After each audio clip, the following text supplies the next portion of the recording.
right around Huntley. He reaches, oh, that ball's out, that's live! Back the other way, Sam Hubbard! The Cincinnati Kid! Hubbard's got a convoy! Chased by Andrews! At the 30, the 20, he will score! To the end zone, down the field, and it is deflected, and gone! Touchdown! A.J. Green! Goes back to throw, men are coming late, looks right down the middle, there's Eddie Brown, he has it at the 35 to the 30, he may go, 10-5, touchdown! Now the Bengals Super Bowl chances rest on his right foot. The kick is up. Yeah. It is good.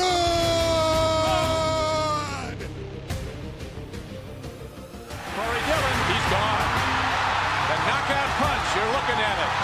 65 yards. And then back to throw as the blitz is on. Goes long, intended for Collinsworth. He has it down to the 20, touchdown! And Chris Collinsworth. Throwing the long ball. Deep down the field. Johnson's got it. Touchdown, Cincinnati. Look at Chase go. Oh my goodness, what a gear he just found. Chase for the touchdown. Wow, Chase is on the case. It is no fluke. It is a fact. The Cincinnati Bengals are headed to Super Bowl 56. The play clock at 3. Shotgun snap. Carr throws into traffic. Intercepted. Jermaine Pratt has the football. Yeah. Coffin nails. Bam, bam, bam. How about that? All right, Craig Sandlin. It is finally week 1. I don't know how you feel, but I think I mirror most Bengals fandom as we come into this week, where in years past, pretty much every year since Joe Burrow's been here, there's been a high level of excitement going into week 1. And it's NFL football, so you're excited for that. But for some reason, this year has a sense of, at least to me, of anxiousness as we head into week 1, because we kind of know that the chips, I don't even want to say the chips are on the table because maybe the organization isn't there, but it feels like we're nearing the end of this poker game that we have, and it rides heavy. But nonetheless, Reid Maus, Craig Sandlin, we have 5 hours, 6 hours? I don't even know how long we're going to go, but we have pretty much uninterrupted Bengals content for you throughout this entire game. We're going to do a pregame show. I'm going to do the watch-along. Mike Hart and Craig Sandlin are going to do a halftime show. They're also going to do a postgame show. We got a full day for you slated here. Thank you for joining us here at Chatterbox Sports.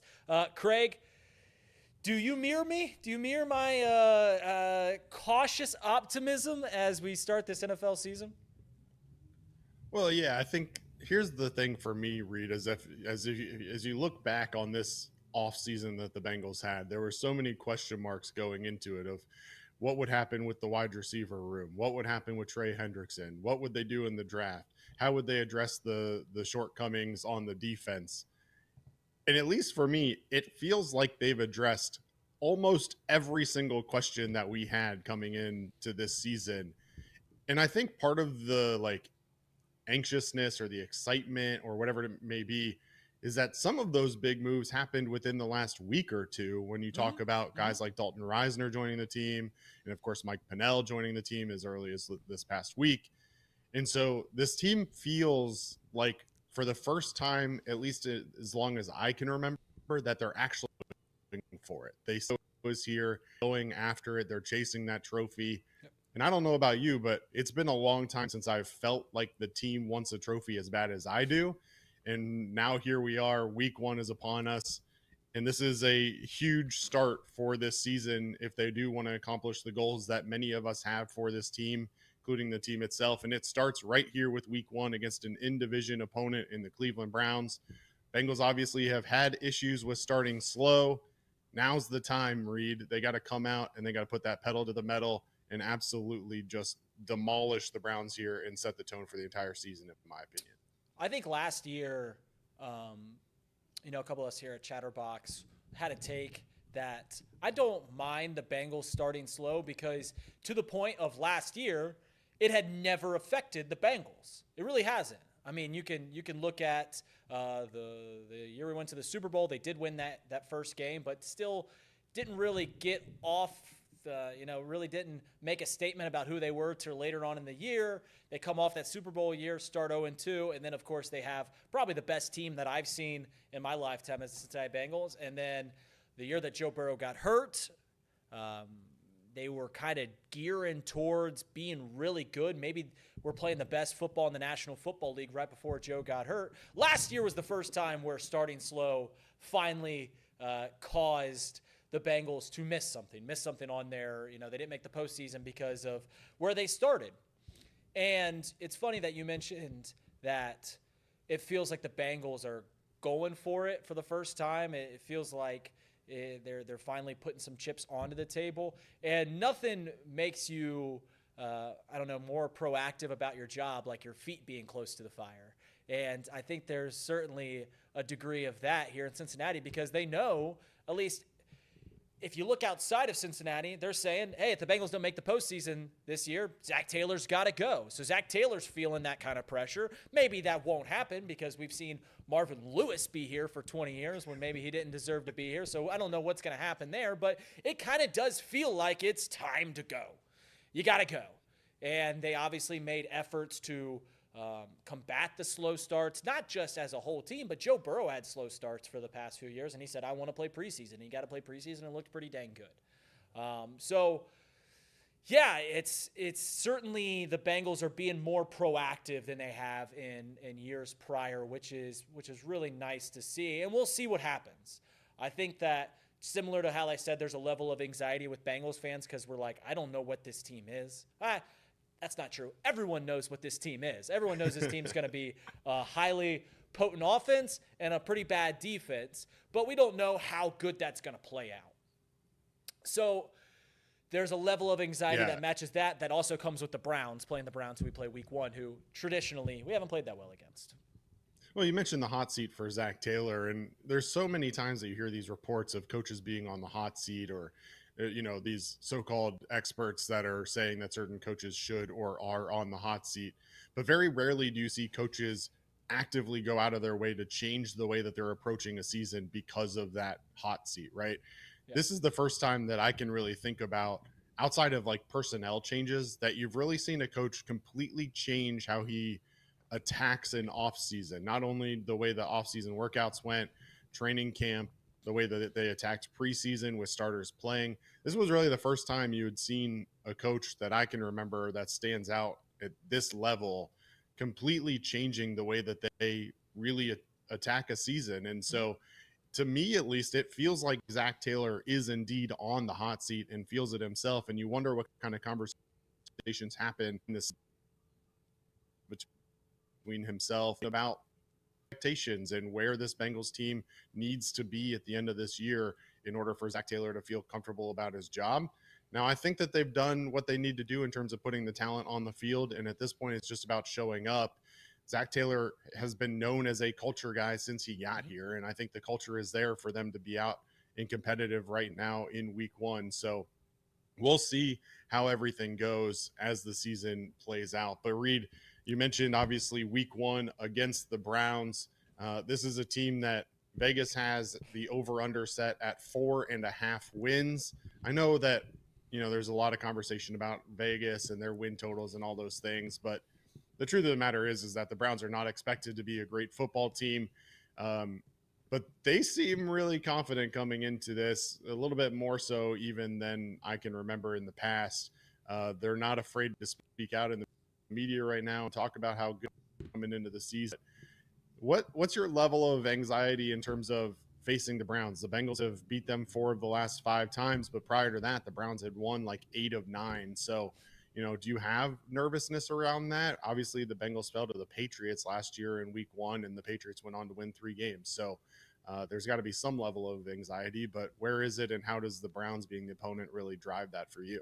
Well, it's a double whammy because it's one, it's week one. Bengals traditionally have not played well in week one. Just 2 years ago, they played the Browns in week one, and it obviously did not go well on a rainy day. And then it's the Browns who, even during this kind of really good run for the Bengals, like you mentioned, there hasn't been a whole lot of success. And part of that is I do believe that the Browns, even though they can't get out of their way in certain situations, I do think they have a good head coach. I do think that they have a pretty decent GM, and I think that they've match up well with the Cincinnati Bengals and the fact that they are, kind of a hard nose, going to run the ball. They get after the quarterback, which obviously we're going to be dropping back a lot. Myles Garrett's going to be a Hall of Famer, and Myles Garrett is going to wreak havoc. So they match up well. So all that being said, this is a game that the Bengals are still favored by nearly a touchdown in the National Football League, which it's not a one-to-one translation, but a touchdown favorite in the National Football League translates to about a 15 to 16 point favorite in college football. So this is a game that the Bengals should win, but can they do it? And it's one of those things where we keep talking about, you and I maybe I started off the show by talking about, anxiousness and a level of anxiety.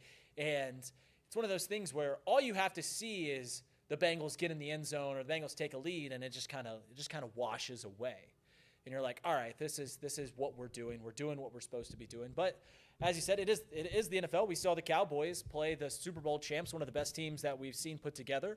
And the Cowboys are supposed to win, I think, about 4 or 5 games in the same place that the Browns are. And they took them down to the wire and played really, really well. So to say that things aren't looking good for the Bengals would be a misnomer because, like I said, they are favored. They're the better team. They should win this game. But there are matchups. They are at home. The Browns are at home. So you just never know. You really never know. And we'll see what they can do. If they can run the rock and if they can get after Joe Burrow, that's going to be a tough day for the Bengals. Yeah. We'll talk about some matchups and obviously scout the Browns a little bit here in a minute. But, talking about the confidence that the Browns are feeling coming into this, obviously Bengals not overly active in the media typically. Joe Burrow pretty reserved.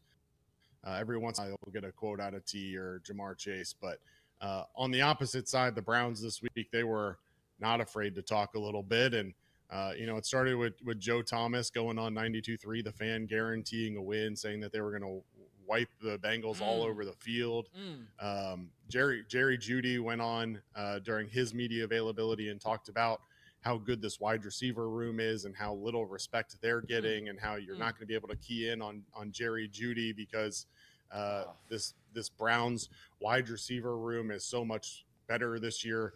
Meanwhile, he's listing off the guys that are going to compete for targets with him, and it's guys like Cedric Tillman and Jamari Thrash and DeAndre Carter and Isaiah Bond, who they just signed 2 weeks ago. So, and then obviously, the defense has been kind of the nuts and bolts of this Browns team for a long time. And you mentioned Myles Garrett, 7 straight years of double-digit sacks, which is unheard of in the NFL. But, Grant Delpit talked about the faith in the defensive line and said it's going to be a long day for the Bengals offensive line. Denzel Ward, he wants the Bengals to target him a lot in the passing game, said that he was going to text Joe Burrow and said to bring it. If that's what it takes to get them up for this game, in-state rivalry, then so be it. But, were you surprised to hear that level of confidence out of the Browns coming into week one?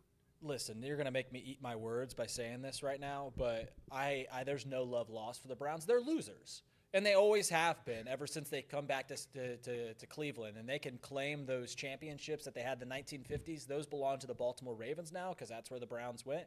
Since the Ravens have come in, they've had as many winning seasons as Joe Burrow's had in his career as a Cincinnati Bengal, 4. So that's when you're dealing with losers, this is their biggest game of the year. And I know that the cliche And like you can clip all this up if we lose, that's fine with it. I have no problem doing that. But the cliche thing is like, this is their Super Bowl. This is the Browns Super Bowl. This is like the one thing that they can actually excel at, which is beating the Bengals. We have other things to worry about. They worry about this game. And you started this off with Joe Thomas talking about this. Joe Thomas seems like a fantastic human being. Truly does. And he's obviously a Hall of Famer. He does great in the broadcasting field. And like truly seems like a top-notch Hall of Famer or a top-notch human being. I'll say this about Joe Thomas. I like looking at trends and seeing how they play out, and then I make my opinions off of trends. And we know how important locker room guys are to team success. Joe Thomas was drafted, I believe, in 2007. And I forget the year in which he retired, maybe 2018. But they did not have one winning season his entire time there. They did not make the postseason. And then the first year that he retires, they make the postseason. Seems like he's a bad locker room guy. Seems like he might not be all that intrinsically into football. So maybe he doesn't know what he's talking about. And Jerry Jeudy, isn't that the guy that got in a fight with, Richard Sherman? Was it Richard? No, Steve Smith. Back when he played for the Broncos a couple of years ago. Yeah. So like these are guys that I'm not too worried about. Clip this all. I'm serious. Clip this all up if we lose today. But this is a team that is the Cleveland Browns are a loser franchise, and this is the only thing that they can hang their hat on. I'm sure the Muni lot is a movie right now. I'm sure they're drinking it up and all the way through Cleveland. And if they bark loud enough and do enough, maybe they can blow out the fire that is their river on fire. Well, you mentioned the Muni lot. I think the biggest story out of Cleveland outside of the Bengals beatdown that they're about to put on this Brown. There was a wedding this morning. I don't know if you saw it or not, but the quote-unquote first lady and Brown Spider, two Brown super fans, got married in the Muni lot this morning before this game. So I then give them a nice, warm wedding gift after this one is all said and done. I just went on that large tirade. I'll give the Browns credit for something. Anytime that you can have a parade to celebrate your team, that is something worth acknowledging. And the Bengals, in my lifetime, we've never had a parade. We got close. A Logan Wilson penalty away from having a parade. The Browns had a parade when they didn't win an entire game of the entire season. They had the 0-16 parade. So shout out to the Browns and the Muni lot. Like I said, it's a fantastic fan base that I spent a lot of time when I went to school in Northern Ohio around. So you know what's crazy? Hang on. This is the final thing I'll say about the Browns fans. And it's a take that I've had for a long time. It is crazy. Cleveland Browns fans are typically also Ohio State fans. And every Cleveland Browns fan that I've ever met loves Cleveland so much more than the Ohio State Buckeyes. That's terrible life choices right there. You've got, and I don't like the Ohio State Buckeyes, but you got one team that never loses, and you got one team that never wins, and you're going to put all your eggs in the basket for the team that never wins. Seems like a terrible life choice. But I digress for the Browns fans. Oh, man. Reid, you're going to get us clipped up for sure. That's okay. Let them. All right, let's skip ahead. Let's talk about the Browns a little bit more in depth. I mentioned it already. The Bengals in their last 5 games against the Browns, 4-1. Last year they defeat the Browns in both matchups, 24-6 and 21-14. It's hard to be concerned about a team who's going to be strutting out Joe Flacco as their starting quarterback in week 1, Reid. Obviously, the Browns spent some draft capital on the quarterback room in Dillon Gabriel and Shedeur Sanders. Flacco will be the starter, though. Dillon will back him up, and then Shedeur Sanders will be the emergency third-string quarterback. I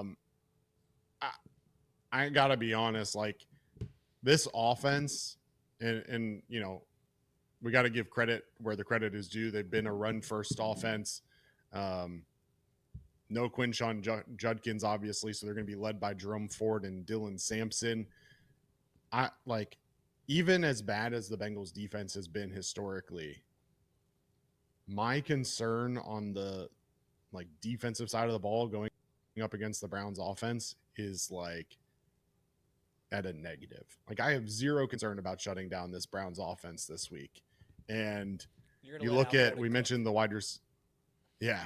And that's the thing. The Bengals have put nothing on tape heading up into this week in terms of what they're going to do defensively. I'm really looking forward to it personally. From the Bengals defensive side of the ball, do you have any concerns about them being able to manage this Browns offense? Yeah, yes, I do. I don't think this Browns offense is going to be great, but I just think that this team hasn't shown me anything that makes me believe that they can stop anybody, let alone a bad offense. And I do think this offense by the end of the year is going to be certainly bottom third and potentially one of the worst 5 offenses in the league come year. And to be honest with you, when I think about this Cleveland Browns thing, I think this might unravel as the season goes, because anytime you have a guy like Shedeur Sanders, kind of a famous backup quarterback, it gets really loud and it just gets really chaotic. But as for week 1 right here, there's a little level of concern, and it's just I think they're going to try and punch us in the nose.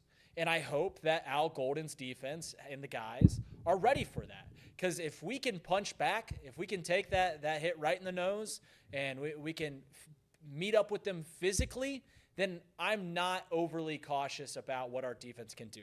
I'm just haven't seen them be able to be a physical defense in a couple of years. So I want to see that first before I can go like, all right, I'm not worried about it today. Yeah. On the flip side of the ball, as we're just about 7 minutes away from kickoff here, offensively, the big question mark I think is very obvious. It's how did this Bengals offensive line stack up against this Browns defensive line? You know, Marius Mims, Brown, everybody. Like, there's expectations that this offensive line is going to be much improved. But this is their first real task at hand in slowing down Myles Garrett. Again, 7 straight years of double-digit sacks. They added Malik Collins to their interior pass rush, and then they spent the number 5 overall pick on Mason Graham. What, from the offensive side of the ball, is there another matchup that you're concerned about outside of the trenches? Like, that has to be the first and foremost, right? Yeah, that's it. That's literally it. Football is often it's hard to be a bad team when you're winning. It's hard to lose games when you've got good quarterback play and you're winning the push on the line. Like, it's really hard to lose football games in that capacity. We've got the better quarterback, so we are playing with a handicap right here. We are already ahead of them. But can we win the push up front?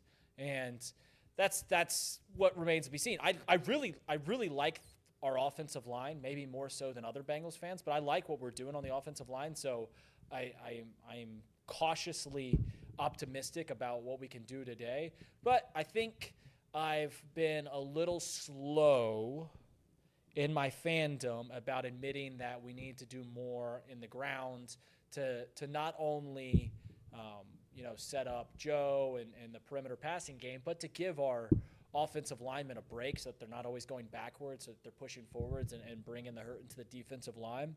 So, yeah, I want to see us be able to kind of you want the cliche, establish the run early.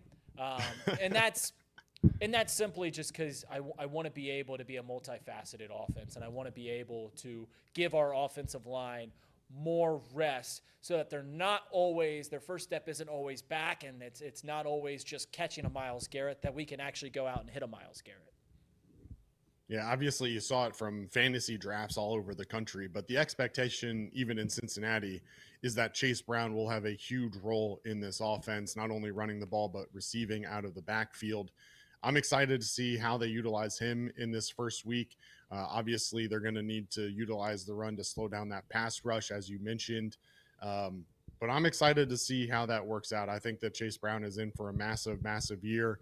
And obviously, his success is going to be key for Joe Burrow's success and the rest of this offense. So I'm interested to see how Zach Taylor calls this game early on. to see how he utilizes Chase Brown to set up that play action pass and to slow down that pass rush. Okay, as we wrap this up, Craig, let me ask you two questions. And the games, they're getting ready. They're in the broadcast booth. If you want an omen, Kevin Kugler is calling this game right now. I went to high school with a guy named Kevin Kugler. He was a Browns fan, so I don't know if you're into omens or not. I don't like that. But let me ask you two questions. One, who scores the Bengals' first touchdown this year? Chase Brown. You're saying Chase Brown. Yep. I'll give an off the beaten path pick. You ready for this? Joe Burrow. I can't imagine where. Okay. I think Joe Burrow scores the first touchdown. I think he scored 2 touchdowns in his career. I think that's literally it. And it was the first touchdown against the Chargers, and then he had that run against the Giants. I think that might be literally his only 2 touchdowns in his career. Okay. But the other question I have is, I think the line they just showed on, I haven't kept up with it. It was 5.5 earlier. Watching the pregame show, they had it at 4.5. We'll say 4.5 to the Bengals cover. Yeah. I've got this as like a 27-13 win for the Bengals. What's the Bengals and Browns typically keep it close, but it just, I feel like the delta between these two teams is gigantic. And as much as my brain tries to tell me, slow down there. Let's not jump the gun here in week 1. It just, there's zero reason for the Browns to really keep this close, if you're really being honest.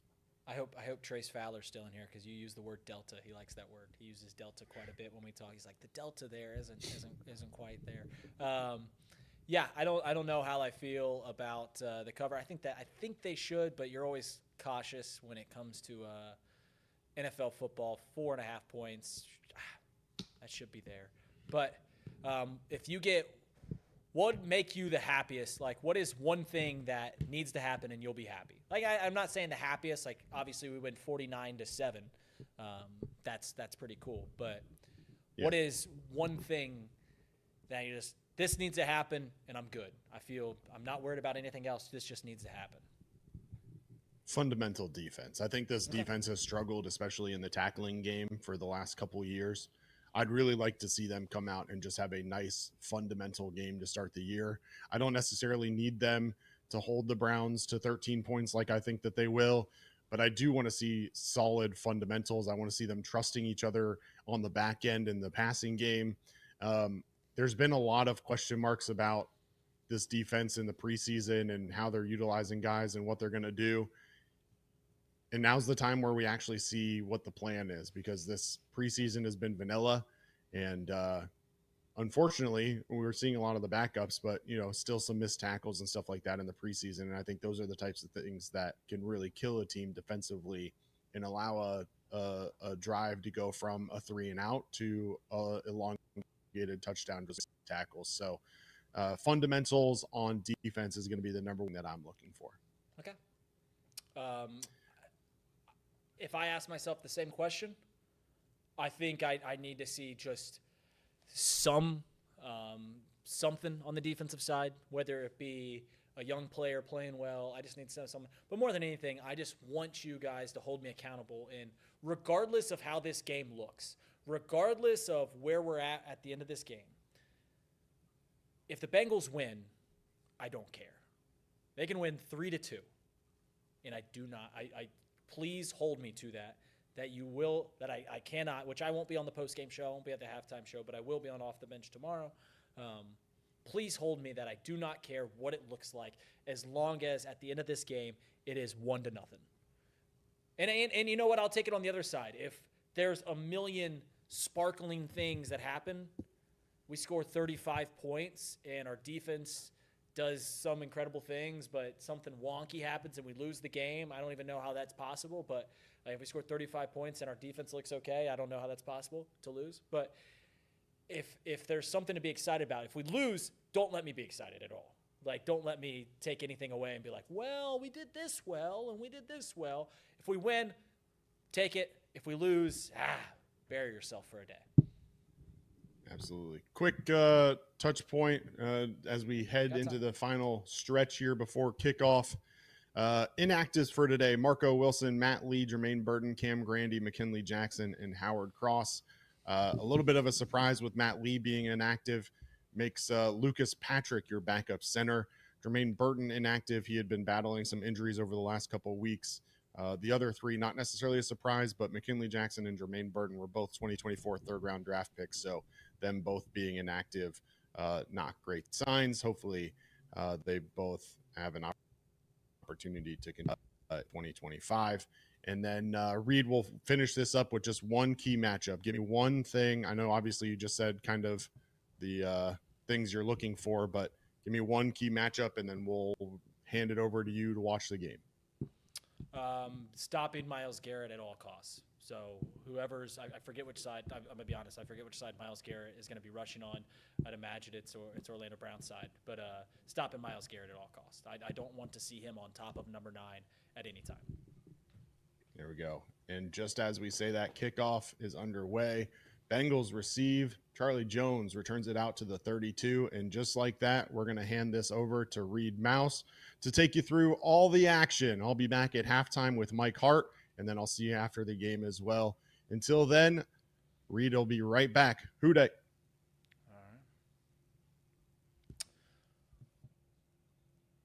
All right, we can go ahead and drop that graphic, Craig, and we are ready to go here. You were a bit ahead of me, but hey, Reid Maus in here. It's week 1, Cincinnati Bengals. Jacob Tissett did this last year. Joe Burrow taking it out. We look good in the white jerseys. I'm not going to give you play-by-play. That's not who I am, but we're going to have fun in here. I'm going to bring up the chat so I can see all of you guys. We got 235 in here. Go ahead and give us a like. Let's go 1st and 10 for the Cincinnati Bengals. Joe Burrow. Under center, now stepping back, and seems to be a little bit of a delay. Thank you, everyone, for being in here. Craig, Sandlin, Mike Hart, they're going to be at halftime. We're going to have content for you throughout this entire game. We're moving Drew Sample back into the I formation. Chase Brown behind him, faking the handoff. We're dumping it out and got a great pass for a first down. Noah Fant, first catch as the Cincinnati Bengals, comes on the first play of the season. Great play action play. And that's the one thing for the Cincinnati Bengals that I was talking about how important it is to get the ground game established. And it's not just about giving our offensive line guys a chance to push forward. It's not just about being a more versatile offense. It also plays open plays like that. So there's the fake screen play into a handoff out of the pistol formation that is snuffed behind the line of scrimmage, loss of 1. Blackmore. Let's go. Who day in here. Bengals 42, Browns 0, Reds 10, Mets 0. I don't know about that, but so it's going to be 2nd and long here.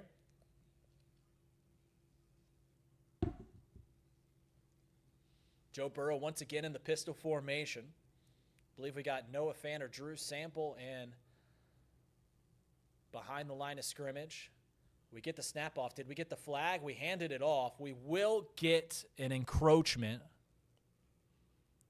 Defensive offsides, but it was a gain of nothing there. Would have liked to see Joe audible out of it, but that would have been a quick audible. So an offsides on the defense gets us to 2nd and 6. We're here at the Off the Bench studios. We're going to go live here, or we're here at the Chatterbox studios. We're going to go live at Off the Bench tomorrow.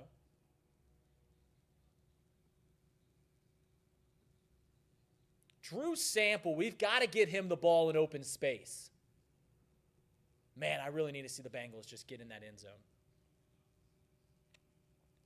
Near the midfield, 48-yard line. 2nd and 6. Looks like we're going to drop back twice.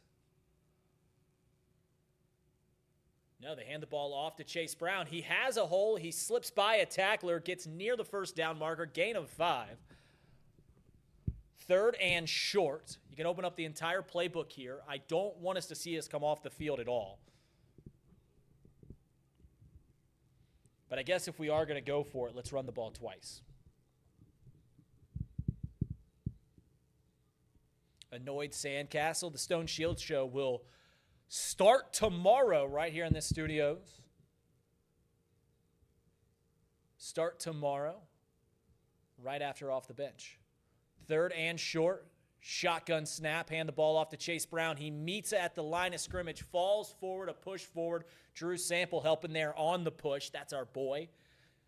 For the first down, cross midfield, and we're getting the ball early and often to Chase Brown, setting the tone. Are these our best uniforms? You know, when we drafted Chase Brown, one of the things that I loved most about when we got him, and obviously he's shown talent, but was how often he got the ball at Illinois. I mean, he was a cowbell. 1st and 10 from the 46.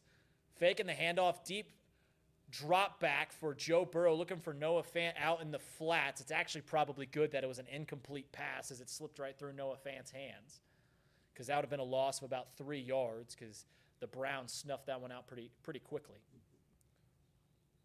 So what do we do here? 2nd and 10, you're across midfield. That was only the second pass that Joe Burrow had thrown, both coming off of play action.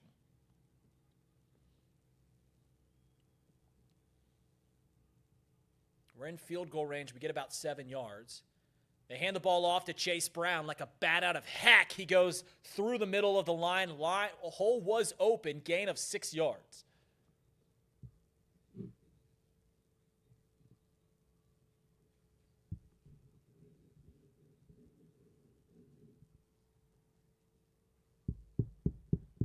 Make sure to give us likes. Don't spoil it too much in the chat. I am a little behind. I'm watching on streamed television. So, 2nd and medium. 3rd and 4, apologize. Joe Burrow dropping back, no play action. Going for T. Higgins across the 30-yard line over the middle of the field. Great pitch and catch. And we're just outside the red zone. Long drive here for the Cincinnati Bengals. Lots of plays, wearing down this Browns defense. And a great pass and a great job by Andrei Iosivas, not putting his hands up on that catch. Did T. Higgins have his best season last year? They're showing this graphic, 924 yards, 10 touchdowns. Chase Brown's got a huge hole, spin moving out in the secondary. There is a flag, and I wonder if that big hole is because of a hold. He would have had a first down. He has not had a hole that big yet. Oh, so there was a false start.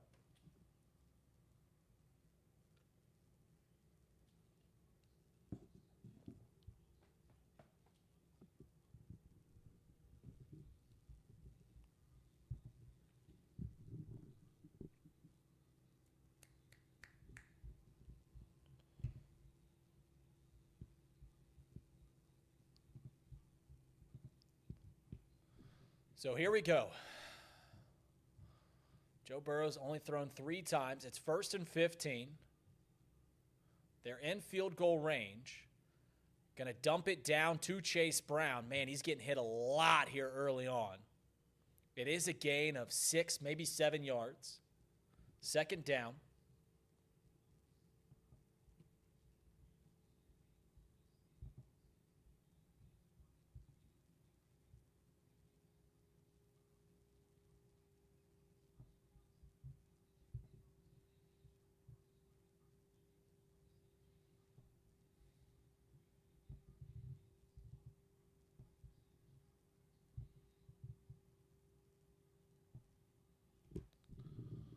Second and 7. Joe Burrow dropping back. Once again looking for the curl route. This time we see Uno. Jamar Chase with his first catch of the season. 3rd and short.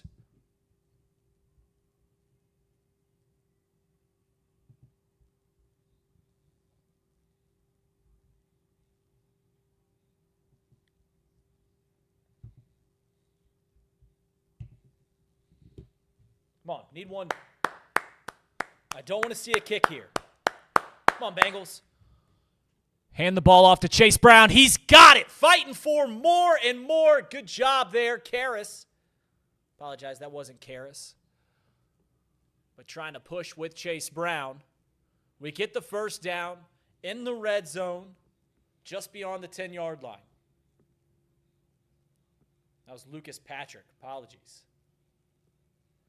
Yeah, and they're going. Good job. Good spot there, Von Beck. Saying Lucas Patrick has done a great job. They're going to his side of the ball. They like that matchup. 1st and 10 from the 13-yard line. Burrow under center. Once again going to Chase Brown. He's got a wide open hole met in the secondary by the safety. Last line of defense. He's brought down short of the first down, but right at the 5-yard line. It's 2nd and 1 from the 5.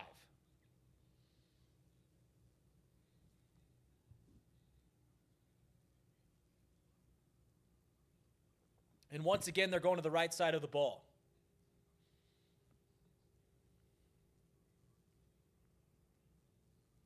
2nd and 2 from the 5. Shotgun formation, the handoff to Chase Brown, looking for the hole. He's found one and he's in. Touchdown, Bengals. What a drive from Chase Brown. What a drive from Chase Brown. I got to pull the stats up in front of me. Man.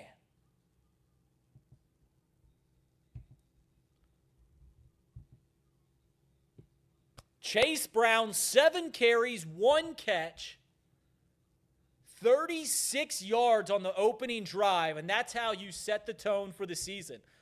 I asked for it. I said, hey, we need to establish the run game. They did exactly that, and we will sing the song. We will sing the song.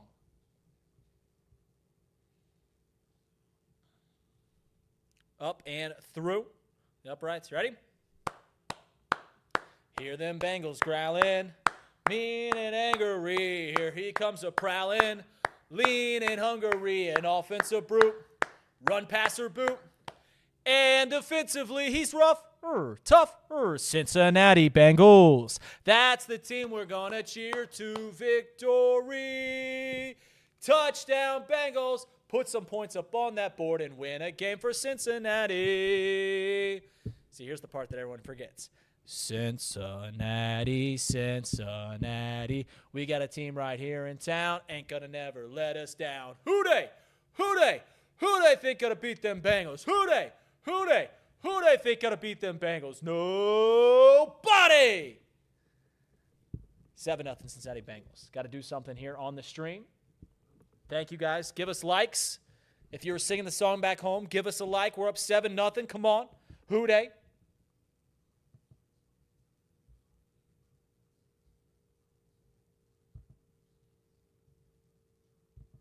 There we go. Look at this.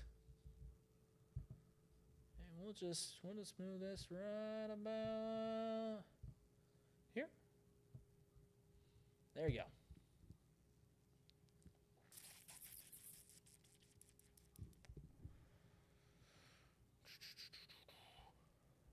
All right. Let's see what we got here in the chat. Like and subscribe. 1,500-yard back, people? I don't know. 1,500 yards for Chase Brown. Man, where does this team look like if Chase Brown's rushing for 1,500 yards? It's one of two things. It's either this team is firing on all cylinders, because to have 1,500 yards, we have to be winning a lot of games. We'd have to be leading late in the game. We'd have to be running the ball a lot. Or the other side, which is somebody not named, something bad happens, and he's pretty much all we've got.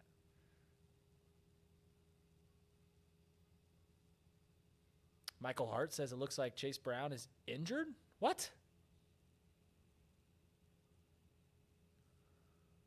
We did eight carries or 8 times touching the ball on a 12-play drive. Man, that's a lot.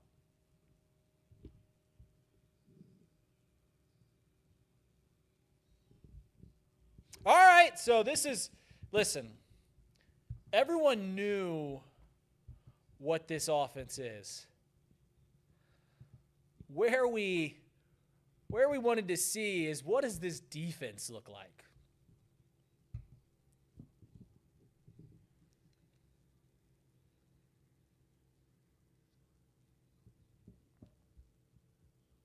Oh, Michael, what are you doing?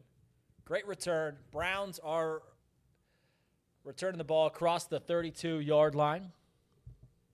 Likes, people. Give us likes. I'm going to mess with this real quick. Put this over so it's not on my head.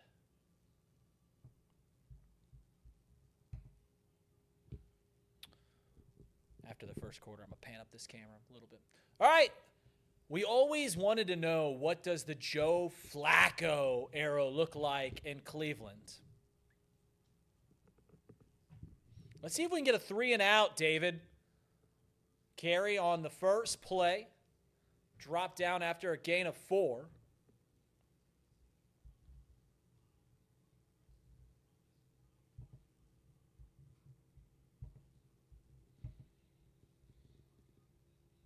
Dillon Sampson actually gets 5 there. DeJuan Jones playing left tackle. That's Casey's guy. 2nd and 5. Let's see the old man rip it. Joe Flacco dropping back to pass. Has a man open for a first down.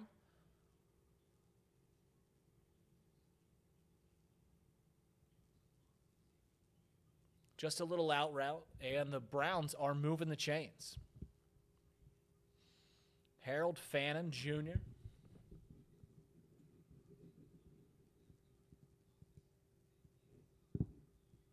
There's Trey Hendrickson, the $30 million man. I love that contract signing. Loved it. Flacco taking the snap back. It's 1st and 10 from the 43-yard line. Screen play open on the open side of the field, coming up and pushing him out of play after a gain of 5 yards. Maybe 6.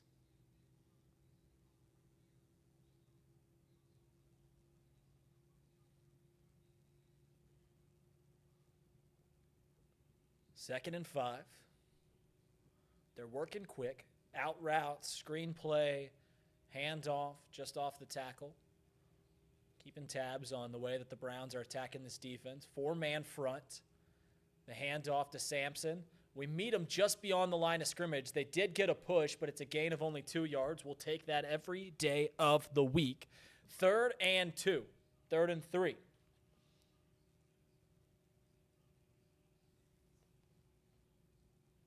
$5:20 to play here in the first quarter.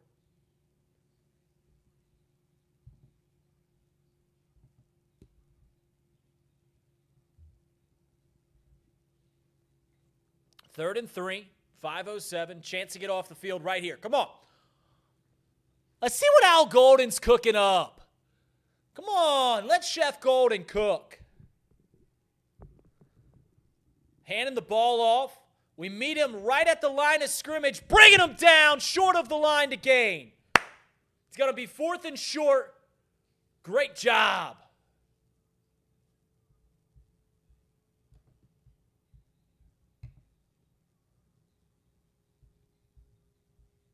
B.J. Hill with a huge stop, bringing him down short of the line to gain. 4th and 1. They're staying on the field. There's the dog pound, the big barking dog pound as they sit down at their stadium. What a joke it is that they're sitting down in week 1. 4th and 1. Cross midfield. They hand the ball off to the up back. Think they got it. We only needed a yard. They got that and a little more.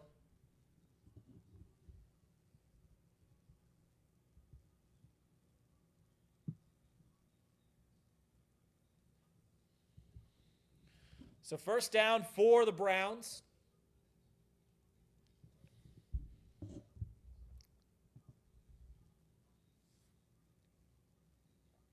That was a huge tackle by B.J. Hill, Craig.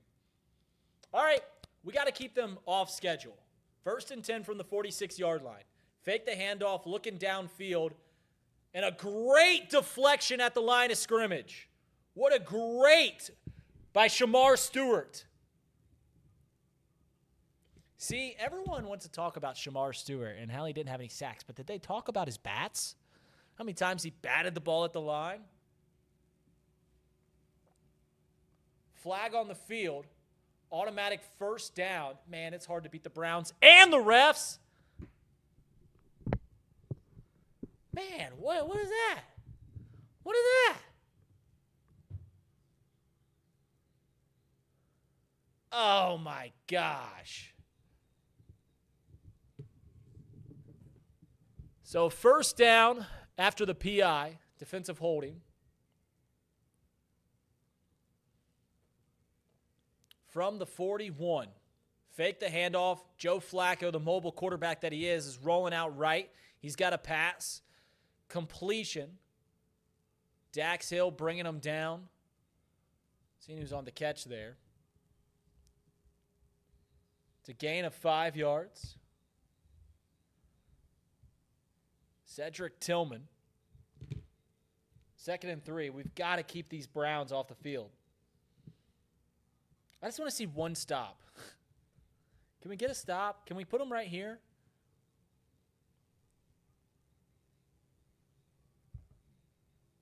Come on. Summon it. Summon it. 2nd and 4. I guess I don't need this. I'm just talking to myself. Hand off to the left side. Short of the first down line to gain.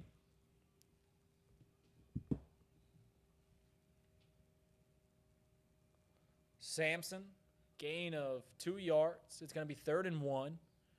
They are in field goal range.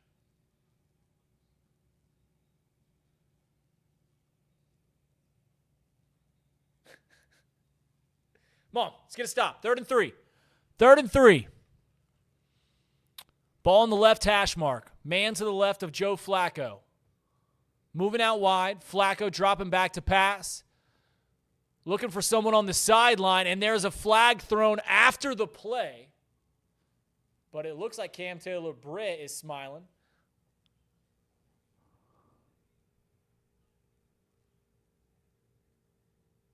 Pass interference on the defense. Man, why was he smiling, though? Golly. We're trying to cover 4.5 points here, and we got the refs on the take? We got the refs on the take? Jerry Jeudy, put your hands down. This is terrible.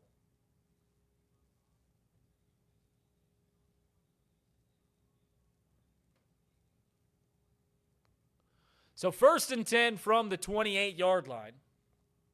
Joe Flacco looking out for the open side of the field. He's got Njoku, and there's another flag. It was a gain of 1. We'll see what this flag is called. Craig Sandlin's right. We need a bend. Don't break. Bend, don't. Golly, it feels great to be watching Bengals football.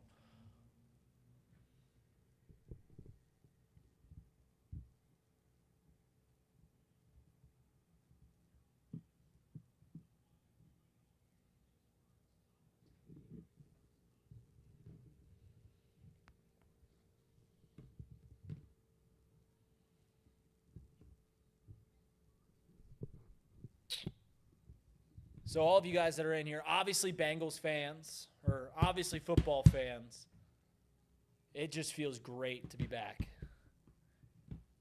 in the NFL, man. Get to circle your Sundays. Like, hey, this is what I got to do on Sunday. So 1st and 20, now from the 38-yard line. Flacco dropping back to pass. He's got a curl route. Once again to Fannin Jr., gain of 5 yards, we'll say. Flacco's yet to throw an incomplete pass. Nate Johnson wants a turnover. We're not going to be too picky yet. We're not going to – listen. We get a call for 1 turnover a game, and we get a call for 2 sacks a game. You get 1 per half on a sack. 1 minute to go here in the first quarter. 2nd and 13. It was a gain of 7 on the previous play. And once again, Fannin on the curl route, a little shorter. It's going to be a gain of 4 yards. Can we hold him to 3? after the pushback, it seems like the Browns weren't going to go downfield. I don't know. Jerry Jeudy's a downfield threat. But it seems like here on the opening drive, and you got to remember these are all scripted. That they're just going to nickel and dime their way down the field. And it's been pretty successful here. Let's see if they try something downfield because they are in pretty comfortable field goal range. Be about a 45-yarder. Slant route was hit before the pass was coming in, and Jerry Jeudy clapping his hands, and there comes the flag. I was going to say, that seemed, can we get a taunting?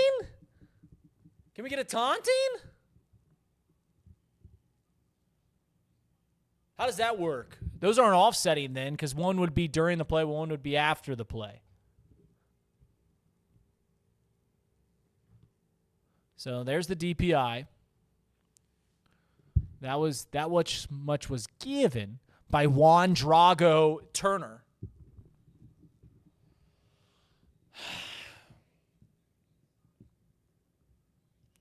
So it's a first down. I'll tell you what, Al Golden's got to button up this defense. Got to button them up.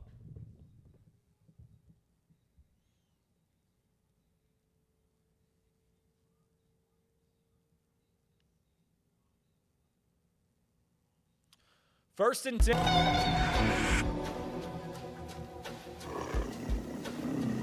In the wild, everything is always in front of you. Sauvage Elixir, Dior. All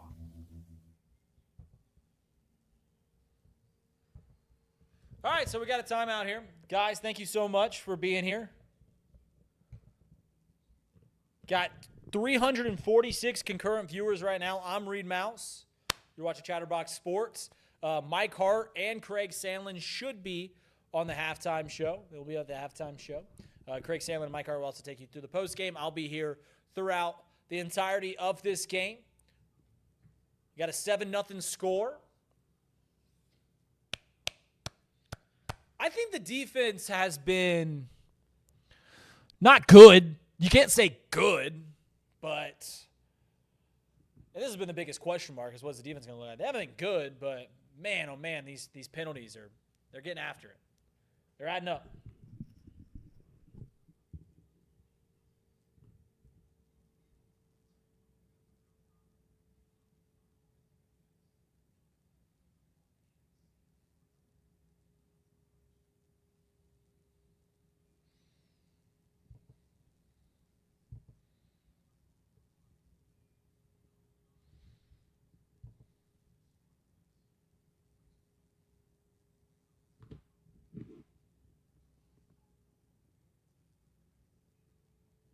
All right.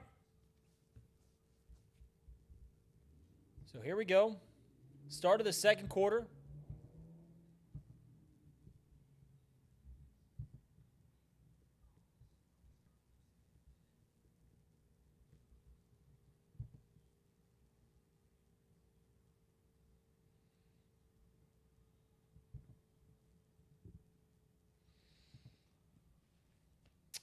So those ads from ESPN came through, huh?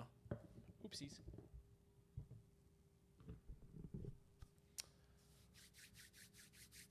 What a drive from Chase Brown. What a drive, seriously. I did not see, listen, if you would have asked me 100 times, describe the first drive of the Bengals season, I would not have said a 12-play drive that centered around handing the ball off 7 times and getting a pass to Chase Brown 1 time. He's a cowbell, and that's, I saw some people like worried about his, his usage rate and everything like that. Go back to his years at Illinois. He got the ball a lot, and I understand college football, especially the Big Ten, isn't anywhere near the NFL. It's the SEC, but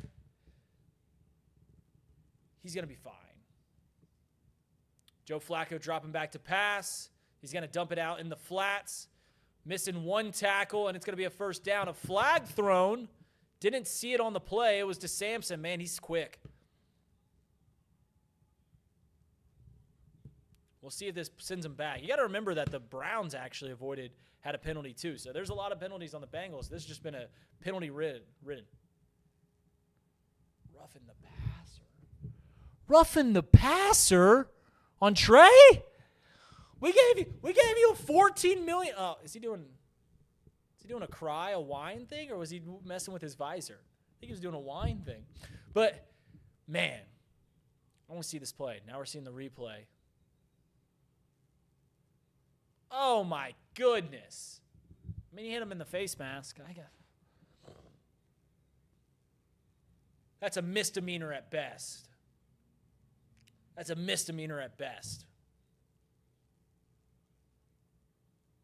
It really is hard to beat the Browns and the refs. All right, 1st and goal. Here we go. Ball on the 4-yard line. Can we keep them to 3? It's been a 12-play drive. Moved down the field mostly on penalties. The handoff, up the chute. They're going to get a yard. So inching closer.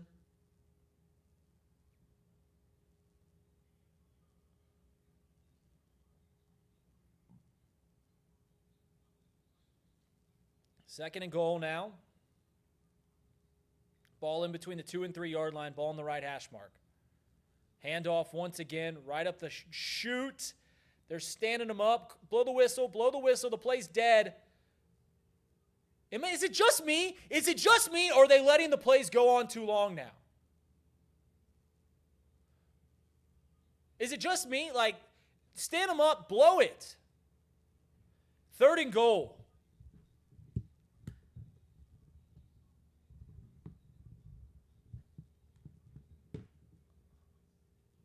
They lost 10, and they've probably gotten 40 yards on this drive from us.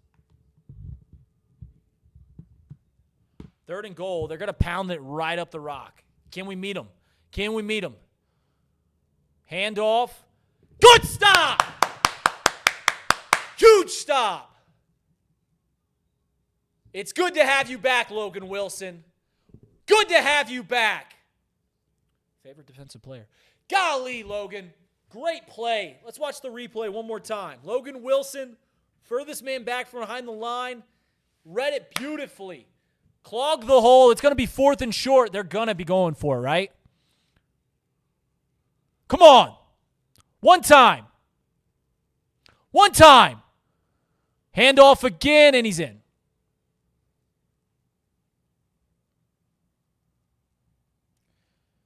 To the short side. There's a flag. There's a flag on the field. Can some laundry help the Bengals?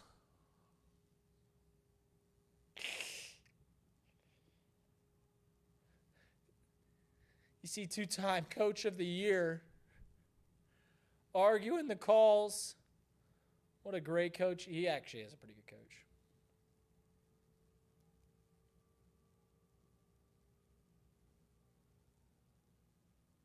Illegal?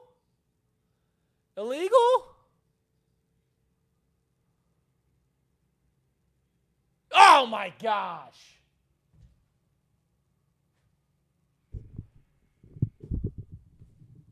Someone give me the stats on this. I don't recall if we had a penalty. I think we had 1 penalty on the offensive side. 5 penalties, 23 yards.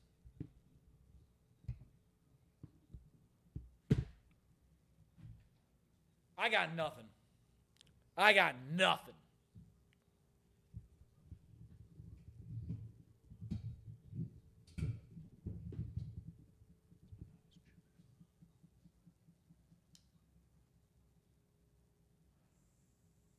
I need some reinforcements here, guys.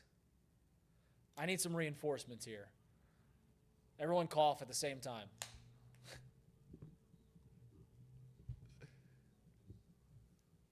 Thank you so much. Give us likes.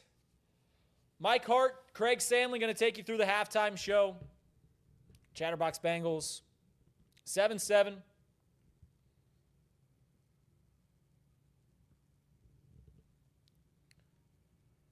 All right.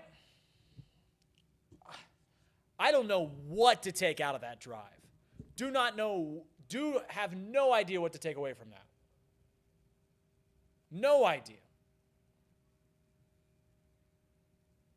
Some nice plays. Logan Wilson made a nice play. B.J. Hill made a nice play. Shamar Stewart made a nice play. They really didn't chunk us for anything. Even running the ball, they had 2 good runs. Just penalty after penalty. I mean, they're a rugged enough team that they're going to score if you get them close to the red zone.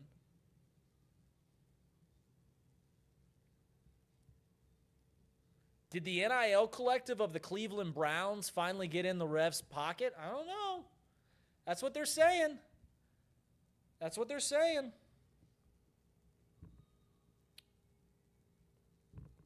So I will say this about the Bengals. I feel like last year we had a tendency, as great as our offense was, to go down, have a beautiful drive, opening drive, and then the second drive, 3 and out. So let's see if we can at least, especially after a long drive like that, keep our defense off the field. The offense is going to need to help out the defense as much as possible.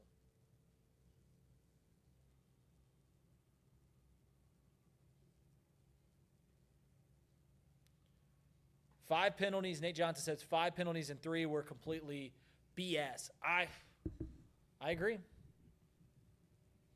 They don't need to score points on every drive. Felon says they have to score points on every drive. There's so many takeaways that you can look, and it kind of can form to whatever narrative you have about the Cincinnati Bengals when you look at last season. Like, if you're a positive, optimistic Bengals fan and you want the Bengals to succeed, you could look at last year and go, there's no way that they can miss the postseason again if you get similar offensive output, if you put out what the offense had last year, because there's no way you'll have a historically bad defense again. But if you're the negative fan, you can go, what have the Bengals done to shore up the defense? Like, why should we believe that this defense is going to be any better? It really just depends. That's a good return. Downtown Charlie Brown Jones out to the 40. All right, we're back. 12:36 to start here. Second drive of the game for the Bengals offense.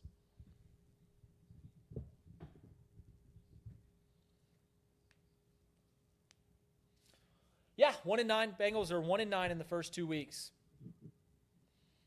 I think last time we played up in Cleveland, week 1, that was the year that Joe got hurt. We started 1-3. The calf injury, Joe. Man, it was rainy. Man, the offense just looked absolutely horrific that day. All right, 1st and 10 for Joe Burrow.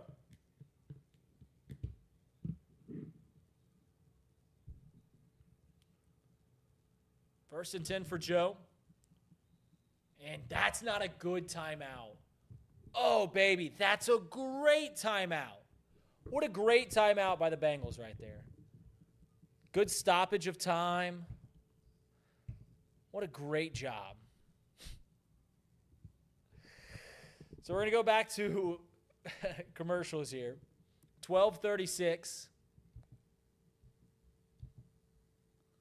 Kirby did me dirty on the graphic that he put there. They had to slow it down. Listen, it was a great timeout. Craig said that was burning timeouts. No. Calculated. You're playing, listen, you guys that think that timeouts are purely for stopping the time, strategic, you get closer to the end of the half when you really need to control the time. No. It's not for that. You guys are playing checkers. The Bengals play chess. They play chess with their timeouts. You had a long break after the score. Get on out in the field. Take one there. Talk it over.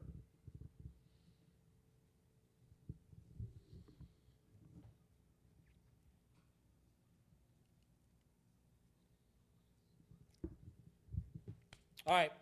Now we got a little bit of time. Just curious. This just popping in my mind. Everyone's favorite game day food. Wings, dip, queso, buffalo chicken, whatever you got. You know what's a low-key great game day food? Is if you get someone that makes ribs. Those are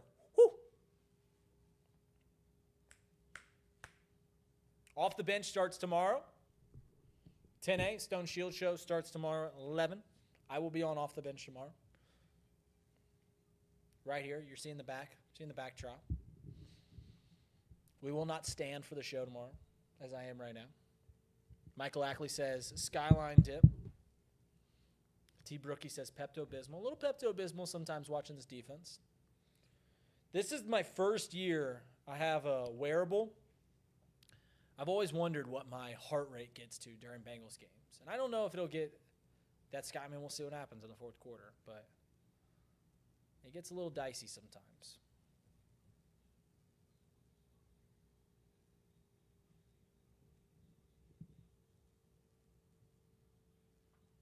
The last Bengals offensive snap was a half hour ago.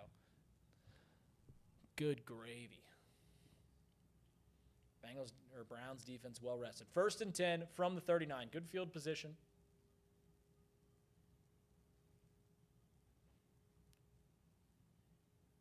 Let's call another one.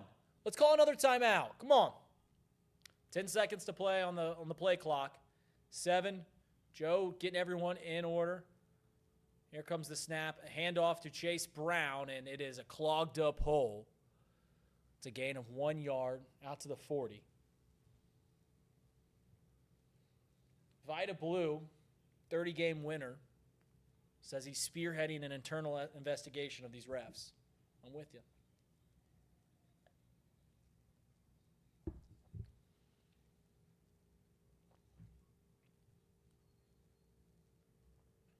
Second and 9. Can't 3 and out.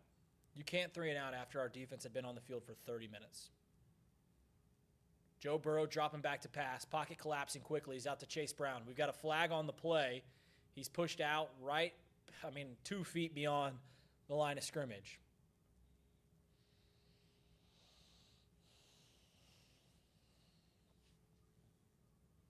They look lost. Yeah, is that Lucas Patrick?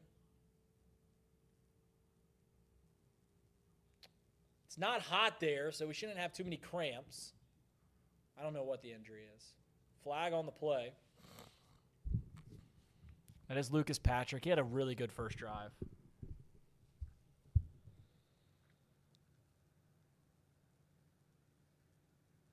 And an illegal shift. So they are going to decline it. Dalton Reisner is going to check into the game. 3rd and 9. And this is what I'm saying. I will admit, I'm as optimistic as it comes with the Cincinnati Bengals, but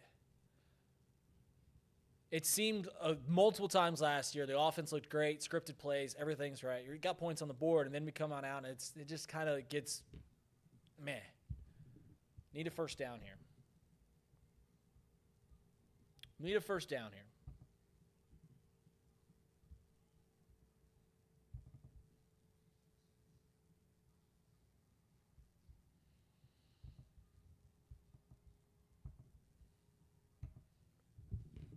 All right, come on. I mean, Craig was talking about how quick this first half was going. Slowing down at a snail's pace now. 7-7. Really, really great first drive for the Cincinnati Bengals. First 2 plays here on their second drive have gone to Chase Brown again. So the Bengals have ran 14 plays, and 10 of the first 14 plays have gone to Chase Brown.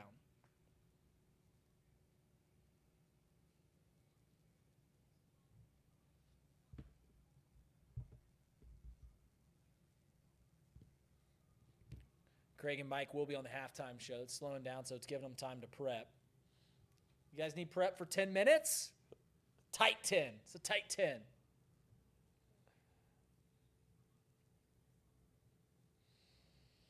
They could have called illegal formation on the Browns offense too. What play are you talking about? I can't remember a time where they didn't have enough guys on the line. They called us for an illegal shift. See, I'm touching my face. I'm getting worked up.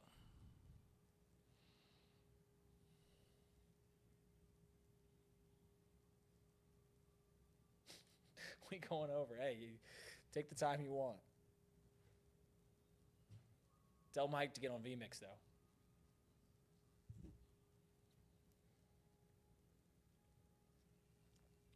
Have to get a guard now. That's what Buckingham Palace said a long time ago. All right, let's go now.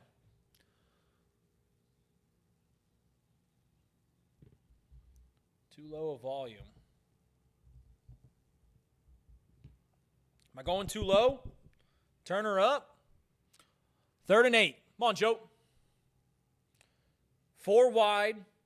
Ball on the right hash mark. Man to the left of Joe. Dropping back, pocket collapsing quickly, but it's Mike Gesicki with a first down. Joe Burrow completes a pass to Mike Gesicki for another Cincinnati Bengals.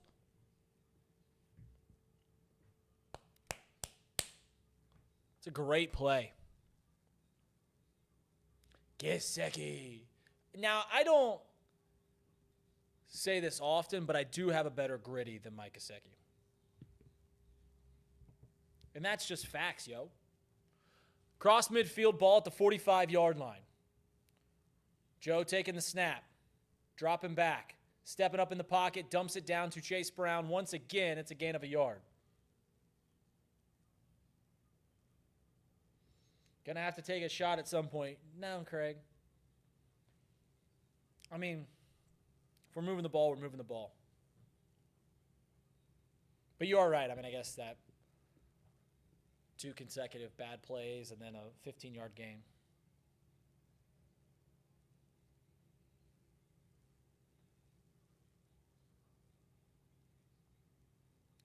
Second and 9. Joe dropping back again. Looking downfield for Uno, out of play. Incomplete pass.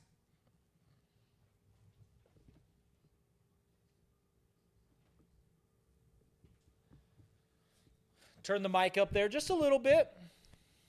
We throwing at Denzel.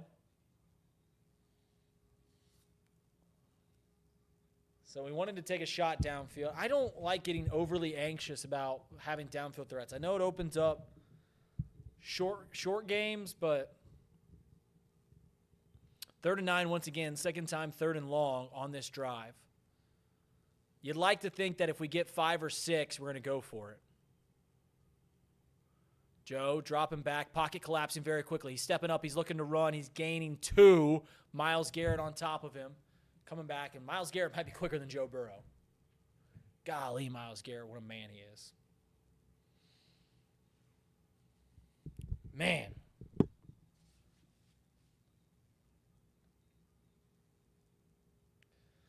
So 4th and 7. Got to think we're going to be punt here, right? Yeah, we are punting. Ryan Rico.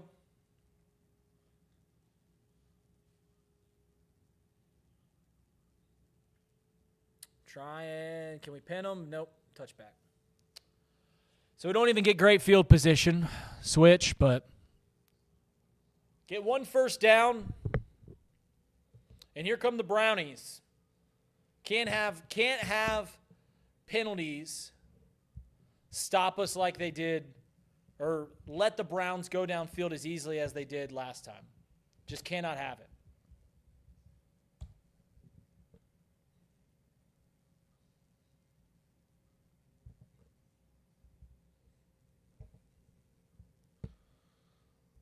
So the Browns will take over. Can we get a 3-and-out? Can we get one of our own? That's what the people want to know. That's what they want to know.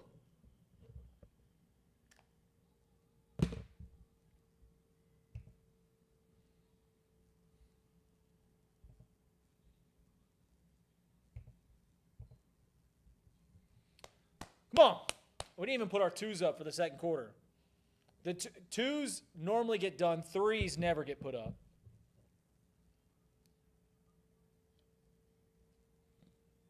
Thank you so much. We got 67 likes. We got 350 people in here. Go ahead and give us a like. Help us reach us out to more people. If you're a Browns fan, think about it. You can get more Browns fans in here. I'll still rip them just like I rip you guys. Bengals fan, let's spread the love around here. Craig Sandlin, Mike Hart will be taking you through the halftime show. They'll also be taking you through the postgame show. I'm Reid Maus. Standing for 4 hours straight, just like I'm at the core. Just like I'm at the core.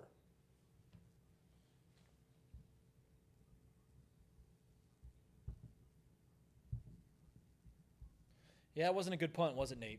It was not a good punt whatsoever.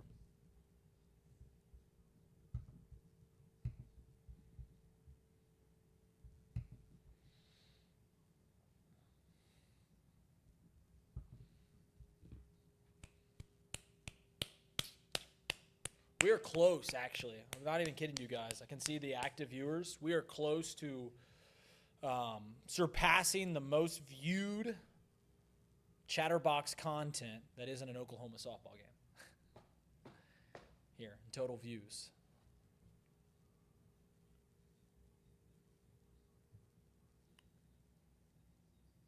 Man, the Browns, what a godforsaken franchise they are. If you ever want to get under a Browns fan's skin, tell them that they didn't exist before 1999, because they didn't. We bought the history. Yeah, whatever. That's the Ravens now. So, first down handoff, gain of 2 yards. Michael Ackley says we're going to need the D to run the turnover play. I just think we need a stop. Get Joe back the ball quickly. It's pretty clear that part of the Browns' game plan was to shorten the game, which it is interesting that we ran the ball as frequently as it did. Like, the more possessions that these two teams get, the more it goes in our favor. Our offense is better than their offense. Getting after the play, getting after Flacco. QB hit, dumping it down. It's going to be 3rd and 8.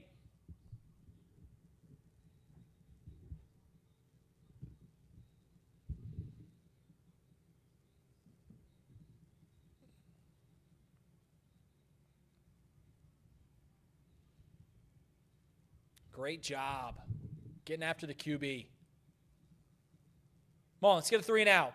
Come on. Come on, D. 3rd and 8. 8:45 to play in the half. Scrambling on the defensive line. We're sending 4. A dump down and an incomplete pass. We're getting the ball back. We're getting the ball back. That's a stop. Similar to a red octagon. It's a stop.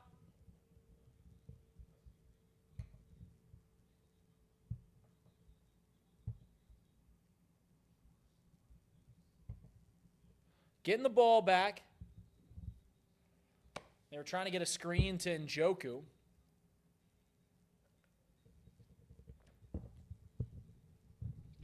Fourth and 8. Browns punter comes out. Let's see what we can do on the special teams. No flags. Booming punt. Fielded out at the 23-yard line. And a great hole all the way out to the 46 for downtown Charlie Brown Jones, the best athlete in the last decade to come from Purdue. Zach Edey be damned.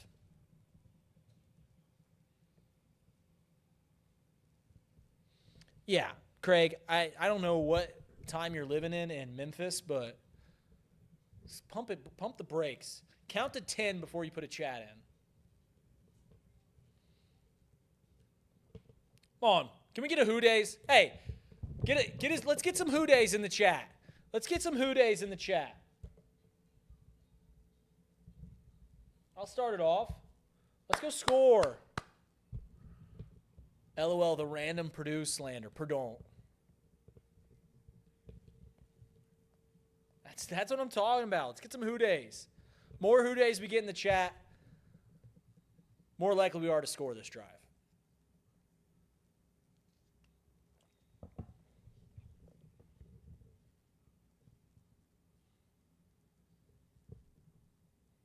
Nathan Hines in here.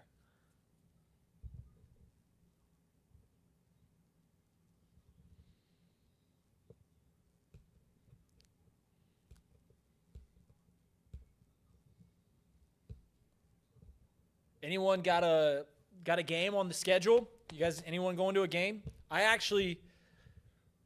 It pains me to say here at Chatterbox, because our fall is so crazy, I had to turn down free tickets to Lambeau Field. Someone offered me tickets to go to the Bengals-Packers game, and I turned it down just because I've got work. But anyone going to a game? Anyone on the schedule this year?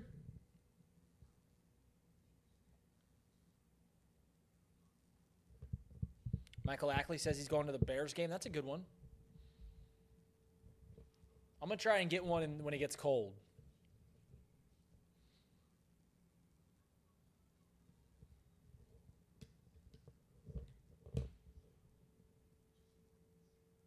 I get plenty of days off, Alex.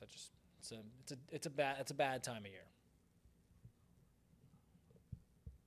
But turning down Lambeau tickets was a tough thing to do.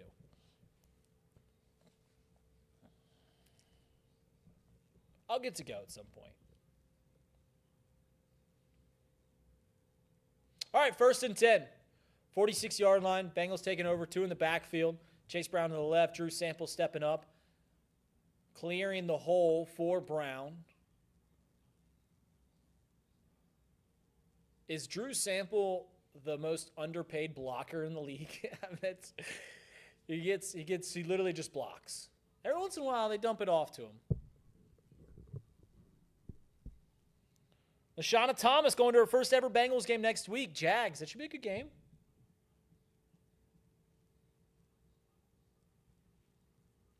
If you haven't been to Paycor's not beautiful, but man, it's if you're a Bengals fan, it's awesome just to be amongst your own. 2nd and 7. Joe dropping back to pass. Got Uno in open space out to the 30-yard line. Didn't break any tackles, but man, just wide open space. It seems that they're bringing the defense down. They're playing zone. Might be open over the middle of the field. Down deep.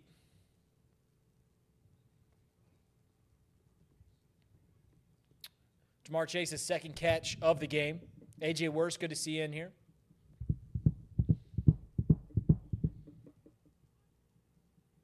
First and 10 from the 31. Handoff to Chase Brown. Slips by one tackler. It's a gain of 5 yards. That won't show up. That was a great run. That could be a loss of 1 yard. But just being able to away from the tackler. Great job. Greg, we're not on cable here, brother. We're streaming. I assume Sunday Ticket is cable. 2nd and 4. Shot at the zone? Shot at the end zone? It's a handoff to Chase Brown. It's a gain of 1 yard. Chase Brown looks great. I remember talking to someone. It is actually, so I don't know. I shouldn't put as much stock into narratives around the Cincinnati Bengals as I do. But it is, out of all of the narratives that you have to deal with over the course of a season, last year, when people just bring up Joe Mixon randomly, you're like, dude, I don't care about Joe. Joe Mixon's a great Bengal, but we did fine without Joe Mixon last year. The Jesse Bates thing I probably lost on. 3rd and 2. Joe. Slipping out to the left side. Dumping it down to Samaje Perine. First time we've seen Samaje Perine in a Bengals uniform this year. Was that not a face mask? Dude, if you're asking for them to call a face mask on Joe Burrow, get out of here. He clearly got knocked back. We need Joe to be a little more theatrical. You got to play the game sometimes.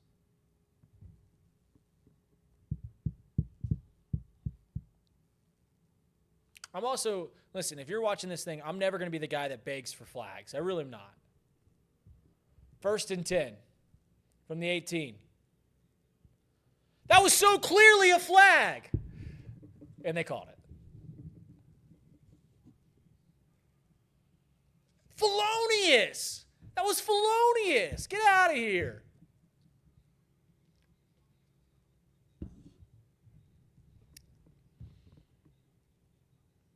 Wait, is it on us? Oh, okay. So it's going to be first and goal. Come on, let's get in that zone.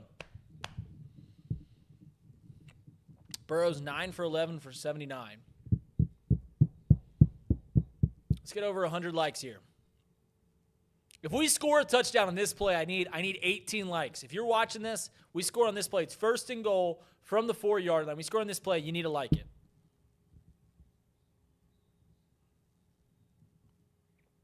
And you got to sing the song. Yoshi's on the field. He's a good red zone threat. And he's looking for Yoshi. He's looking for Yoshi in the back corner. No, it's Gesicki. Incomplete pass in that back corner.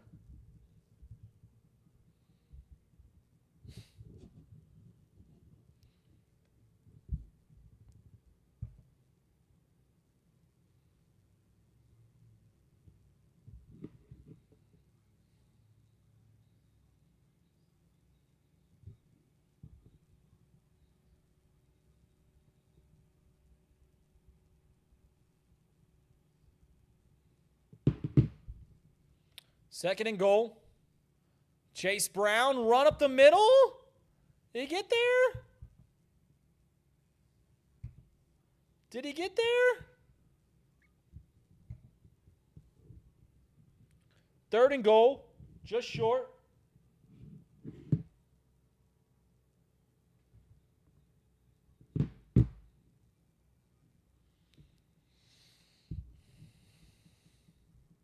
All right, we need to score here.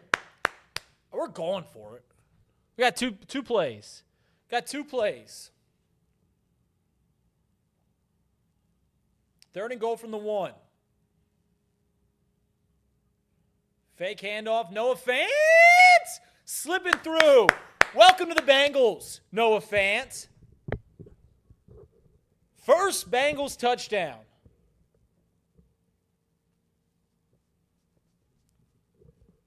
It's a beautiful play. I mean, what a half-ass fake, but man, Noah Fant slipped right through. Oh, yeah, wide open. Great play call. Got to see the PAT, then we sing. Listen, I don't know if you guys know the etiquette of the song, but you wait till the PAT, then you sing the song. You sing the song on touchdowns. You don't sing it on field goals. You sing Todd Rundgren's I don't want to work, I just want to bang on the drum all day on field goals. PAT is up and through. 14-7. You guys ready? Hear them Bengals growling, mean and angry. Here he comes a prowling, lean and hungry, an offensive brute. Run, passer, boot. And defensively, he's rough, tough, Cincinnati Bengals. That's the team we're going to cheer to victory. Touchdown, Bengals. Put some points up on that board and win a game for Cincinnati. Cincinnati. Listen, Cincinnati. We got a team right here in town. Ain't going to never let us down. Who they? Who they?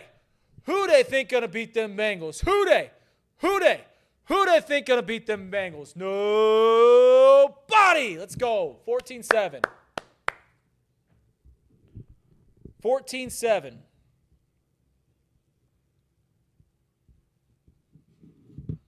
I cannot wait. Oh, my God, I have not eaten today. I cannot wait to eat chicken wings when I get done today.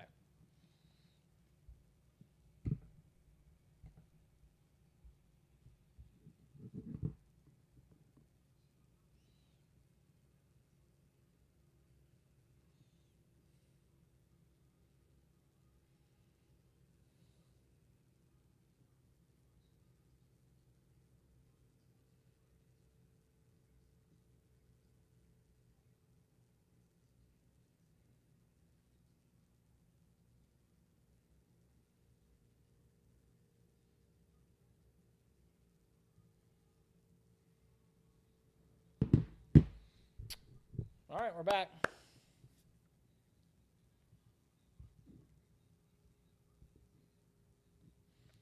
$14-7. Thank you all for being here. Give us likes. I'm looking back on the back end of the stream. Just a reminder, we're giving you content all throughout the day. 5 hours, no commercials. No commercials. 6, I don't even know how long it's going to be. But me and Craig went pregame.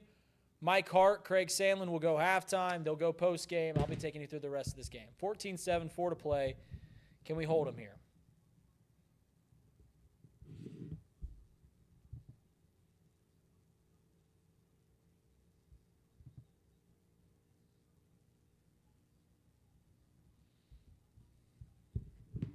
All right.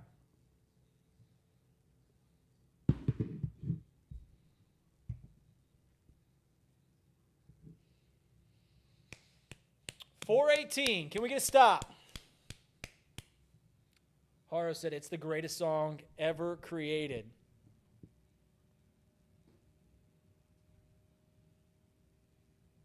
Reed's Lunch, sponsored by Omaha Steaks. I'm so hungry, guys. Went on a 4-mile run this morning, and I haven't eaten anything. All right, here we go. Great! Dude, our special teams, other than the Ryan Rico punt, has been flying around. A great stop. Who got the tackle there? Brooks on the tackle.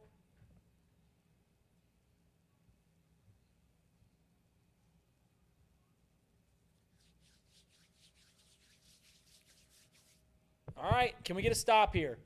Can we get a stop and then maybe get the ball back? Can we get a stop and maybe get the ball back? Can we do that? I don't know.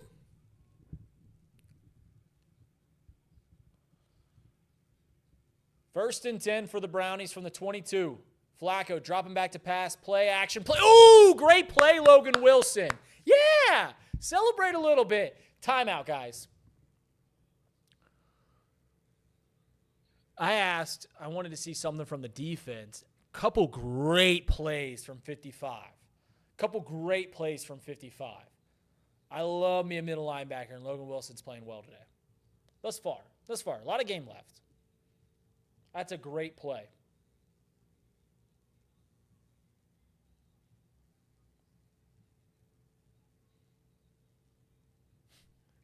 You guys are cracking me up. Second and 10.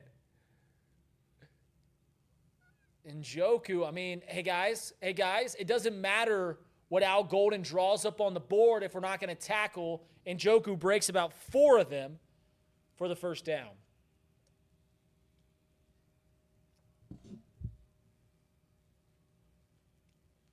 Blackmore, I see you, brother.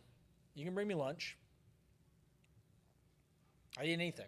Here in downtown Hamilton, we got a great Indian restaurant.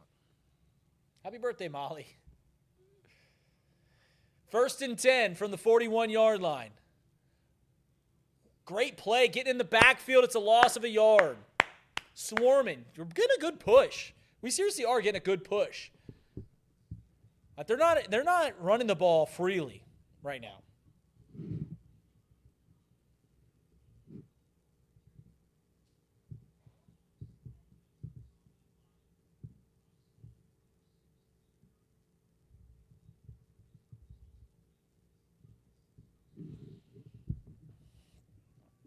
Second and 11. If we get a stop here, I mean, if it's 3rd and 11, do we call a timeout? Asking a question. Joe Flacco, play action pass, looking downfield, and it's caught across midfield. Gain of about 20.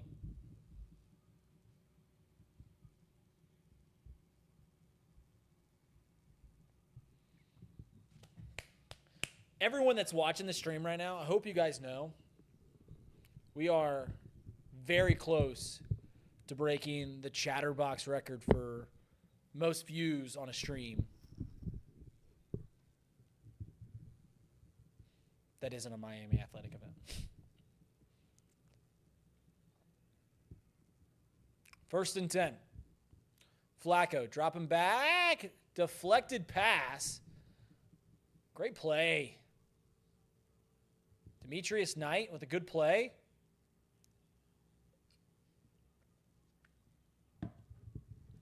Oh, yeah, we're almost at 15,000. We are just below 15,000 views. So thank you, everyone that's tuned in. That's a who day. Yeah, let's get a who day for that. Let's go. 2:02, last play before the 2-minute warning. Flacco dumping out route from the running back. It's going to be short of the first down. It's going to be about 3rd and 2. Gang tackle.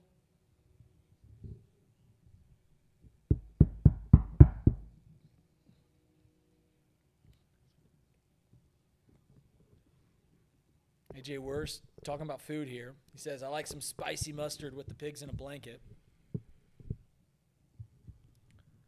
Tell you what, AJ, pigs in a blanket does sound like your typical weekend. Hell. We're going to have 3rd and short. 2-minute warning here. Up 14-7. Got to stop them. Can't allow any points. It's their ball to start the second half. So that's a big drive. Molly, we're singing. We're singing, Molly. So my favorite thing about the song, truly my favorite thing, before I did this, me and my buddies would go out to a local bar here in town, and we'd sing the song. Me and my friends would. And people warm up to the song. So if you're watching a Bengals game, the first one, bar of hundreds of people, we'd be the only people singing it. We'd start to chant and like, hey, we're the only ones singing it. The second time the Bengals would score, you hear some clapping. But we're still singing. By the 3rd touchdown, everyone in that bar is singing. So basically, the Bengals always need to score 3 touchdowns to have fun.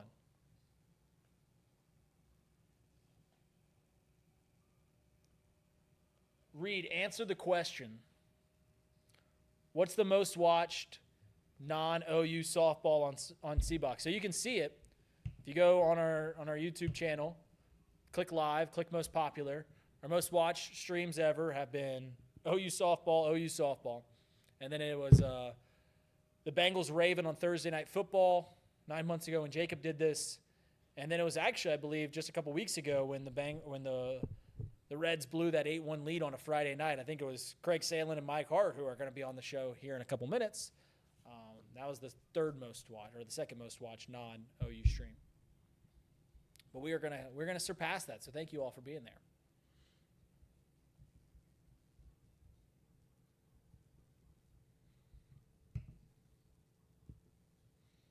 And I will admit, can't hear you because your microphone stinks. Is my microphone too low?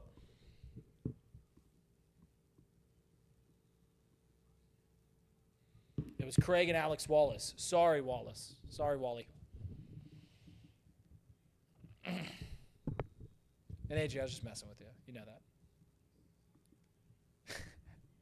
that. 3rd and 1. Here we go. Sneak. Flacco gets the first down.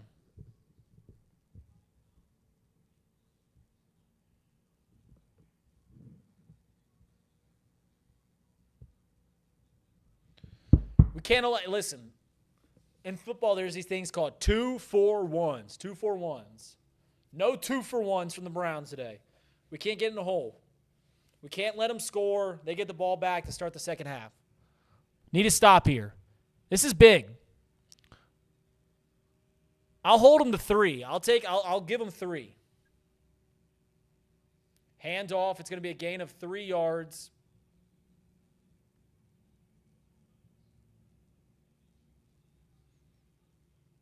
I'll turn the gain up. God, guys.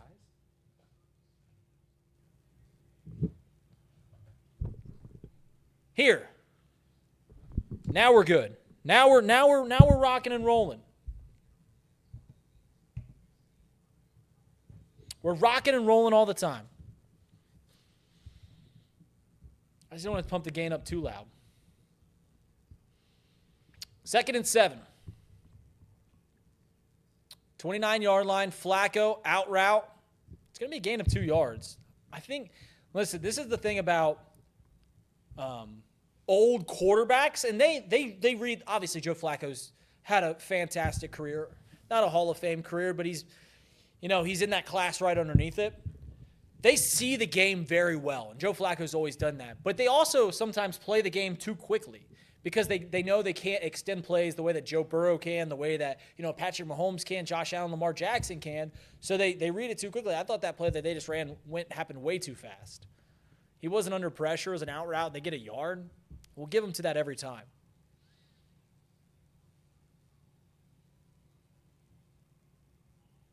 I can do a headset. If you guys want, I'll go headset in the second half.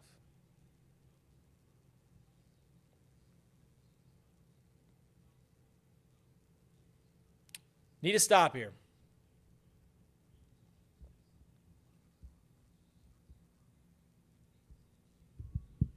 Third and 5, 30 seconds left. Both teams have 2 timeouts. 27-yard line. Joe Flacco dropping back to pass. He's having to roll out to the right. Not a whole lot of pressure. Trying downfield. It's incomplete. They're going to kick. All right, we'll take it. Come on.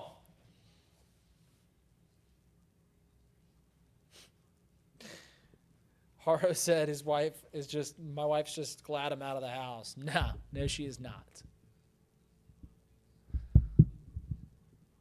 You guys ready? When I was a young whippersnapper, my sister was in the cheer. She was a cheerleader. She'd practice cheer. So here we go, right? Hey, you it was free throw line, but we'll go field goal line. Hey, you at the field goal line. Miss it. 46-yarder. Right down the chute. All right, 14-10. We're probably going to knee it and go into half. 14-10. That thing was booted. Haro said he piped it. Yeah, that thing had 15 yards on it. Yeah, we're kneeling it. We should kneel it. We should just go into halftime. We're going to need to stop. It was a weird – this is NFL football. It feels like we're playing better than them. But it's a 14-10, which is the beauty of this sport. It really is the beauty of this sport, that all these games are always great. We need 2 timeouts. Craig Sandlin said no, 2 timeouts. You know what? Because they're not going to – they don't have the offensive – that's a good point. They don't have the offensive capacity to score. It's 23 seconds. We've got 2 timeouts. We might try one play over the middle of the field. We might try one play over the middle of the field, call a timeout, and we'll work from there.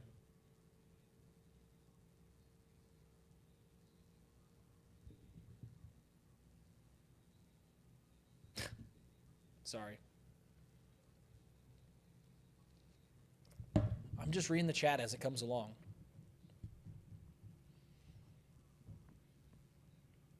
Out past the 26-yard line.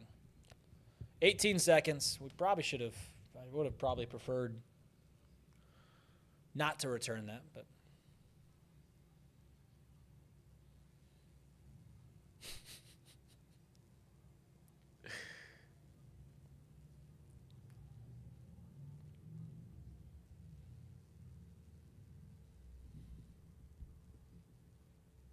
So 1st and 10, 18 seconds. Joe is in shotgun. We got 2 timeouts. Middle of the field. It is Noah Fant. Call a timeout. Use 6 seconds there. Odd first play. Yeah. I would have liked to see something a little more aggressive. Listen, the odds of us scoring aren't good. So, 12 seconds.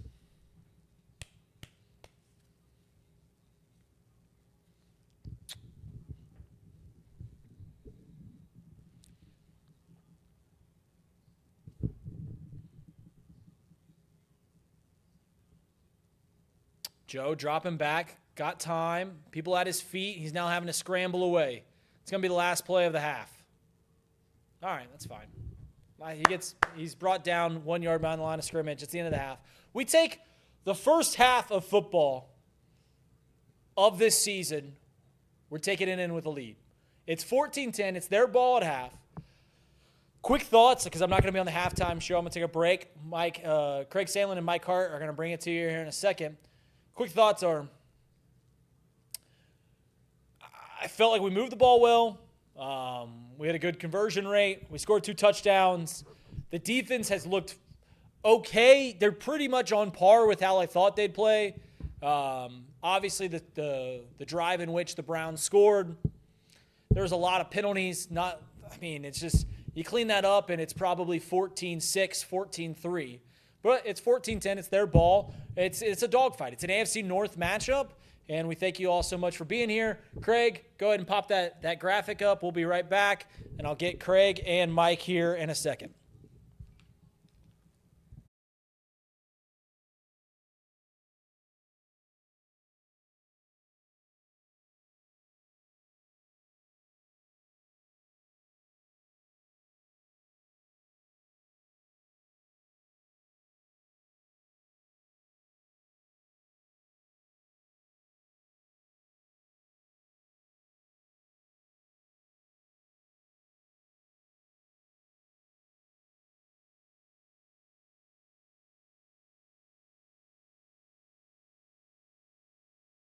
Joe Bengals lead 14-2, joined by Mike Hart.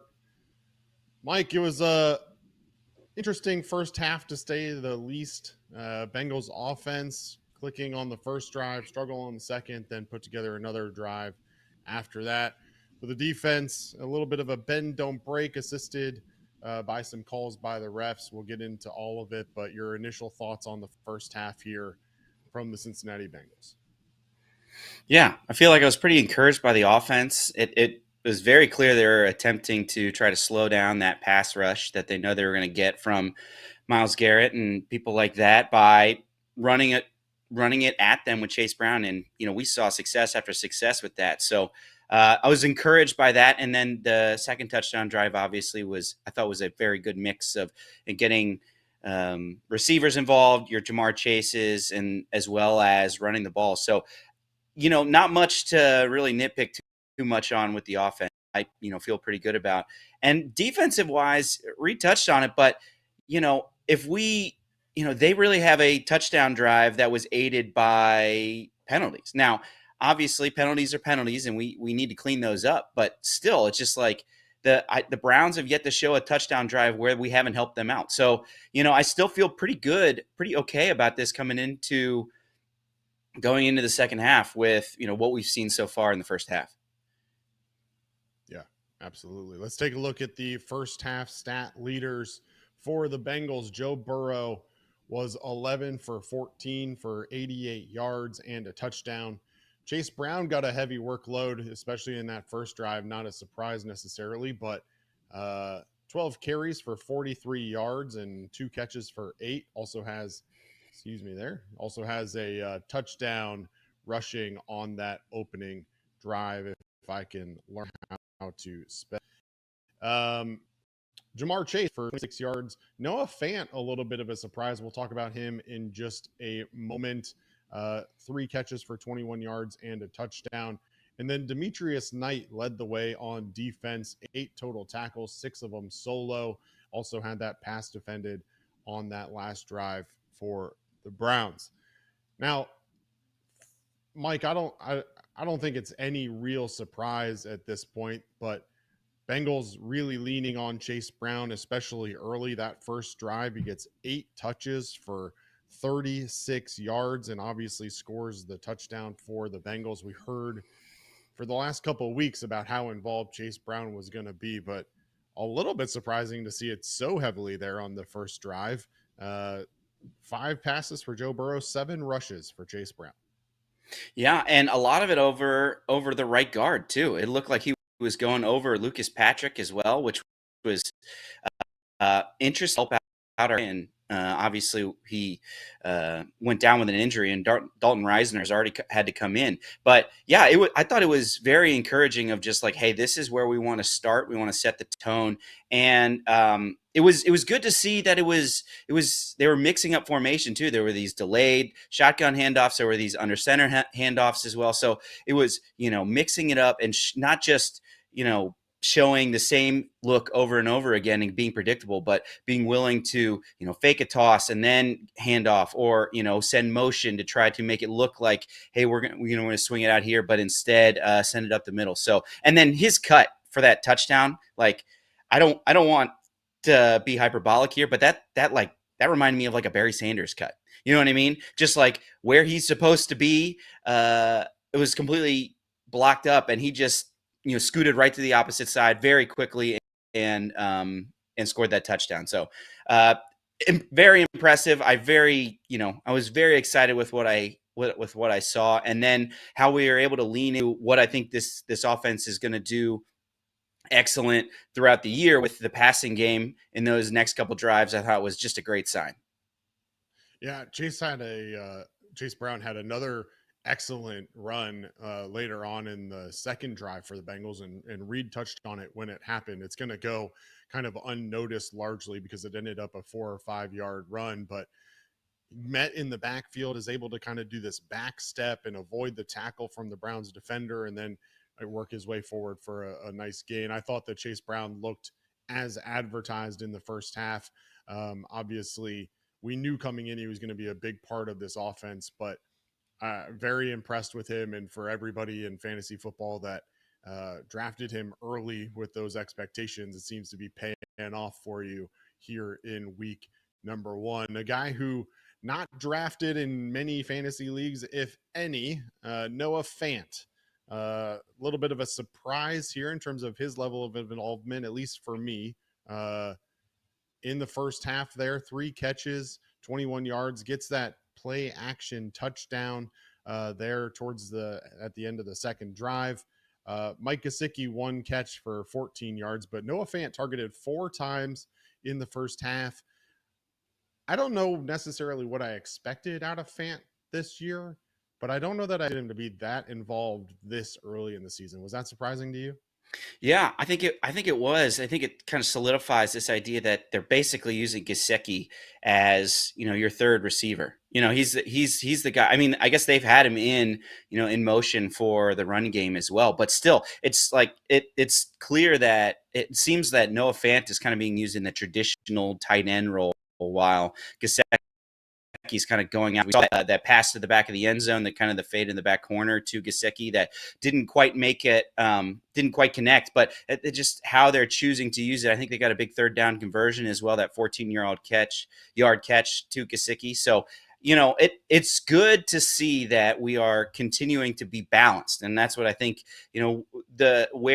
obviously we have the top end talent, and where I think the Bengals have struggled is being too predictable. And sometimes Jamar Chase and T. Higgins are so good that it doesn't matter. You can be predictable and you can't stop it. But I really like how balanced it feels, how willing they are to bring in all of the different weapons that they have, from Noah Fant to Chase Brown to Mike Gesicki, and then also be able to feature T. Higgins with a big third down catch, and then Jamar Chase with a catch and run, and then drawing that pass interference to get them down near the goal line. So just a lot of great things that I've been able to see from this offense. And so far, fingers crossed, but the offensive line has held up pretty good.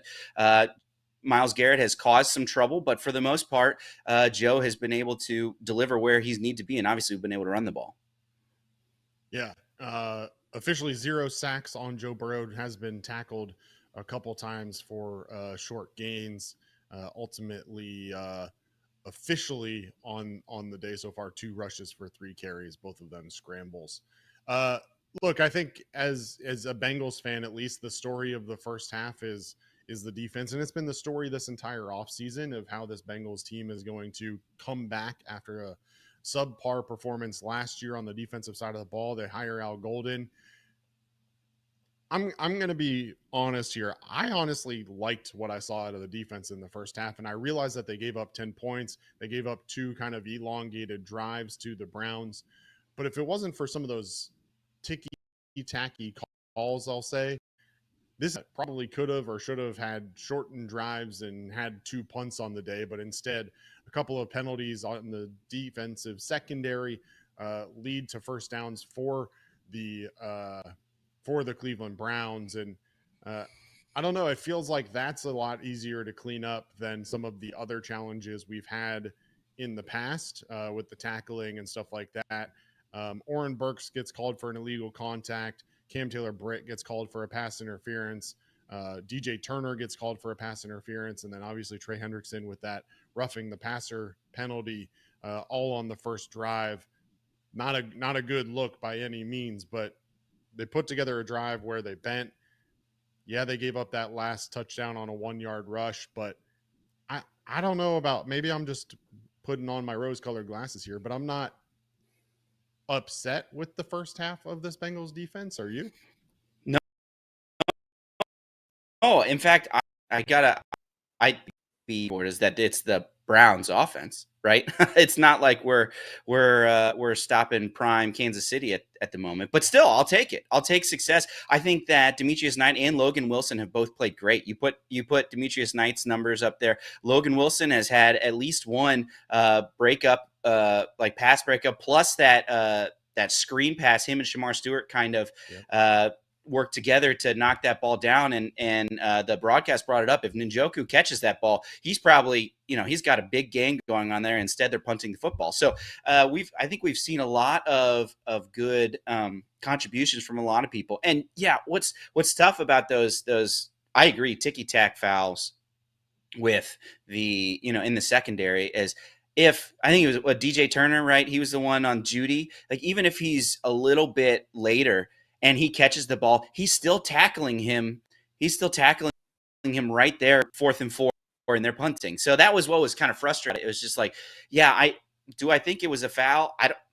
Maybe if you're gonna call that, there's gonna be like that happens all over the NFL every single week, right? That's just to me that isn't a. That's soft. That shouldn't be a pass interference penalty. But even if you don't hear, you get him down there. And so I agree. I feel encouraged by this defense. Hopefully we'll be able to build upon what we have and maybe get a turnover. Joe Flacco, tendency to throw it to the other team. They clearly haven't put that much on his plate, but hopefully we'll be able to, show some of, what we've been able to do with some of getting some contributions from, say, like a Shamar Stewart. We saw him in there a few times, or maybe even, a tipped ball that gets caught by your Geno Stone or your Jordan Battle or somebody like that, in a much maligned safety room. So it'd be great to be able to do that. I agree. I definitely feel heartened by what we've seen so far defensively, though not perfect.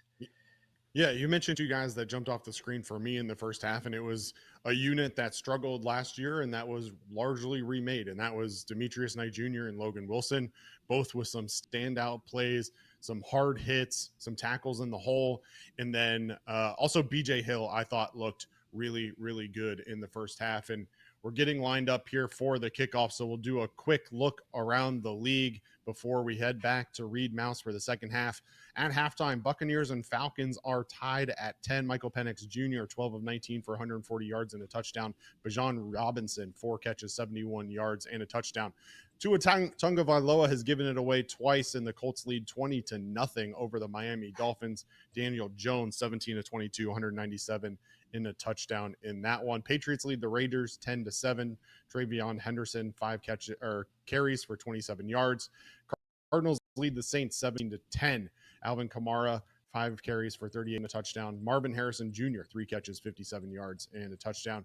Steelers trail the Jets 17-19. Aaron Rodgers in his Steelers debut, 11 of 14, 159 yards and 2 touchdowns. Commanders leave the Giants 14-3. Jaden Daniels, 11 of 18, 152 yards and a touchdown.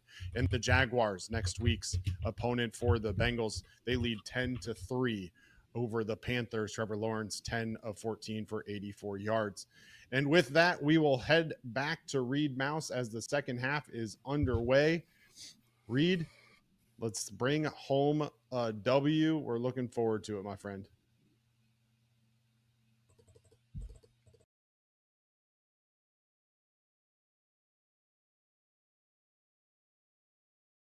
And we are back here. Browns are starting off the second half, and I can't tell you how big this drive is. Thank you so much, Craig Sandlin and Mike Hart. We'll see you guys at the post game. But we are starting off this second half, and we are ready to roll.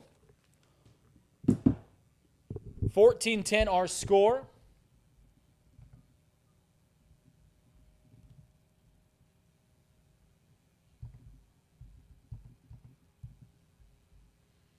So 2nd and 3. I'm trying to get that graphic out of here. But 2nd and 3, Joe Flacco under center. Hands the ball off and is swallowed up behind the line. This is a big 3rd down. Come on. This is a huge one here.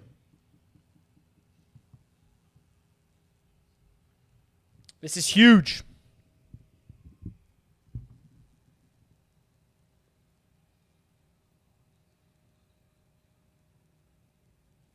It's 3rd down.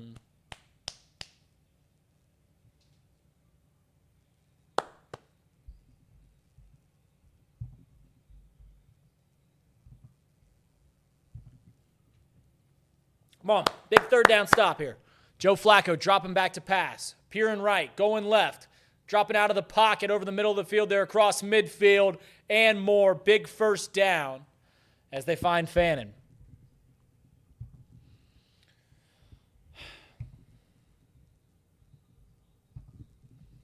Let's get this back up here so you guys can follow along at the top of the screen.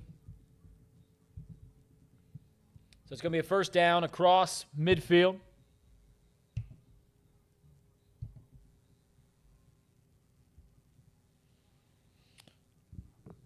First and 10 from the 44-yard line. Need a stop. Joe Flacco dropping back. It's an out route. Fannin once again slipping underneath the tackle. That is Dax Hill. And gaining 3 more yards. There is a flag on the play.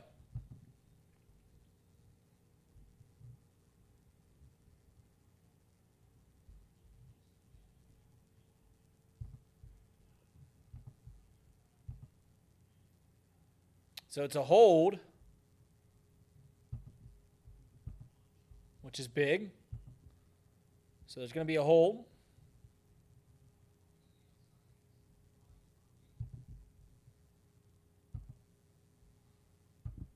So 1st and 20.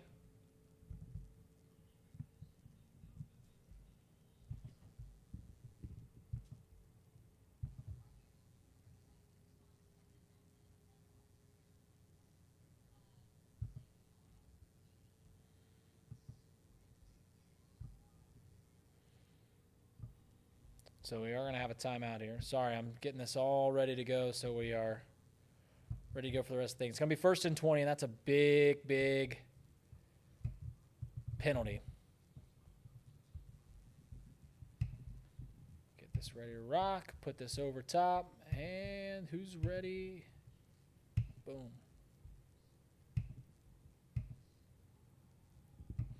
All right, so we're back. Thank you all for being here. Got 110 likes. See you guys putting the Reds score in there. Reds are playing right now. Still big game. Can't give up hope till it's gone. Thank you so much for all being here. Craig Sandlin, Mike Hart for spending your Sunday with us. And thank you all for spending your Sunday. Bengals' first game of the year in the Zach Taylor era. They've won one Week 1 game. That was in 2021 when they beat the Minnesota Vikings. I was there.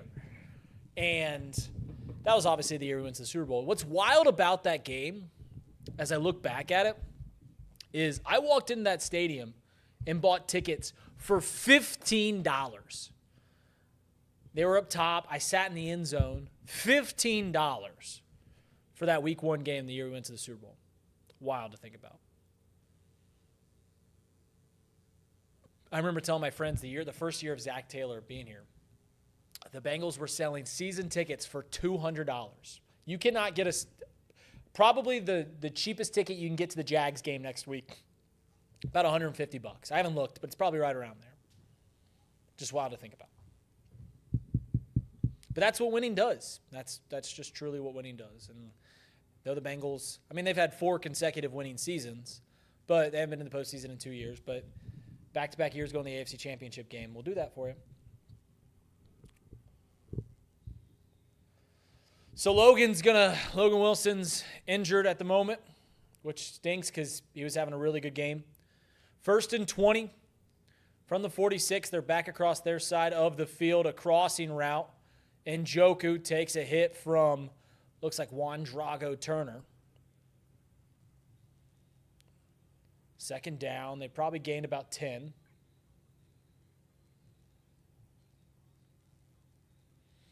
On 1st and 20, it's hard to cover that crossing route in all sincerity. 2nd and 8. See if a flag's called there. All tied up. A pass to Jerry Jeudy's incomplete. Is DJ Turner's name Juan Drago?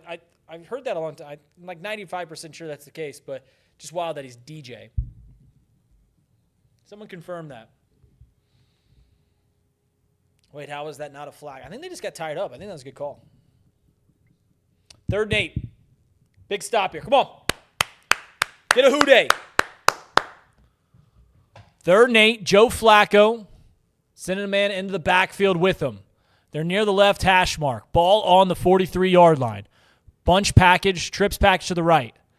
Looking over the middle of the field, completed pass out to the 31-yard line. It's a 1st down for the Cleveland Browns.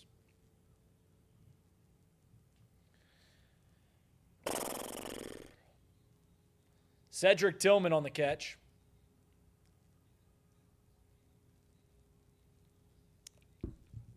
They only sent one man behind the 1st down markers, and they completed the pass. Hey, we hold them to 3 here. We still have the lead. Hold them to 3, still have a lead. I'll give the Browns credit. They've done a really good job at shortening this game. We've only had the ball 3 times. Handoff. Great job getting into the backfield, holding on to the shoelaces. Joseph Asai getting back there. Yeah, A.J. Worth says no, another 3rd and long with no pass rush. Listen, the pass rush is going to be the biggest piece of weight on the seesaw. It is. It really is. If we're able to consistently get back there, because we're going to score points. We are. So the other team's going to be dropping back a lot. If we're able to get to the quarterback, we're going to do great things. But we'll see. 2nd and 10.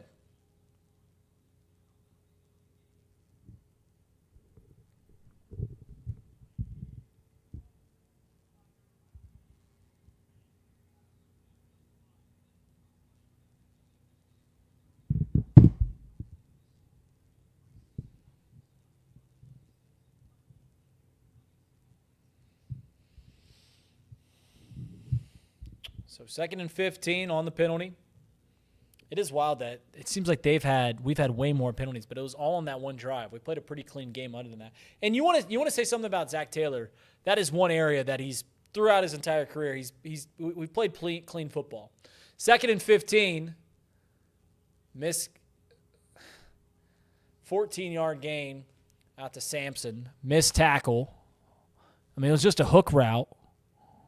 So from 2nd and 15 to 3rd and short. Michael Ackley wants to know if we're doing any live Cbox shows. We are down at Smoke Justice. Our first one, I believe, is in 2 weeks.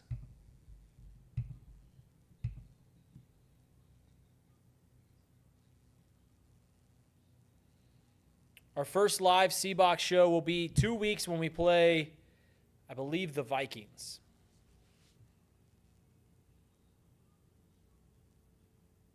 '21st.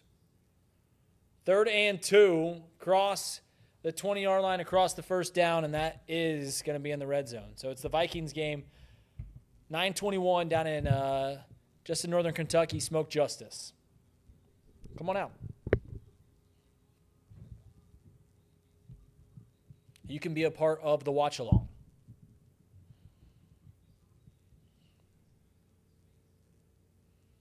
Guys, we're going to need a stop here. Can't let them take the lead. Bengals need to run the turnover play. That's about where I'm at. 16-yard line, 1st and 10. They've already bled 7 minutes off the clock on this opening drive. Joe Flacco looking for the end zone. Now feeling some pressure and throws it out of play. They tried to take a shot. Sage, Ohio, we're not there yet. They tried to take a shot and they got a little pressure.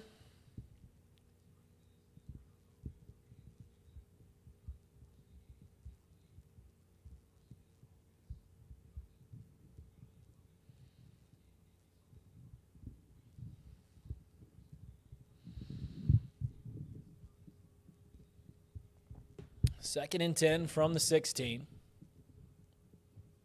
Joe Flacco, screen pass, out in the flats, brought down out at the 10-yard line to gain of 7 yards.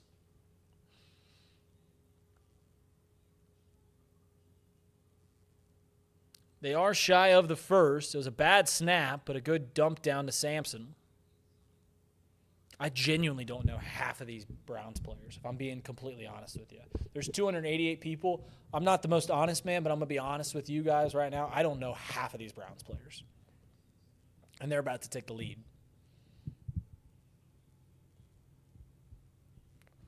Third and 3. Come on. Can we stop them here? Hold them here.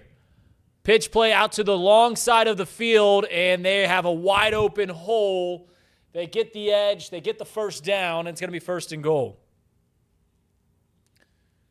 Listen, pitch plays are all about helmets on helmets, and for some reason, they go to the open side of the field, and we don't have enough helmets there. They send one blocker out in front of Sampson, and it's good enough. First and goal. 7:30 to play.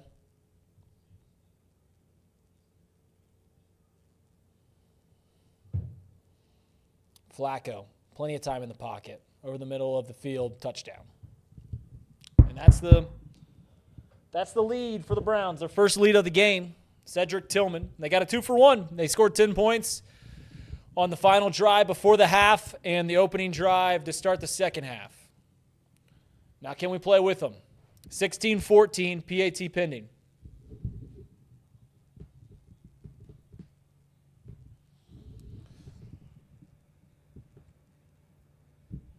And listen, the Browns aren't going to win a whole lot of games this year. But they are certainly going to be the most deadly at the beginning of the year. I'm going to tell you what's going to happen with the Browns this year. They're going to start losing games. Joe Flacco is going to have a couple bad games in a row. At some point this season, PAT, it's through the upper. No good. No good.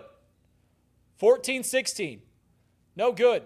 So he drills the 45-yarder with 15 yards to spare, but misses the PAT. All right, 14-16.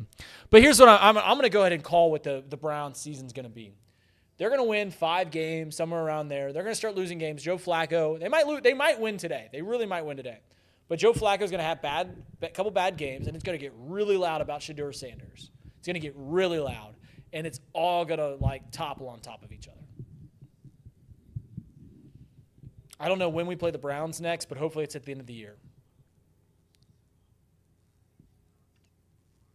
But that being said, if you want to be the Bengals and you want to actually show that you still are a competitor in the AFC, the American Football Conference, you got to win games like this. You have to. It doesn't matter, and I guess I'm in a long-winded way making excuses for what's going on right now. But it's also the NFL.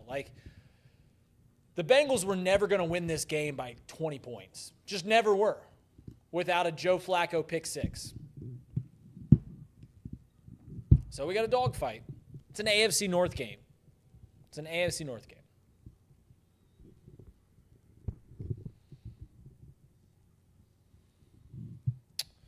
All right, we got to answer back.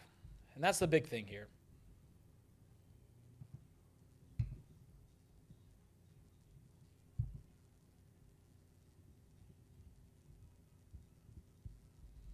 Can we answer back?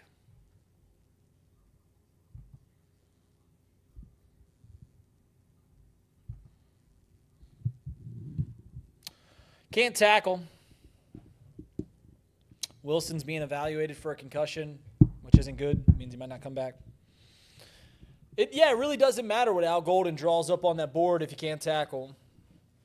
And it's watching a team that can't tackle is easily the most infuriating thing as a football fan. I can't think of anything more infuriating because you can take incompetence, right? Guys are just wide open. You're just like, what the hell's going on? You can even take where we're at right now, which we're not getting any pressure on the passer. It's when you're in a position to make a play and you don't make it, that's where it's super frustrating.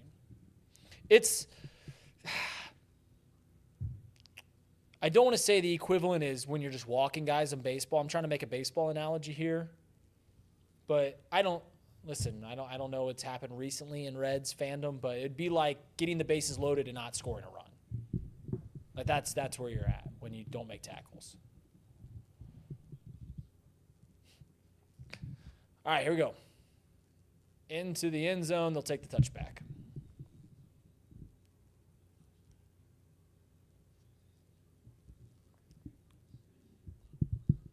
Did Nick Kroll help construct this defense?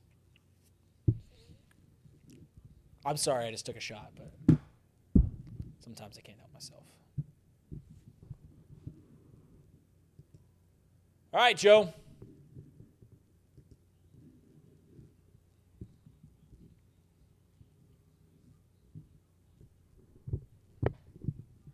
This will be one of the worst offenses we see all year, and we can't get off on the field on 3rd and down. Yeah, there's no doubt. AJ, the one thing I'll say is it's like our first game defensively too, but typically early in the year, defense takes precedence over offense. No, it's the other way. 1st and 10, play action. Going out to Noah Fant out in the flats. We're going to get a gain of 5. Can we get a Joe Shiesty in the chat? Joe Shiesty. There you go. I'm not going to say your name. 2nd and 5.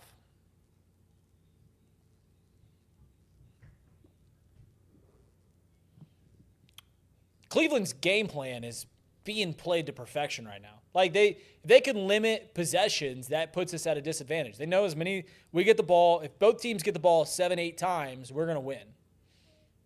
Or 9-10 times, we're going to win. This is our 5th possession.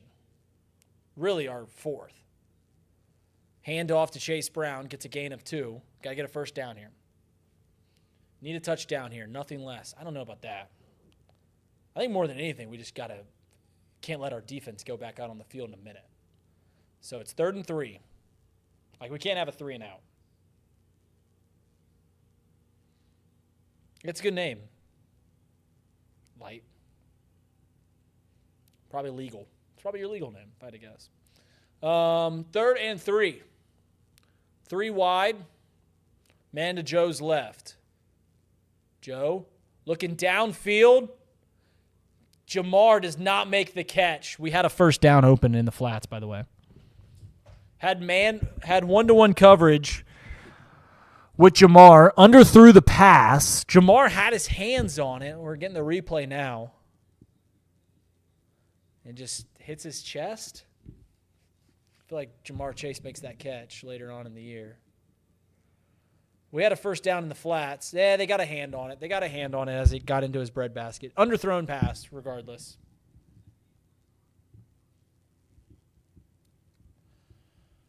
So we got to get the defense out. Excuse me as I sit down and weep for a second. The return is out to the 25.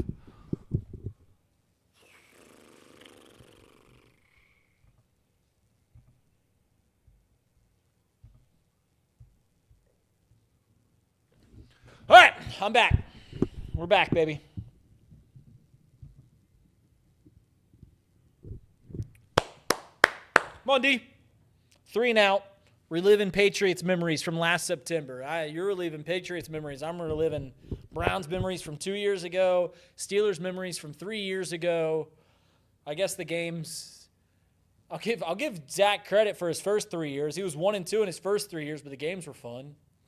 Remember the Seahawks game? Remember Zach Taylor's first Seahawks game? Andy Dalton. The Seahawks were still pretty good. I think Andy Dalton threw like 450 yards. We lost, but Andy Dalton threw like 450 yards. John Ross had like 100-plus yards and a touchdown. And we're like, man, this Zach Taylor guy, this dude's a wonderkin. And obviously that's not the case. Then the next year was the Mikey Nuggets double calf game. We hit both calves on the game-time field goal. Then we beat the Vikings in overtime. Then we had the freaking crazy game against the Steelers. Then we lost to the Browns. And last year we lost to the Patriots. I was at that game last year.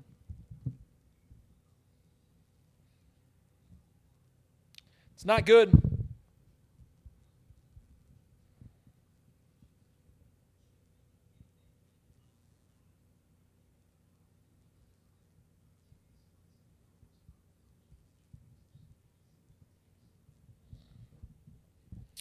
Michael Ackley said we need to run the defensive play. Or the turnover play. I think I'm on board with that. I don't know if we're going to get a turnover. They're going to play it pretty conservatively. If I had to guess. We just got to get them off the field. We got to get our offense back.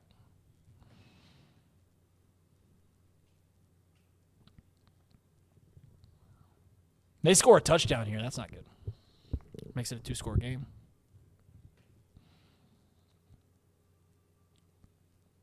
With a team that has the ability to shorten the game. Matty Mosley says, why do we fall for it every season? It's a long season, brother. I'll tell you right now that I listened to a lot of podcasts about betting. I didn't bet a single dollar on this game, but I watched a lot of podcasts on betting, listened to a lot of podcasts on betting, and Sharps loved the Browns. 5.5. Let's go, sack. That's a big one. That's a huge sack.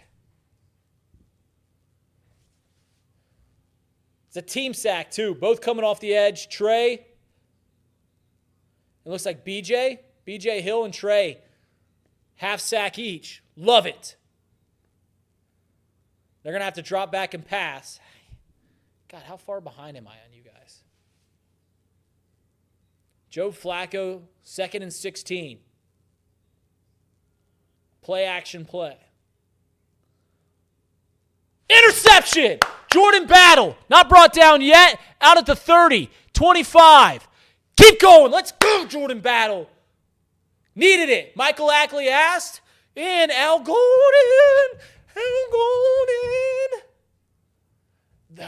The turnover play. Thank you very much. The turnover play. That's a great play. Listen. Guys, I'll tell you this right now. There will be times over this 17-game season where I'm standing right here and I'll be asking for the defense to come up with a play one time, and it feels like they never come up with a play. The defense just did that. They got a sack. They got a turnover on back-to-back plays. This defense is not going to be a good defense this year. At best, it's a middle-of-the-class defense, but they just came up with a huge turnover, a huge back-to-back plays. First, the sack to put them in the position to have Joe Flacco drop back, Jordan Battle with the interception. Now we got to work on it. Now we got to score on it.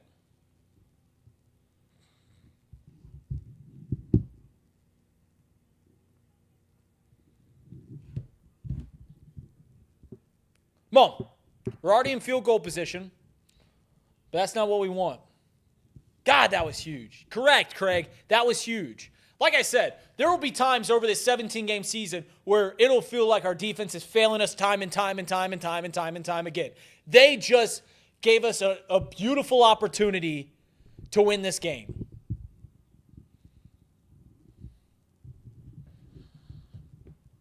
Joe Burrow, ball is on the 34-yard line. 4 wide, ball on the left hash mark. Chase Brown to his left. Sending Gesicki in motion. Takes the snap, looking out to the right. It's a screen play for Chase Brown. He's out in the flats. He's turning upfield. He's got a gain of a yard.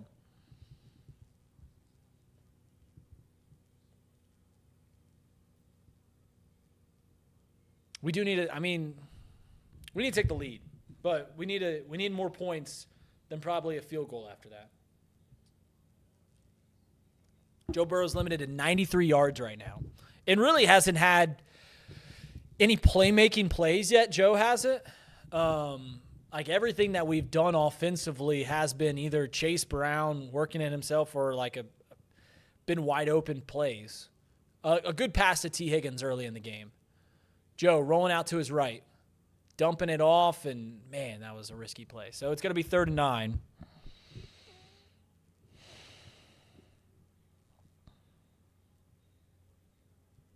Third and 9.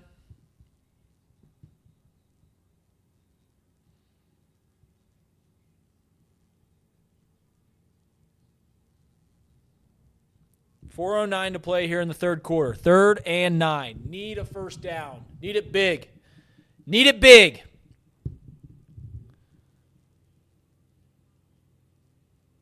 Eight seconds to play. 4 wide.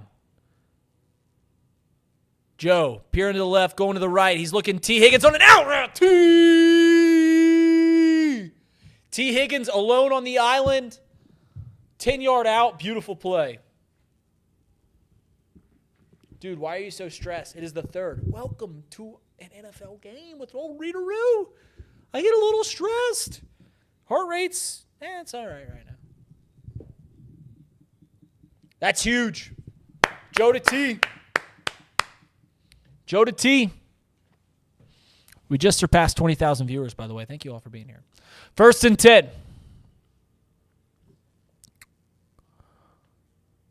Handoff to Chase Brown. He doesn't have a hole, but he finds 5-6 yards. Chase Brown is having a hell of a game.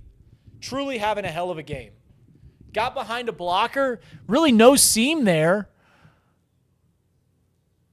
Oh, Joe did take a good lick there on the pass to T. Who hit him? Oh, yeah, he took a really good lick. Come on. 2nd and 4. Come on now with it, fella. Come on, big fella. Bunch, dual package to the open side. Gesicki here on the far side. And they're going to go to Gesicki in a bunched pack or in a very tight window, and it's going to be 3rd and 4.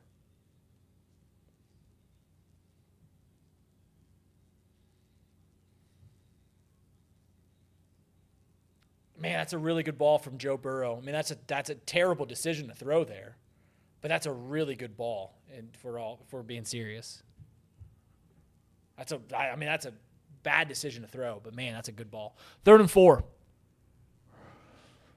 Joe Burrow's 14 for 20, 104 yards and a touchdown. Empty package, 5 wide, 3 to the far side of the field, and it's going to be a quick hit to Chase Brown. Did he not make the catch? Even if he did, he's short. Yeah, it's an incomplete pass. So we're going to probably bring the field goal package out. Oh, yeah, he just dropped it. Straight up dropped it. He wouldn't have got there regardless, but that is a drop. 4th and 4. Evan McPherson out to give us the lead. 35-yard field goal from the right hash mark.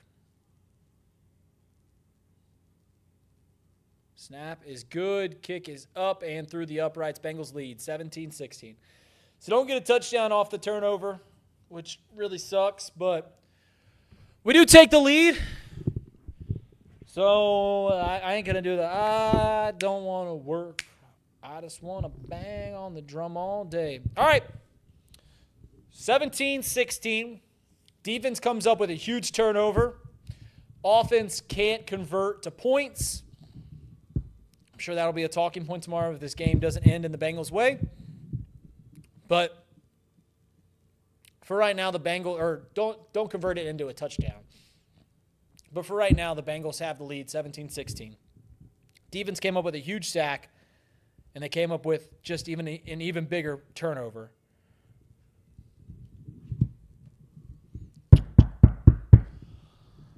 All right.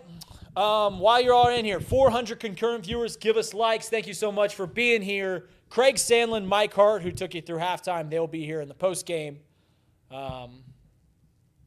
Tomorrow, starting at 10 o'clock, we will have Off the Bench. I will be on Off the Bench. Stone Shields will be on Off the Bench. I'm not going to tell you who the host is. And then Stone Shield Show will be from 11 to 12. Off the Bench is 1 hour, but it's going to be a tight hour. That starts tomorrow, right here on this set. Thank you guys so much for being here. Need a stop here from the defense. Need another stop, and we need a touchdown. I mean, if we can just keep putting pressure on the Cleveland Browns, it's an NFL game. So I haven't even looked around the scores of the NFL yet. Wonder if there's any big eye poppers. Really good slate tonight. Buccaneers are beating the Falcons. Colts putting it on the Dolphins. Man, the Fins might be really bad this year. It just feels like that's getting out of control. The Raiders beating the Patriots. That's a really good game, the Raiders-Patriots, because those are two teams that are kind of favorites to take a huge step up forward. Like a trendy pick is to say the Pats are going to make the postseason. I didn't watch Drake May a whole lot last year. Obviously, Mike Vrabel's a huge upgrade. We'll see. Geno Smith and Pete Carroll are a huge upgrade in Las Vegas. Steelers are getting their tail whipped, thank God. Jags beating the Panthers. That's pretty much all we got right now. All right, here we go.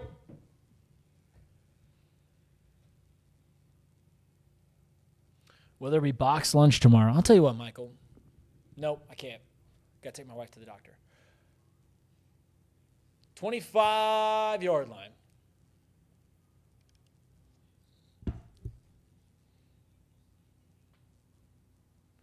Rick S. Ranford on 6 yards on first down. Why not run it on seconds?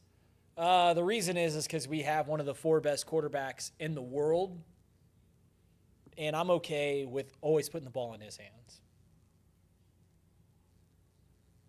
Everything's good, Mike. Just got to take my wife to the doctor tomorrow. 1st and 10, ball at the 25-yard line. Come on. Let's keep them behind schedule. 4 men on the line for the Bengals. It is a big jumbo package for the Browns, and they hand the ball off. They get a gain of 3-4 yards. Burrow has looked a step slow in this game. He's made a couple nice passes. He really hasn't played all that well. It really hasn't been a whole lot of threatening balls. I don't know what it is about Joe. You can go back to his college days. Really, his entire time here in Cincinnati, he has not played well the first 2-3 weeks. I don't know what it is. He's played well in the preseason this year. Last year, he played a couple snaps preseason. He's mostly been hurt, but he's always been slow. But go back to even the year that he won the Heisman and LSU won the national championship. He didn't play well for the first couple weeks. 2nd and 7. Pass out in the flats. That's a good tackle. Logan Wilson's back out on the field. That's big. Pass concussion protocol. And he was playing well. Logan Wilson was playing well.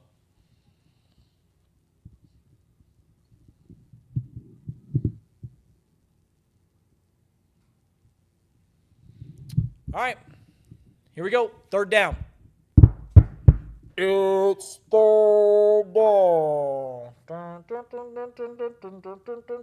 down. Minute 30 to play here in the 3rd.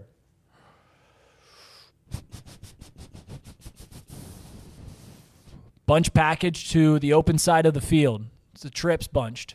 And it's a completed pass to Cedric Tillman across the middle of the field. They're in Bengals territory out at the 45-yard line. Oh, man. Just a slant route. We were in zone coverage, right?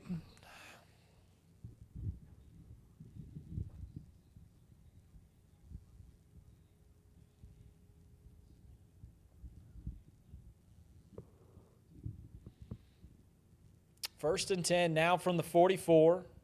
It is a handoff to Sampson, and that's a good stop. Jenkins with the stop. It's a gain of a half a yard. Slow linebackers, slower defensive backs. Here's the thing about football.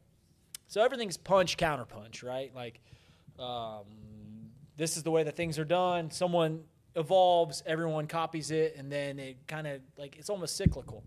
And for the last 15 years, kind of passing has been the evolution of the game. So what have teams done? They've made linebackers slender and faster, and they got to be all over the field. Not these big bruising guys that they got to fill gaps. And last year, what happened? Two of the best teams in the league did it by just running the Schmidt out of the ball. And I think that is because that's a reaction to slower linebackers, or quicker linebackers, quicker safeties, and not as strong safeties and linebackers. So we'll see what happens going forward. I guess what I'm saying is I'm okay with the Bengals if they have bruising linebackers that aren't as good as in coverage, because I think that the evolution, especially here in the AFC North, is going to be running the ball. I'm okay with pushing towards running the ball.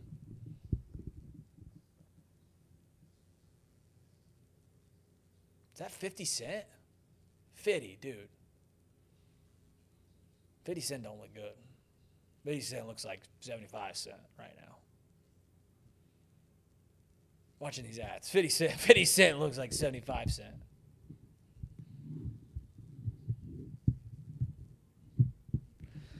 Fun fact about 50 Cent. That was his rapper name after he got shot 9 times, and his name is to signify change. More you know. Is Reid soft or am I getting old? Probably both.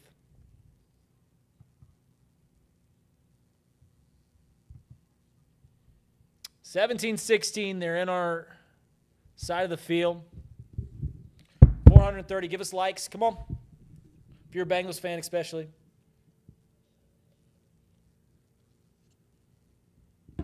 Oh, we got to put our 4s up. Everyone, put 4s up in the chat. Got to put our 4s. Here, I send my friends. I send my picture to my friends.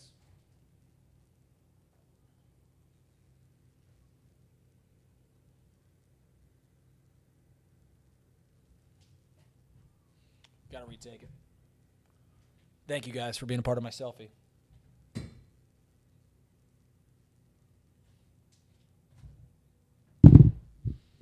Send it to my friends every week.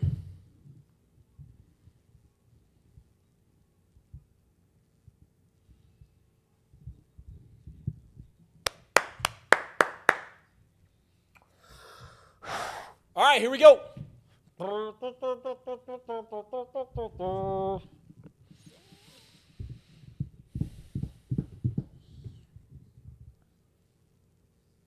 Browns ball, 2nd and 9.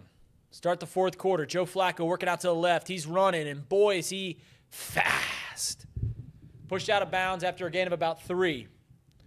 It's 3rd down.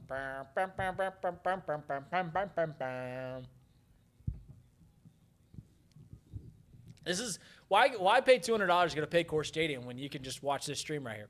And then you got the guy with the towel just. I think he wears a Trey Hendrickson jersey. I think he wears a Trey Hendrickson jersey, orange.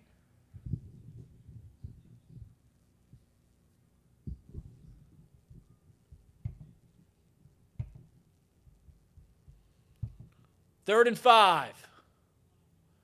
Over the middle of the field. Drop pass. Huge. Harold Fannin Jr. He was open. Hey, sometimes it's better to be lucky than good. All right. So 4th and 5. Where are they at in the – is it kick rate? He just didn't come down with it, did he? I mean, it's a good pass. It's an open play. I mean, it's a little – no, I guess it's a little too far out in front of him. But he does drop. So they're going to go for it. 4th and 5 from the 39. Huge play right here. Trips package to the open side of the field, bunched. They're going to move a man out wide. Over the middle of the field. Pass. Jerry Jeudy. Keep talking schmack. Keep talking schmack, Jerry Jeudy. Huge. Let's go. Hoo-day, baby. Woo!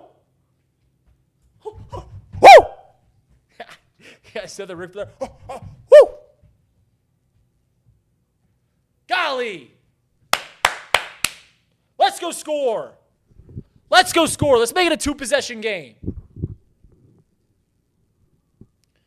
Or at least an 8-point game. Let's go make it at least an 8-point game.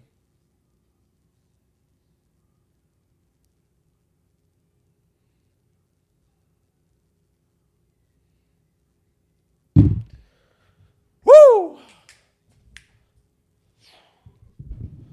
Judge Jeudy.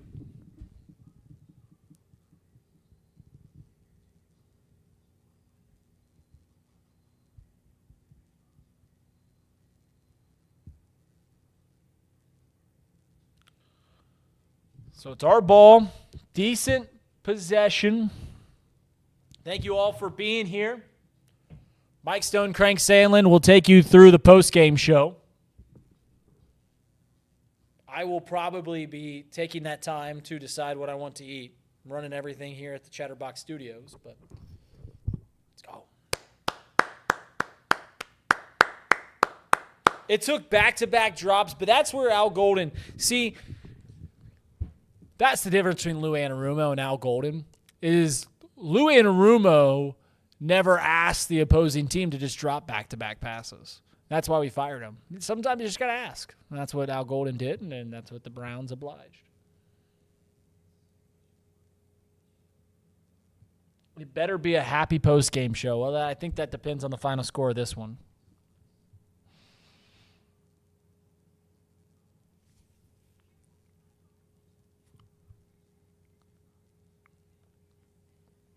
$22,000 viewers on this stream. Thank you.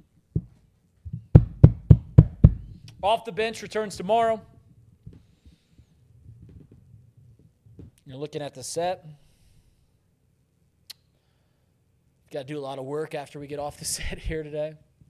Much to the chagrin of my wife and, honestly, my whole family. Because I don't want to be working anymore. But I'm going to have to work after this stream's off. I got to get this studio ready. All right, Joe. Taking over from the 39-yard line. It's a handoff to Chase Brown. He's lucky. He escapes one tackle just to get back to the line of scrimmage. We can't have a 3-and-out. We got to – listen, we've got to go score. They give us a turnover, and they give us a turnover on downs off 2 drops and honestly, the interception was a drop too. I mean, it was a batted ball. We've got to do something with this offense. And this is where people have had complaints about the Bengals offense, is it feels like we don't execute on opportunities sometimes. 2nd and 9. Although it always feels like that when you lose games. Great pass. Did he catch it? You bring it in? Oh, you're saying he's out. Oh.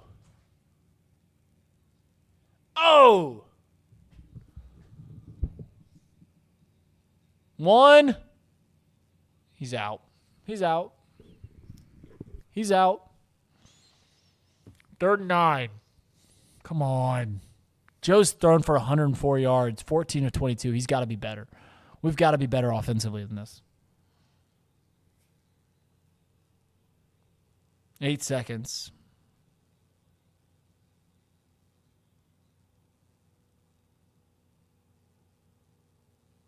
They're going to call a timeout.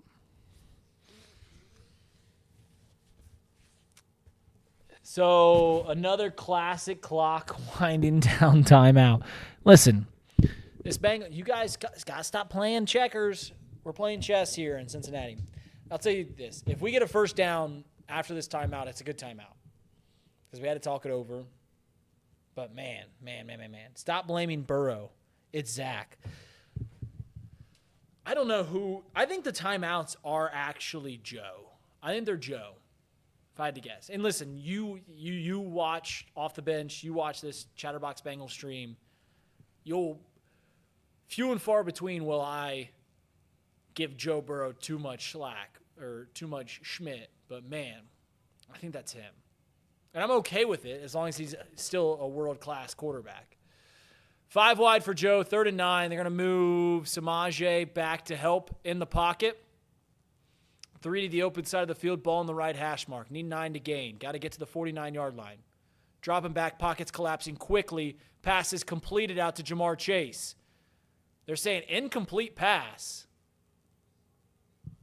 It would have been short of the first down anyways, but it would have made it a very interesting. I think he caught that ball. Craig Sandlin says he caught that ball, challenge it, then go for it. I think he caught it too. He would have been short. That might be game, says Cody. They brought pressure here. They brought, just 5?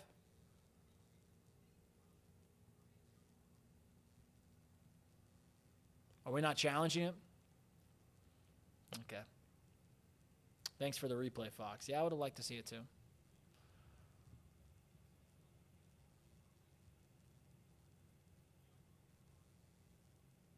Are we doing the thing where we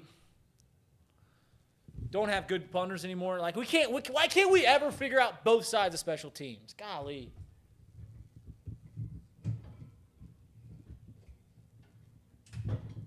I need reinforcements, folks. I need reinforcements. 2 chances to score. 2 chances to, we're down 3, down 2, get the turnover. Man, that's 3 consecutive bad offensive drives.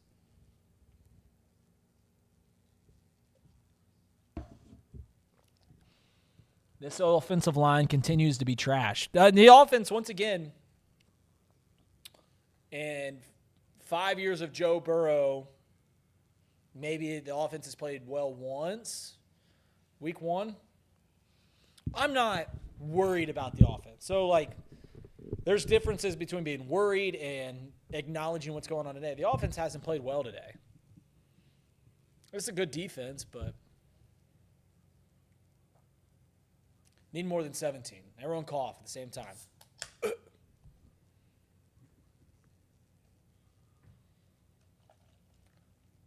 Not close enough. Not close to good enough from this offense. I agree. But here's the facts, AJ. You're right. You are right. And everyone that's commenting about the offense is absolutely right that the offense is not good enough. The only thing that matters for the final 10 minutes of this game is that when it clocks down to 0, the Bengals have more points up on the board than the Browns. And I don't care about anything other than that. So I need another stop from the D. And I need the offense to put the screws on them. Just win, baby. That's right. Just win. I needed reinforcements in this cup over here, as you guys can tell. Oh, man.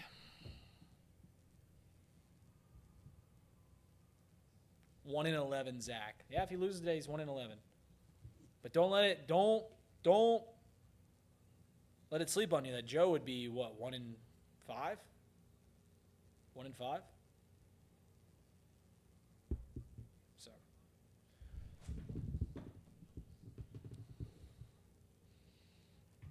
Let's get a win. Let's get some chicken wings, and let's have a good Sunday.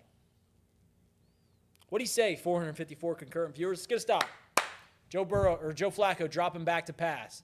Dumping it out in the flats. They're going to have a gain of 7 yards.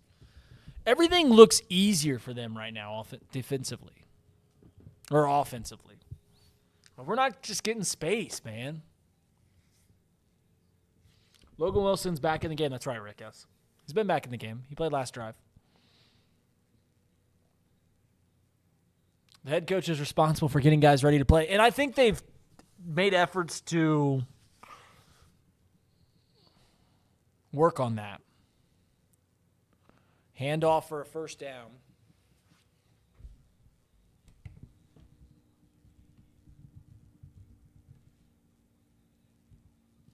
Listen, Kevin Stefanski, as much as Browns fans don't want to hear this, I think he's one of the better coaches in the league. And I think he might be a better coach than Zach Taylor.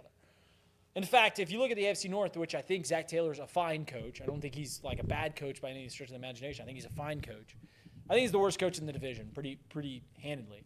And you give an entire offseason for Zach Taylor against a better coach than him, it normally doesn't end up well. Joe Flacco scrambling to the right. Is he going to dump it out of play? No, they're going to go to Fannin for a big gain of about 15. Are they in scoring position?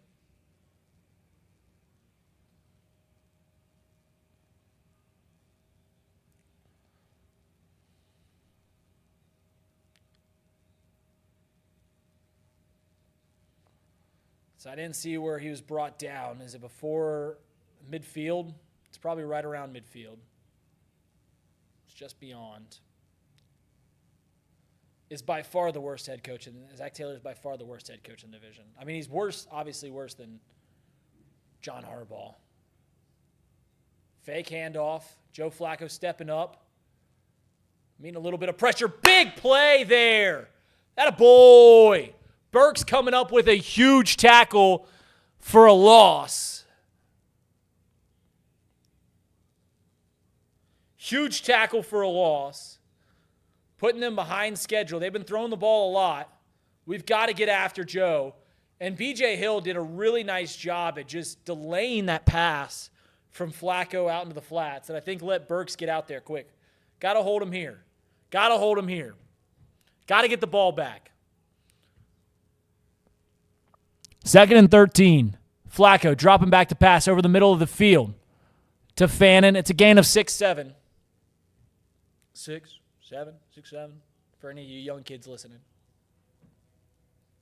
I don't get that joke, by the way. 3rd and mid. Kurt Zimmerman. Thank you. Love you so much.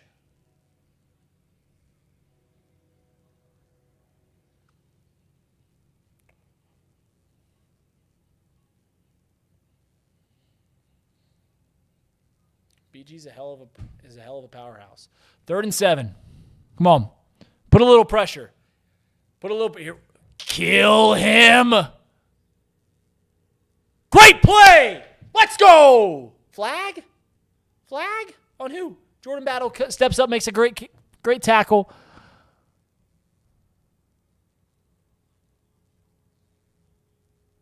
Holding on the offense.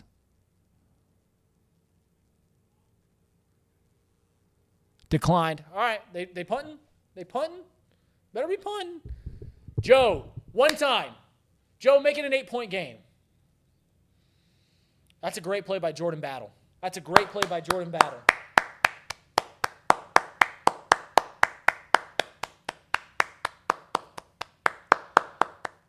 I'm not telling you guys what's in this cup, but if we get to 225 likes by the end of the Bengals drive, everything that's in this cup will be chugged.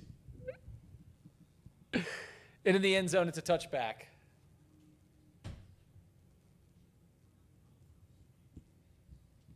Craig, let's get in the end zone first. Why are you doing that, man? He's right. If we get in the end zone, do you go for 2 and make it a 2-possession game, or do you go for 1 and make it an 8-point game? I don't know.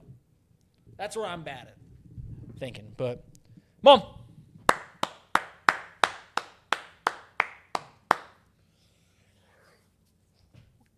Come on, let's go score. They didn't pin us. Our defense has now stepped up 3 consecutive drives. Really only 2, but we got to stop. We got to stop 3 consecutive drives. Can we go score? Can we put pressure? We haven't done anything in this second half. We haven't done anything.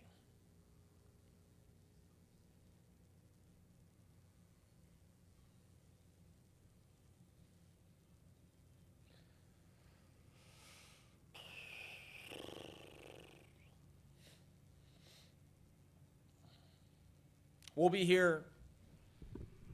Craig Sandlin, Mike Hart will be here after after the game, post-game, breaking the whole thing down. Off the Bench returns tomorrow. We'll have Chatterbox Bengals content out throughout the entire week. Stone Shield show starts tomorrow. If you're familiar with Stone. Not for me, so I can, so the company can make some money. 225 likes. So you see this cup empty. If we get to, I would say 200 likes. Give me 40 likes by the end of the Bengals drive.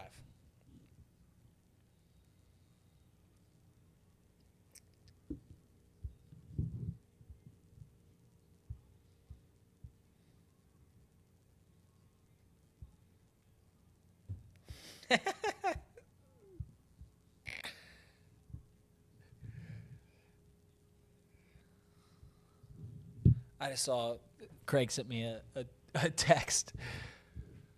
All right, here we go. Come on, Bengals. 1st and 10 from the 20. Joe Burrow with an up back. Sends Uno in motion. He steps up in the pocket. He's brought down for a sack. Burrow better throw the stupid rock. That play was way too fast. That happened way too fast. That's not on Burrow. What do you want me to do? Get rid of it before the play even happens?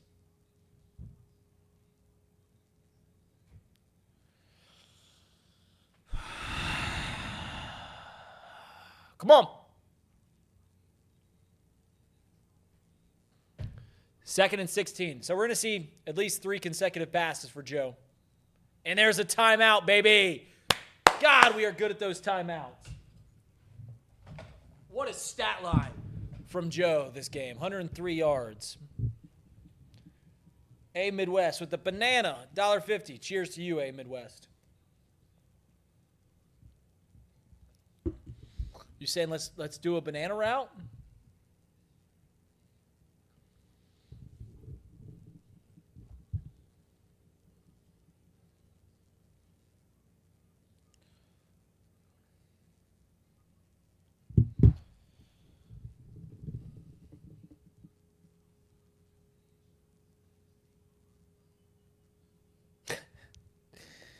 Don't put TOs on there. Craig's talking about Joe Burrow's stat line. Said 2 TOs.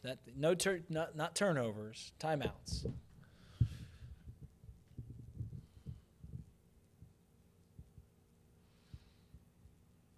Second and 16.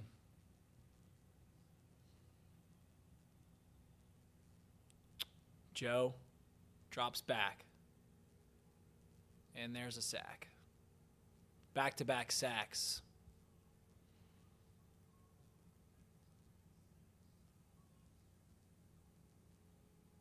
Make it 3rd and 22. This game ain't on our defense. Normally week ones aren't. I mean, even if we punt this away, they're going to be in field goal range.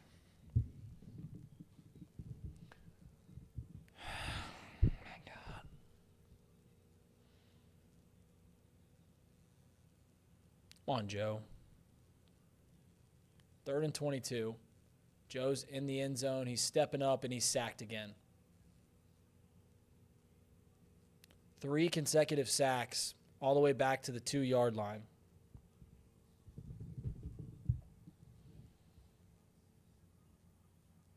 Sack, sack, sack.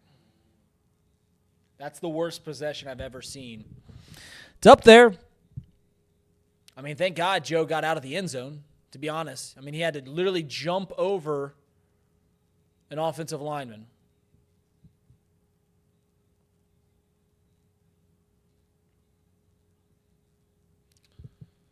So loss of 18 yards all the way back to the 2-yard line.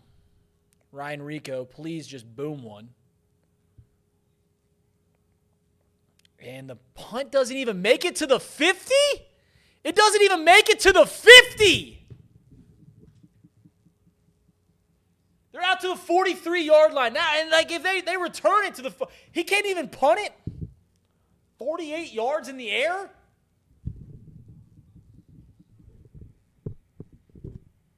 Are you kidding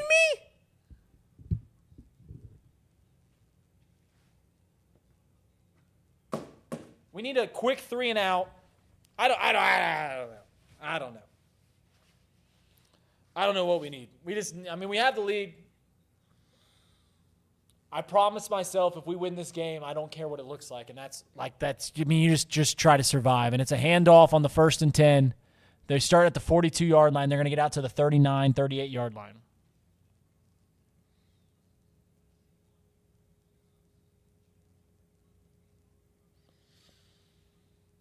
Can we get Zach Taylor better drip? He looks like he doesn't even get like team authorized gear.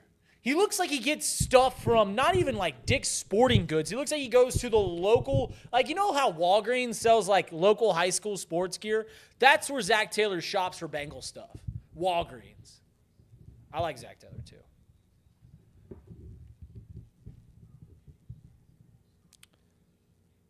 Second and 7, 6:34 to go in the game. We do have the lead. For what it's worth, our stream just surpassed 25,000 views. So.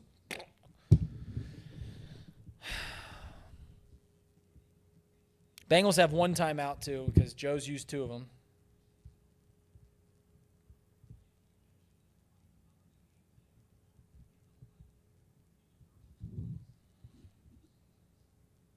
I do have faith in Al Golden, Sean. That's right.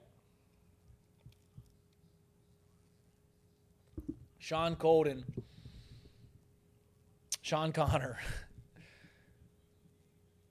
has given me a little bit of a reprieve here. He's the wind in my sails I needed. Ball on the 39-yard line, 2nd and 7. Dropping back, Joe Flacco over the middle of the field, incomplete pass. No flag, no flag, no flag, no flag. All right. 3rd and 7. Kurt Zimmerman said, yeah, ball game. Hopefully he's not ahead of me. I'm seeing Fire Zach. How? You guys aren't ahead of me, are you?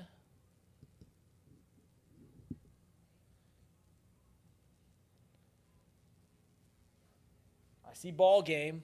I don't like this. I don't like it. I don't like the chats. I don't like the chats. I don't like the chats here. 3rd and 7.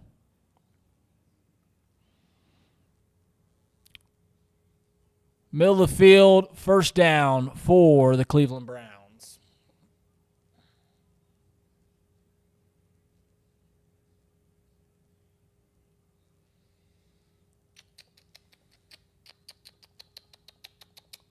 Hold them to 3, I guess.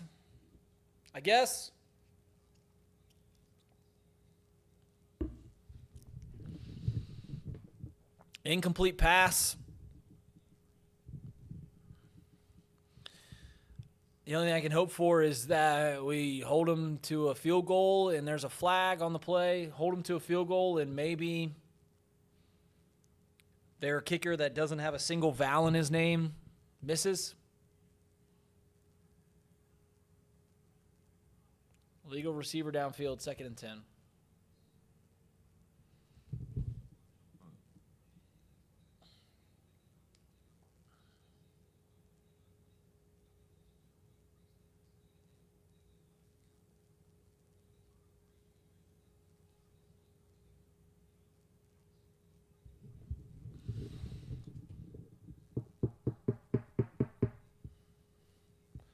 Second and 10, Joe Flacco hands the ball off.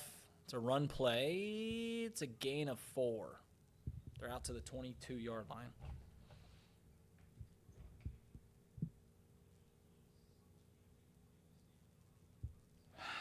Just win. Just win. Just win the game.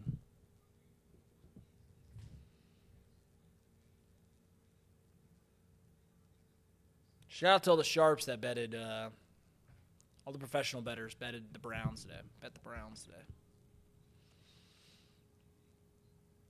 3rd and 6. Joe Flacco under pressure. Pass to Jerry Jeudy. Is he in? He get both feet in?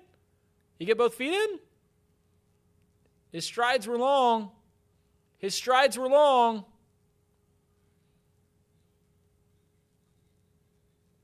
That's a first down for the Browns.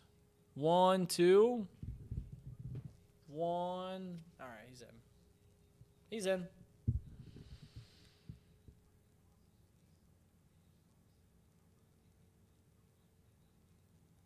Clearly in. You're right, David. You're right.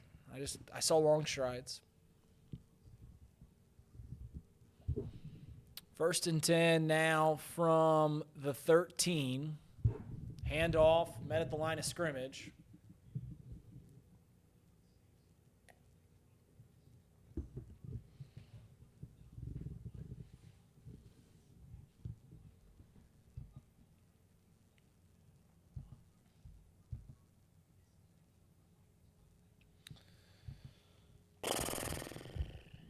Yeah.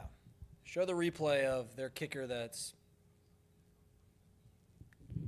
not got a single vowel in his name. We got 9 consonants. 2nd and 10. Screenplay out to Fannin. He slips 1 tackle. Brought down a yard past the line of scrimmage. 3rd and 9.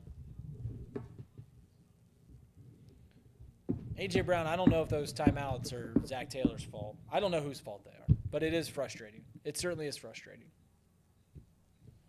I've actually had the take last year that those timeouts are Zach because he's too slow to get the play in.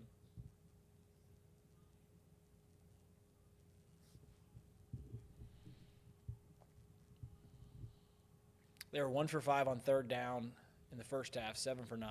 Here, need to hold him here. Joe. Got pressure and a sack. All right, they're going to kick. That's a huge sack, like Craig Sandlin. That was a big sack.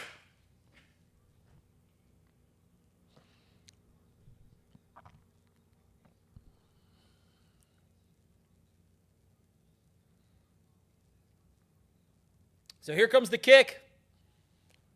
Old consonants, no vowels. Andrei Schmiele. 9 letters in his name, not a single vowel. 36-yard attempt. He missed! He missed! Wide right! Wide right!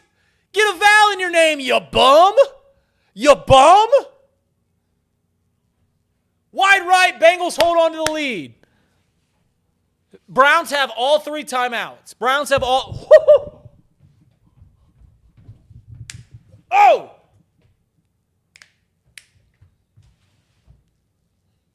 Woo! We got to win this game. Oh, my God. They've gift wrapped it. They put a bow on it. It's a beautiful gift. Open it, Bengals. Just open it.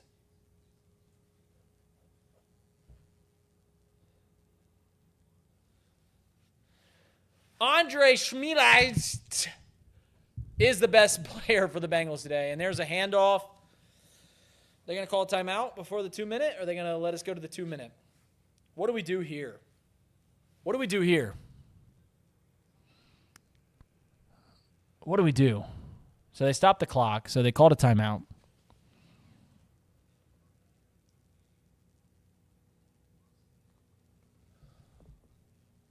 We got to get a first down.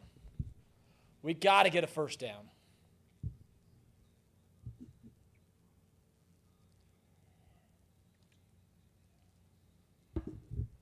Come on.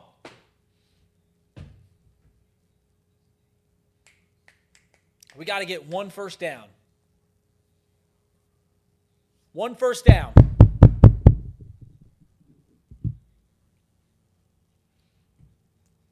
Win this game. Win this game. T! Not there. We're not there yet. He's out of bounds. He's out of bounds, which sucks. Fuck.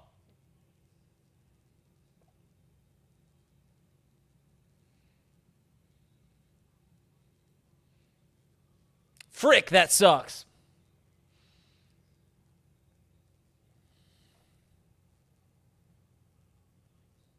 Frick, that sucks. Come on. Got to get a yard.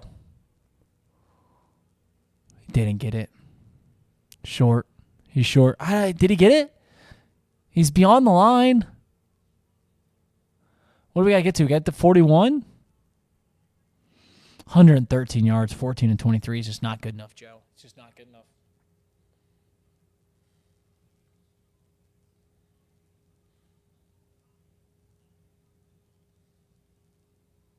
So we're down to the 2-minute warning. It's 4th and inches.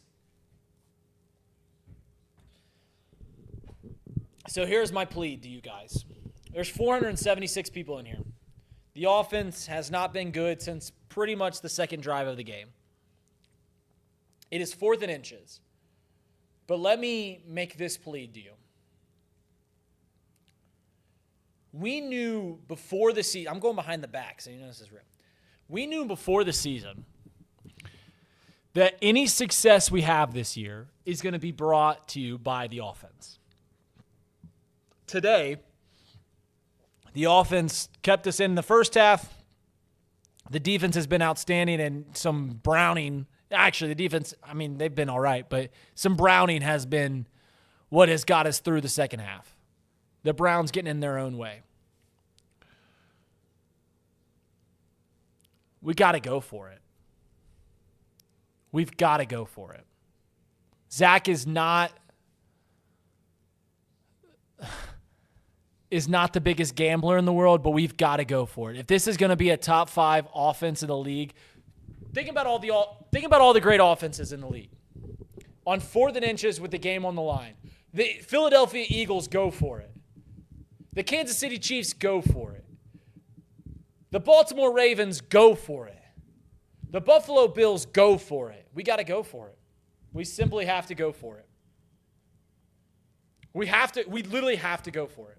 And lose if we lose. But we know that this offense, the reason we haven't won, if we don't win today, it won't be because of the defense, it'll be because of the offense. So we've got to put it on the offense right now. Every great offense in the league goes for it in this situation. We've got to go for it. We simply have to.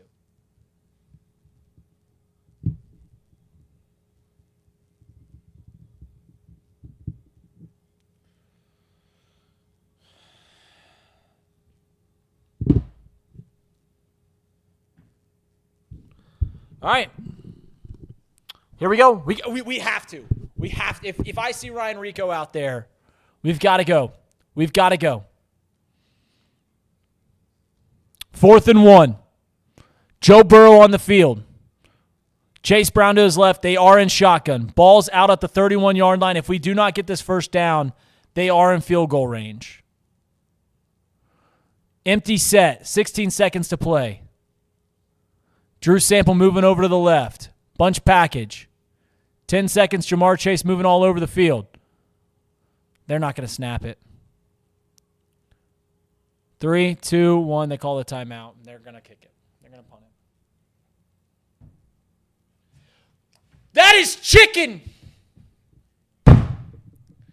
That is chicken. Go.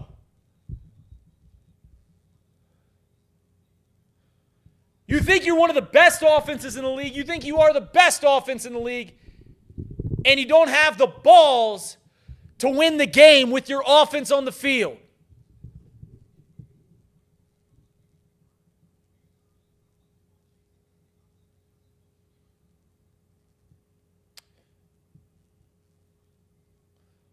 So we need the defense to win us a game week 1.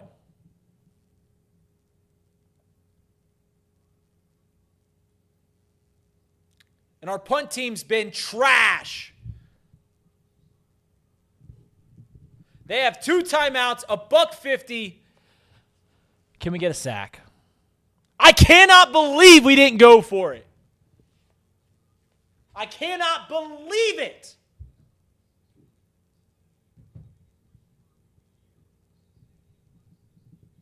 Honestly, ask yourself that question.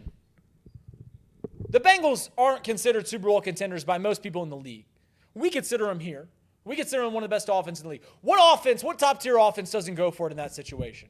Not a single every single freaking one. Joe Flacco drops back. They're starting at the 34-yard line. It's a dump down to Fannin on a hook route. It's an 8-yard gain. They're out to the 41.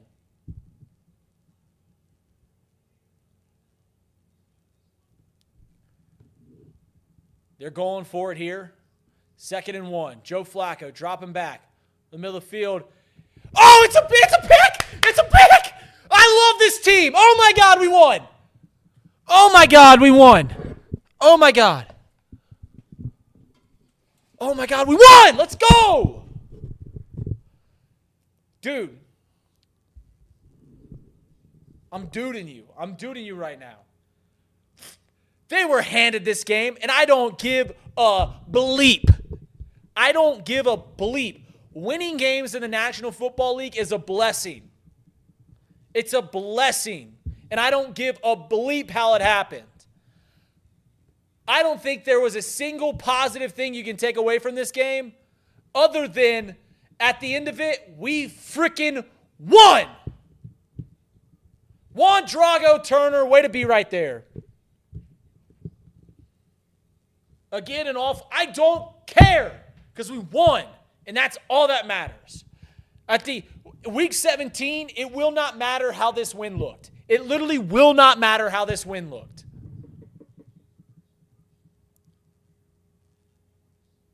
I mean, I guess the game, it's over. But think about this. So just to prove that it doesn't matter how the game looked, the Washington Commanders, remember this? Week 4 last year. The Commanders were 3-1. The Bears were 3-1. The Bears had that game won. Do you remember how they won that game? Yeah, the Bears defensive back was hyping up the crowd as the play was happening. They throw a Hail Mary and win. You don't remember how games ended. You don't. Coming to the end of the year, the only thing that matters are wins and losses. The only thing that matter are wins and losses.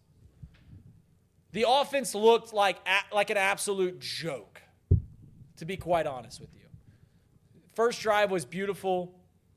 Another great touchdown. Joe didn't have any stellar plays. But we won. That's a bad team. That's a really bad team that we beat today. And let's hope at the end of the year, we are 6 games above them in the standings.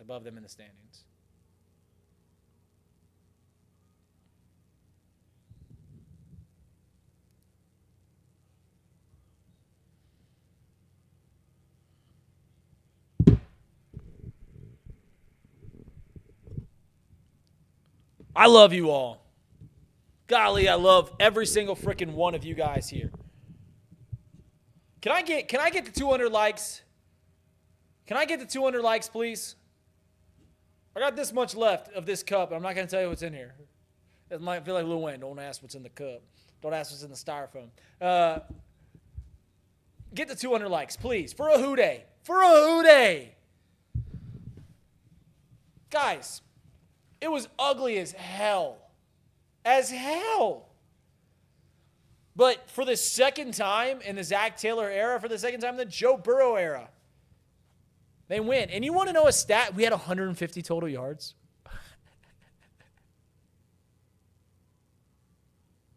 We had 150.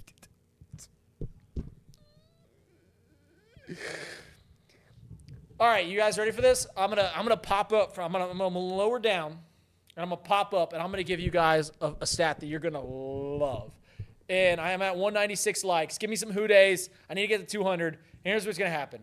I'm going to pop down. When I come back up, I'm going to be at 200 likes. And I'm going to give you guys a stat. You're going to love it. And then we'll drink what the rest is in Lil Wayne's cup here. All right, ready? Ready for this?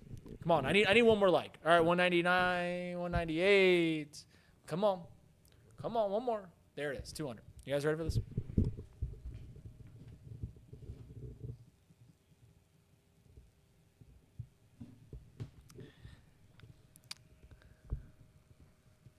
The only other time that the Bengals have won in the Zach Taylor and Joe Burrow era on week 1, they went to the Super Bowl.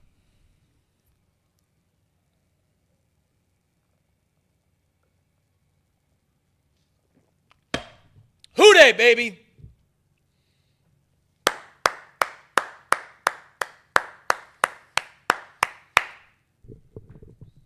Who they? Let's go. Who they think going to beat them Bengals? You can't even beat us. Dude, that's how good our defense is. 150 yards of offense and we win? 150 yards of offense and we win?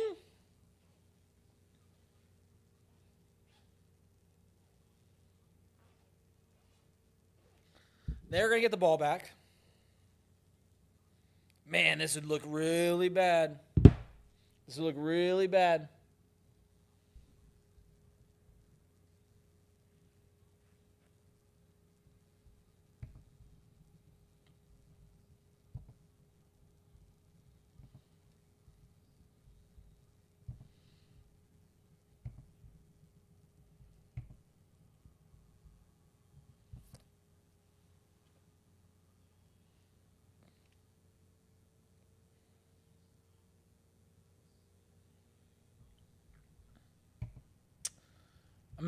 I guess I did get a little over my skis there.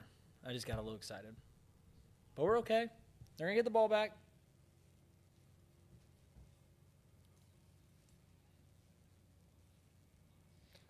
Don't get too cocky. You're nervous. It's all right. They're going to get 30 seconds.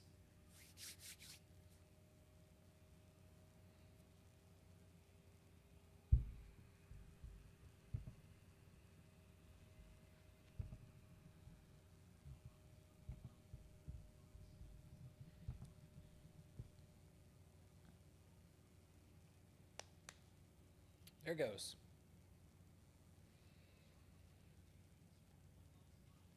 There's a lot that could go wrong. I got a little ahead of my skis, but that's okay. I'm not worried.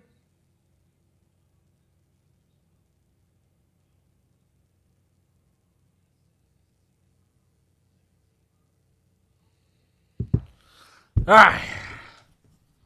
This ain't over yet. Is it still stuck on 9:27? I'll take it away here. I refreshed it and it didn't get anything better. Come on, Ryan Rico. Great punt. Great punt.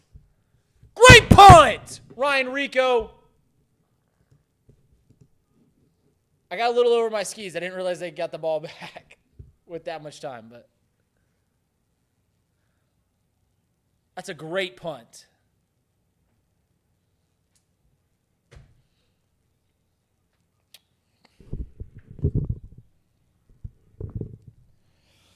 I cannot wait to eat. Thank you for all 27,500 people that have watched this stream so far. Let's get over 30,000. Thank you for all the likes.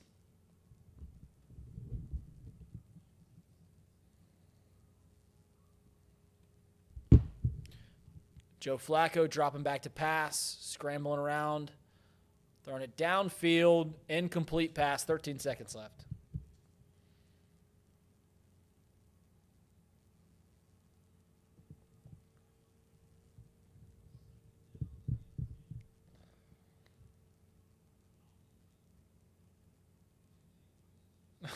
David Shaw said all that money for the Iowa offense is hilarious. Listen, brother, we are looking like we're going to win. We won. We won today. Tick, tick, tick, tick, tick, tick, tick, tick, tick, tick, tick, tick. That's right. 13 seconds. They got to go 70 yards and kick a field goal in 13 seconds. What a good out route.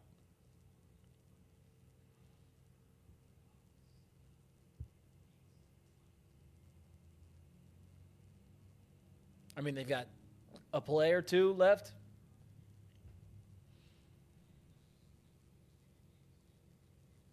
I'm claiming a win, dude.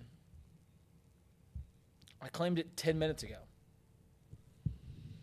Pick six would be hilarious for the cover. Golly, I don't give a flying F. That was the final thing I told Craig on the pregame shows. I don't care at all how it counts. I just want to win. Trey Hendrickson thought the game was over because of a false start. I really don't care. I don't care. We could win every game like this. I do not care. People that worry about how you look when you win games in the NFL, losers. It's an complete pass, and that's game.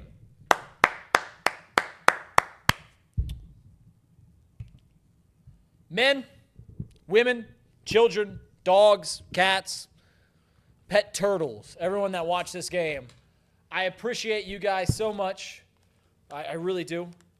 This has been a lot of fun. We broke records. We're going to have a post-game show, Craig Sandlin and Mike Hart. So please stay here if you're a Bengals fan. Even if you're a Browns fan, stay here. We're going to dissect this game as we go forward. We're going to be here every single Sunday. I'm Reid Maus. Thank you so much for being here for me. Craig, go ahead and pop up that graphic, and we will get you guys situated.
Yeah. Start the intro video.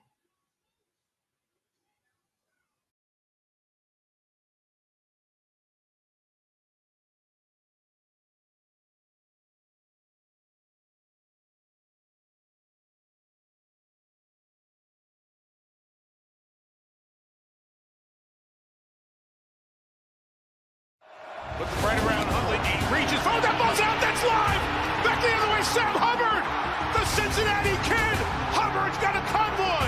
Chased by Andrews. At the 30. The 20. He will score. To the end zone. Down the field. And it is deflected. And gone. Touchdown. A.J. Green. Back to throw. Men are coming late. Looks right down the middle. There's Eddie Brown. He has it at the 35 to the 30. He may go 10-5. Touchdown. Now the Bengals Super Bowl chances rest on his right foot. The kick is up. It is good.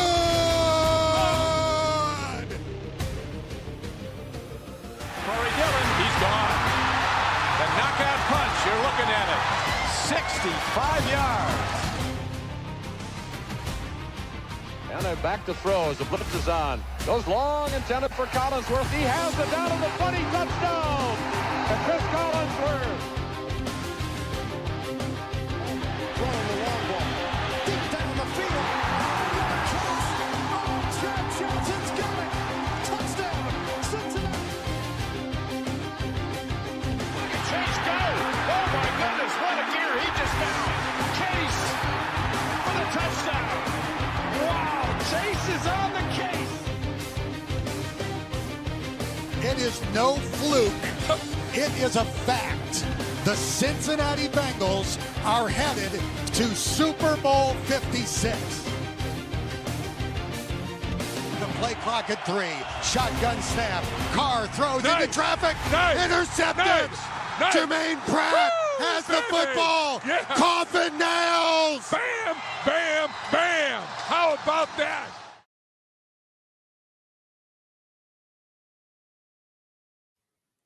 Well, it wasn't the prettiest of wins for the Bengals, but the Bengals into the win column for the first time in a long time in the beginning of the year. Obviously, last year lost to the Patriots in week 1.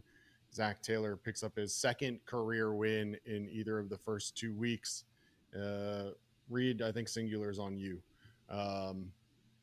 But look, Mike, I at the end of the day, like Reid said at the pregame show, all you got to do is get into the win column, and that's what the Bengals did. And I have no doubt that this offense will improve throughout the course of this season. But at this point, I think you have to take what you get and take the win. Oh, absolutely. I think I predicted, I put in the chat 17-16 Bengals beforehand. So I was fully expecting a sloppy game like this. I was expecting there to be something crazy that happens that would, and I would say their kicker missing 2 kicks and our defense getting 2 picks falls in the category of crazy because, it was a hard fought game. And to be honest, it often is against the Browns, especially early in the year. With their great defensive line and defensive secondary. So I'm just thrilled with the win. Getting a win, and, I think Reid brought it up. No one is going to look back on this game and be like, oh, man, I can't believe they only won, by 1 point against the Browns. No, it's like another win and on our way put, and that's how we remember it. I know it's only by 1 point, and did we get a little fortunate there? Probably, but I don't care. We beat all my Cleveland fans that are around me in Columbus can be quiet until we play them again, because it's one of those where I censored myself for this kid show, but the idea is just getting that win, getting a 1-0 on the board is just a huge sigh of relief. It's like a weight lifted off of your shoulders, and I don't care how dirty it was. A win's a win. A win is a win. Let's talk about how we got there. Bengals, they start off the game with a 12-play, 68-yard drive, capped off by a 5-yard Chase Brown touchdown run. It was a beautiful one. Started to the right. Nothing was there. Cut back to the left and in for the touchdown. But the Browns, not to be outdone, they bounced back with a 16-play, 67-yard, nearly 10-minute touchdown drive of their own, capped off by a 1-yard touchdown run by Sanders. The teams exchanged a couple punts, and then Bengals got back on the board with a touchdown late in the first half. It was an 8-play, 54-yard drive, capped off by a Joe Burrow to Noah Fant touchdown pass for 1 yard. The Browns got a field goal to make it 14-10 before the end of the half, and then came out in the second half and ran a 13-play, 69-yard, 7-minute and 40-second drive. That one capped off with a Cedric Tillman 5-yard touchdown catch. Bengals punted it away, but then on the second play of the Browns' next drive, Joe Flacco threw it over the middle for Jerry Jeudy, and it was bobbled and picked off by Jordan Battle at the 36. The Bengals take over there to set for a field goal. After the offenses stutter a little bit, the Browns missed a field goal in the fourth quarter that would have given them the lead at that time at 17-19, but instead the young kicker for the Browns, Schmidt, misses right, and the score stays 17-16, and that was where you would get your final. The Bengals cap it off with a interception with just 2 minutes to go. That one intercepted by DJ Turner to cap it off. Bengals win 17-16. Joe Burrow, 14 of 23 in this one for only 113 yards and the 1 touchdown. Chase Brown, heavy workhorse in the first half, but not as much in the second. He finishes 21 carries, 43 yards, and a touchdown. Also had 2 catches out of the backfield for 8 yards. Not a whole lot out of the wide receivers in this one. 2 catches for 26 for Jamar Chase, and T. Higgins 3 for 33 yards. Noah Fant, the kind of surprise showing for the day, 4 catches, 26 yards, and a touchdown. Demetrius Knight led the way on the defense, 10 total tackles, 8 of them solo. Jordan Battle, 12 total tackles, 5 of them solo. Logan Wilson was checked out for a concussion, but was brought back into the game. So, Mike, look, I said it at the beginning, not necessarily the way you want to get there, and certainly didn't look pretty all the way, but nonetheless, a win is a win. Yeah, and I think that's how these games against Cleveland are always kind of going to go, just because it seems like Cleveland, the way that they're built, is built to give Bengals teams, like, they're going to get blown out in games this year, but I think they're always going to be able to play the Bengals close because of just their strength being that defensive line that's going to be able to get after the quarterback, and then being able to have the corners that were able to be matched up against our number 1 and number 2 pretty much all day today. Part of that was not having to cover for that long because you're getting pressure, but still, the way the Browns are built is something that is a really bad matchup for the Bengals. So it's not surprising to me. Do I think we're going to look back on this and think, man, it's crazy because of the 2 seasons that we end up having? Yeah, I think so. I think the Browns are going to challenge for the first overall pick, and I think the Bengals are going to, make some noise in the playoffs. But just because of how these things are set up, to me, that was why I was feeling nervous about today, because it was just like, it just is a bad matchup. I think they match up against other teams with not as dominant defensive lines a little bit better, at least offensively. So I think we're fortunate that the Browns gave us some with that drop 4th down turnover on downs was a big turning point, plus mixed extra point and a missed field goal and 2 interceptions. Like, you're not going to get that sort of gift from offenses every week. But I also expect the offense to look better as they get into the season because of the matchups that they're going to be experiencing. So I don't know. What were your thoughts on how we kind of eased into the season, and even though we looked poor, we still got the win? Well, it was a battle of attrition today, obviously. The Browns came in. Since 2020, the Browns were dead last in the NFL, 3-21-1 in week 1 since year 2000. The Bengals, not a whole lot better. They came in at 25th in the NFL at 10-14. So you knew something had to give. Zach Taylor had come in at 1-5 in week 1 during his tenure. So look, I know that this defense was trying to be vanilla during the preseason and didn't want to show a whole lot. Well, they didn't show a lot today either, if we're being got 2 big turnovers. But other than that, didn't look great. But I do have some positives on that side we'll talk about in just a minute. Offensively, though, rough. I didn't love the play calling for a lot of the game. Obviously, the pressure from the Browns defensive line, especially in that second half, really started to get to Joe Burrow and cause havoc. He had 0 sacks in the first half, but the Browns really got after it in the second half and end up sacking Joe Burrow 3 times on the day. Myles Garrett with 2 of those, and you knew Myles Garrett was going to get his, right? Like, that's not necessarily a surprise, I don't think, but for an offensive line unit who was playing together in a real game for the first time, with Dalton Reisner having to come in for Lucas Patrick, who was injured in the first half, Joe T and Jamar still working out kinks, and you're going up against a defense who I know last year wasn't, year prior was pretty dang good, and to be the highlight of this Browns unit for this year. And so, no, I'm not thrilled with the way it went down. I thought this was a team that you could have and should have beat pretty handily, but I think at the end of the day, you're in the win column.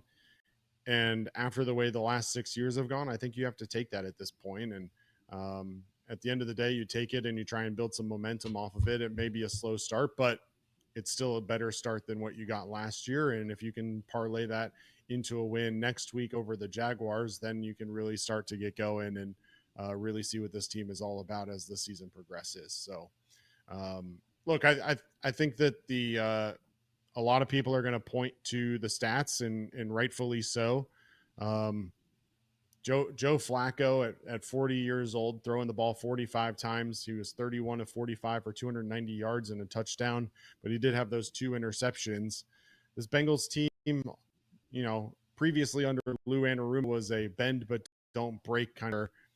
I don't know if that's their plan this year or not, but it certainly felt like Al Golden was trusting his guys a lot more, a lot of man coverage. It looked like. I don't know what you thought about the defense in this one outside of the big 2 turnovers, which we'll talk about specifically, but just your general thoughts on the defense today against the Browns. Yeah, it kind of felt safe, and safe, I mean, is like not, we're desperately trying not to allow the deep play because it just seemed like they had, 3rd and 6, 3rd and 7, they had that conversion all day long.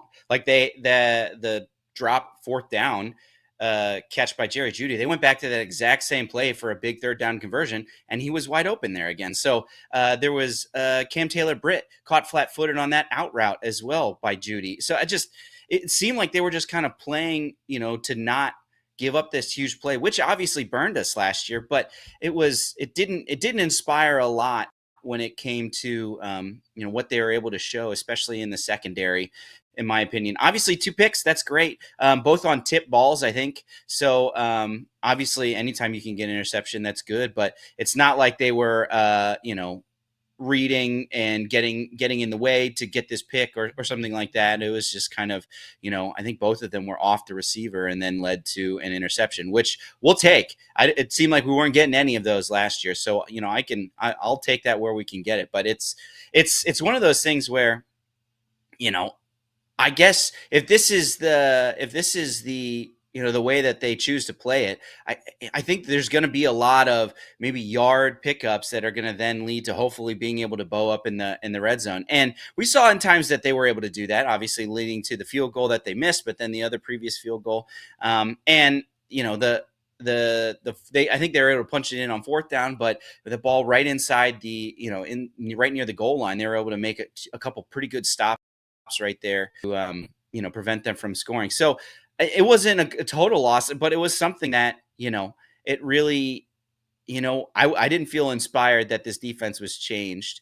This defense is turning over that big of a new leaf. However, I did feel that, if we can get this offense clicking, that this defense maybe has the makings of being good enough for playoff run Bengals. I think what we've said, they need to be somewhere between 20 and 15th ranked probably in order to be something that's a team that's willing to or able to make any noise in the playoffs. And I think that there were the makings of that. Now, obviously, Logan Wilson being out, we're treated to Barrett Carter and Oren Burks is not. I don't love that, especially how Logan Wilson was playing. He did come back in, so that was good. But there's we're gonna need growth still here on this defense, and frankly we're going to need health because it seems like the depth is all kind of what we've been worried about anyway. Yeah, Zach Taylor in his post-game press conference said the defense rose up. The turnover battle is the key stat for week 1. It's never simple versus the Browns. Forget about the stats and the score, make some corrections and move forward. Bengals definitely felt like they made some big plays in this one. Obviously, frustration is warranted around the long, elongated drives that the Browns were able to put together.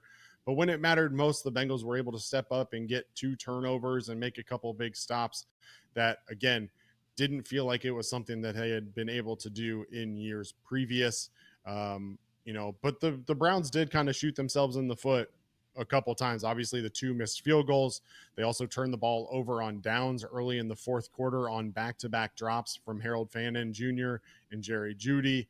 So, no, you don't love to sit here and say, okay, well, they gave up all those yards to the Browns and, it just wasn't good. But at the end of the day, they got the turnovers. They got the big plays when they needed them. And what I said in the pregame, Mike, was that I didn't really care a whole lot about much in this game.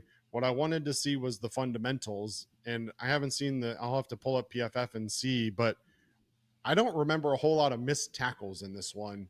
And that was something that we were talking about literally every single week with this team last year. So the fact that we can sit here today and think, okay, the Bengals, they did their job. They stepped up and got the big turnovers when they needed them. And they were more fundamentally sound, at least in the front.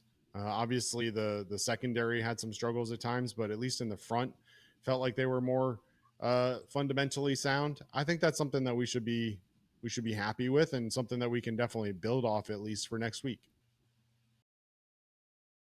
Yeah, I did that too. There was a couple where they were almost kind of banking on Bengals missed tackles, right? Whether it's those short outs, hoping that you can slip a tackler and get up there. But I feel like we saw some good rally to the football, gang tackling, and obviously there were some exceptions, but felt pretty good about that. I do agree. It just felt like they were too much of a cushion.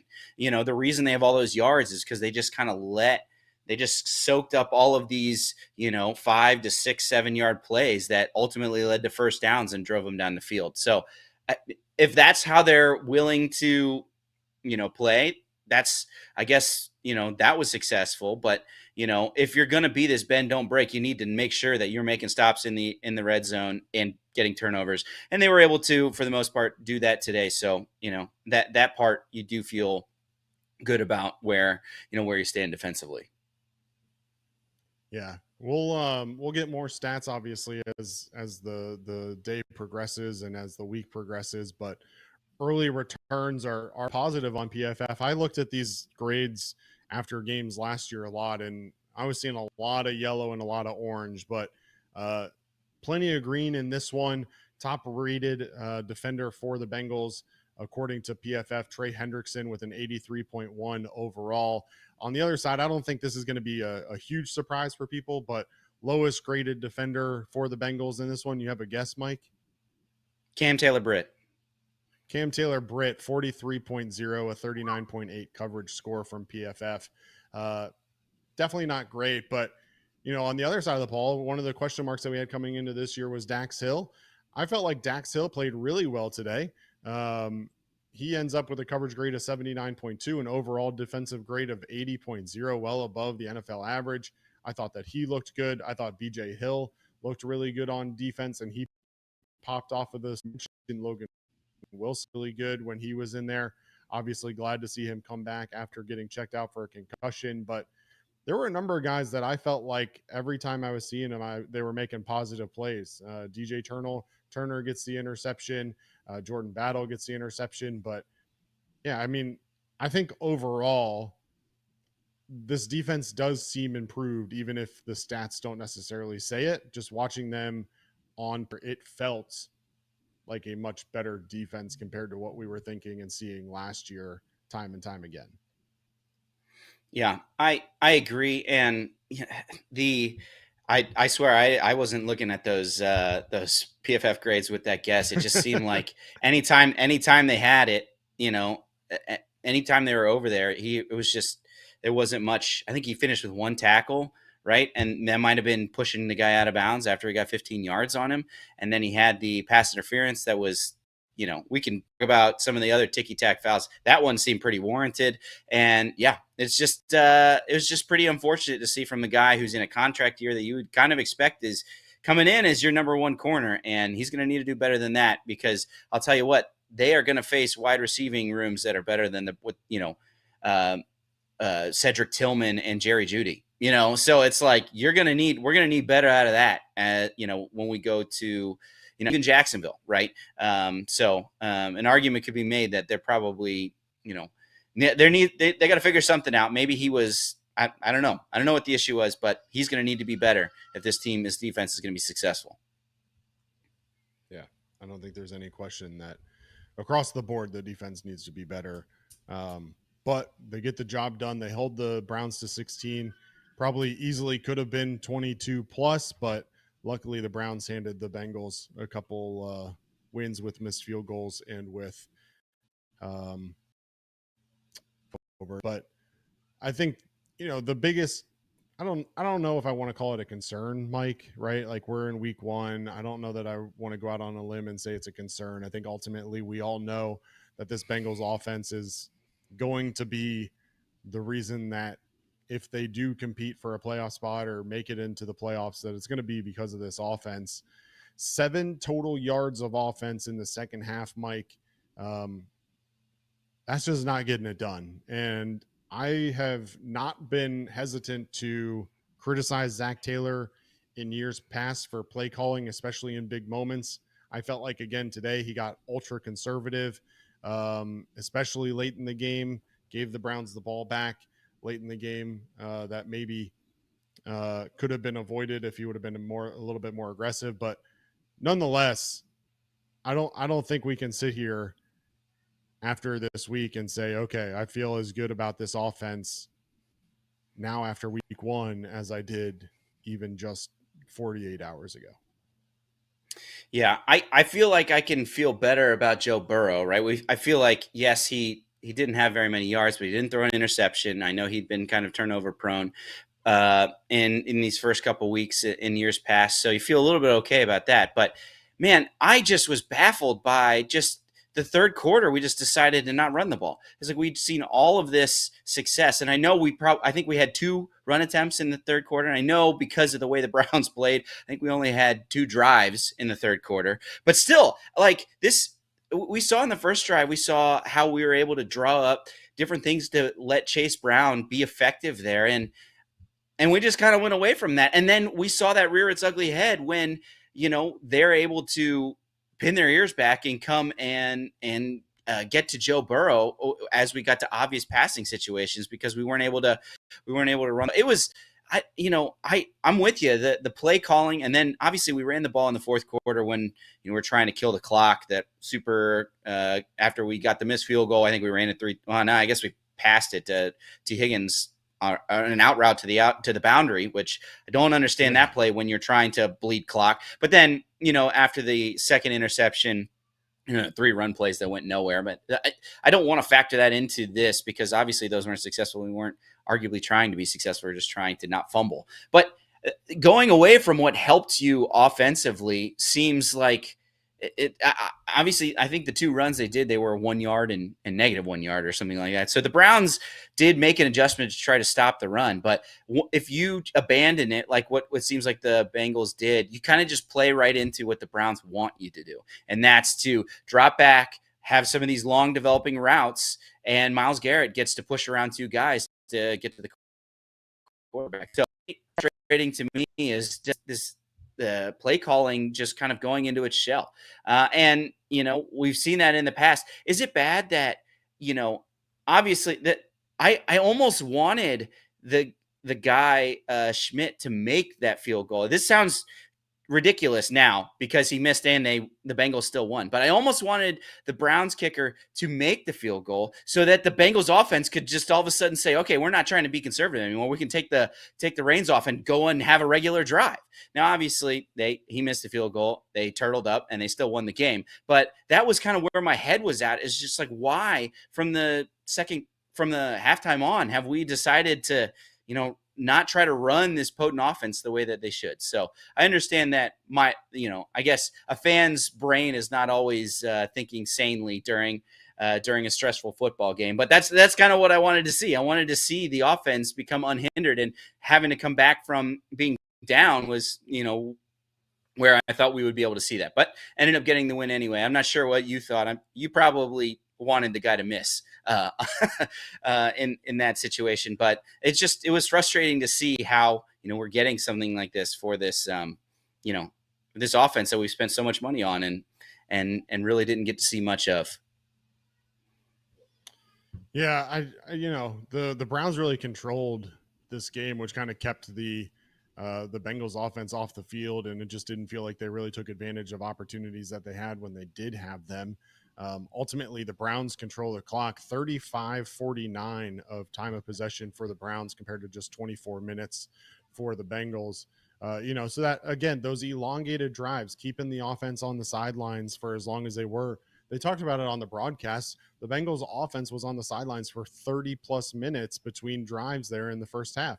And so it's really hard as an offense to stay in the groove and spend time when you're having those long delays and you're sitting on the sideline a lot, and your defense is getting tired while it's happening too. So, look, I'm gonna reserve judgment. I do believe that this offense is still going to be, the offense that we expect of it. I thought that the offensive line, at least in the first half, looked good enough to get the job done. Obviously, Myles Garrett caused some havoc in that second half as Cleveland made their adjustments along the defensive line. But in the first half, 0 sacks at that point. The offensive line was holding up. Chase Brown was hitting holes and was running for big gains. So, I think that the pieces are there, Mike, and unfortunate that this is the storyline every year that we start slow, but at least this year it's a slow start with a win instead of a slow start with a loss. Yeah, completely agree. Getting away, 1-0. I feel like we're gonna obviously nip that we see because that's how our brains work. But 1-0 against a division rival, getting that divisional win is you can't. Overall, you're still very excited about that, no matter how sloppy it is. Yeah. Final thoughts on today's game, Mike? Other things that you wanted to talk about? Can we talk about that great Ryan Rico punt? It was something. Which one? I All know 3 of his punts were terrible today.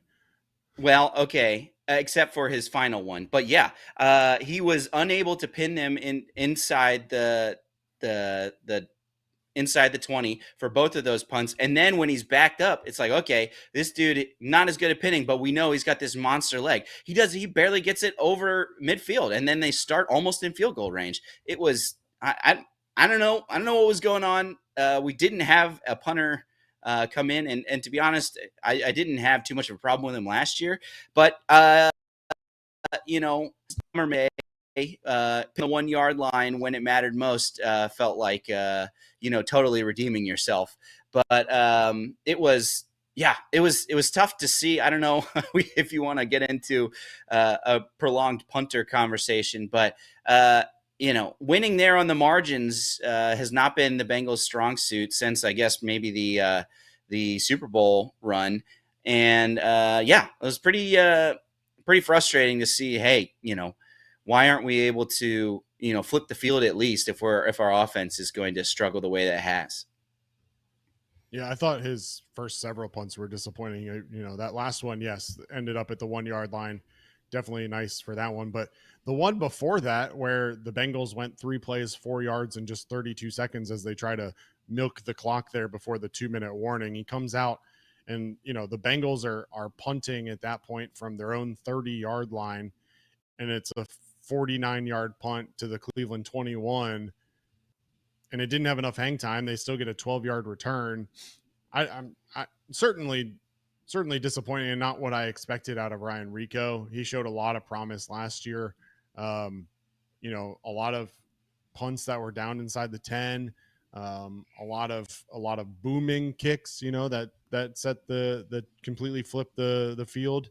It definitely didn't happen today until at least that last punt, but no, I don't think we need to get into a punter conversation today, but it's a good observation and definitely something that we need to monitor, because if this is what we're going to get, then the fans are going to start to clamor for a punter competition again, just like they did last year. Well, it just gives even more onus on the offense, right? It's like if you have good special teams, you can feel okay if it's like, oh man, we just got over the 50, all right, but we're going to pin them down, and then hopefully we'll get the ball back in good field position to be able to, try again in the next one. Or, we have a good place kicker. We get there, within a decent amount. We kind of like the Super Bowl run. We felt good about Evan McPherson hitting from 40 plus, 50 plus even. So it just puts even more onus, more pressure on the offense if you don't have good special teams, because it's just like, well, if you don't get this first down, they're getting the ball with good field position, and you're probably going to get backed up if your defense makes a stop. So, obviously that's where we spent our money on the offense, and they do need to step up to be able to help that. But it would be really nice to be able to get some more contribution from the special teams to be able to help support this offense, and frankly the defense. Getting people pinned inside the 10, inside the 5, I think helps the defense be able to start some drive and maybe even get some shorter drives because of just how limited the playbook is for a team down there. So I think it needs to be better. It's a 62-yard punt. I don't remember that one. I'm looking at the stats for it, but I don't remember a 62-yard punt.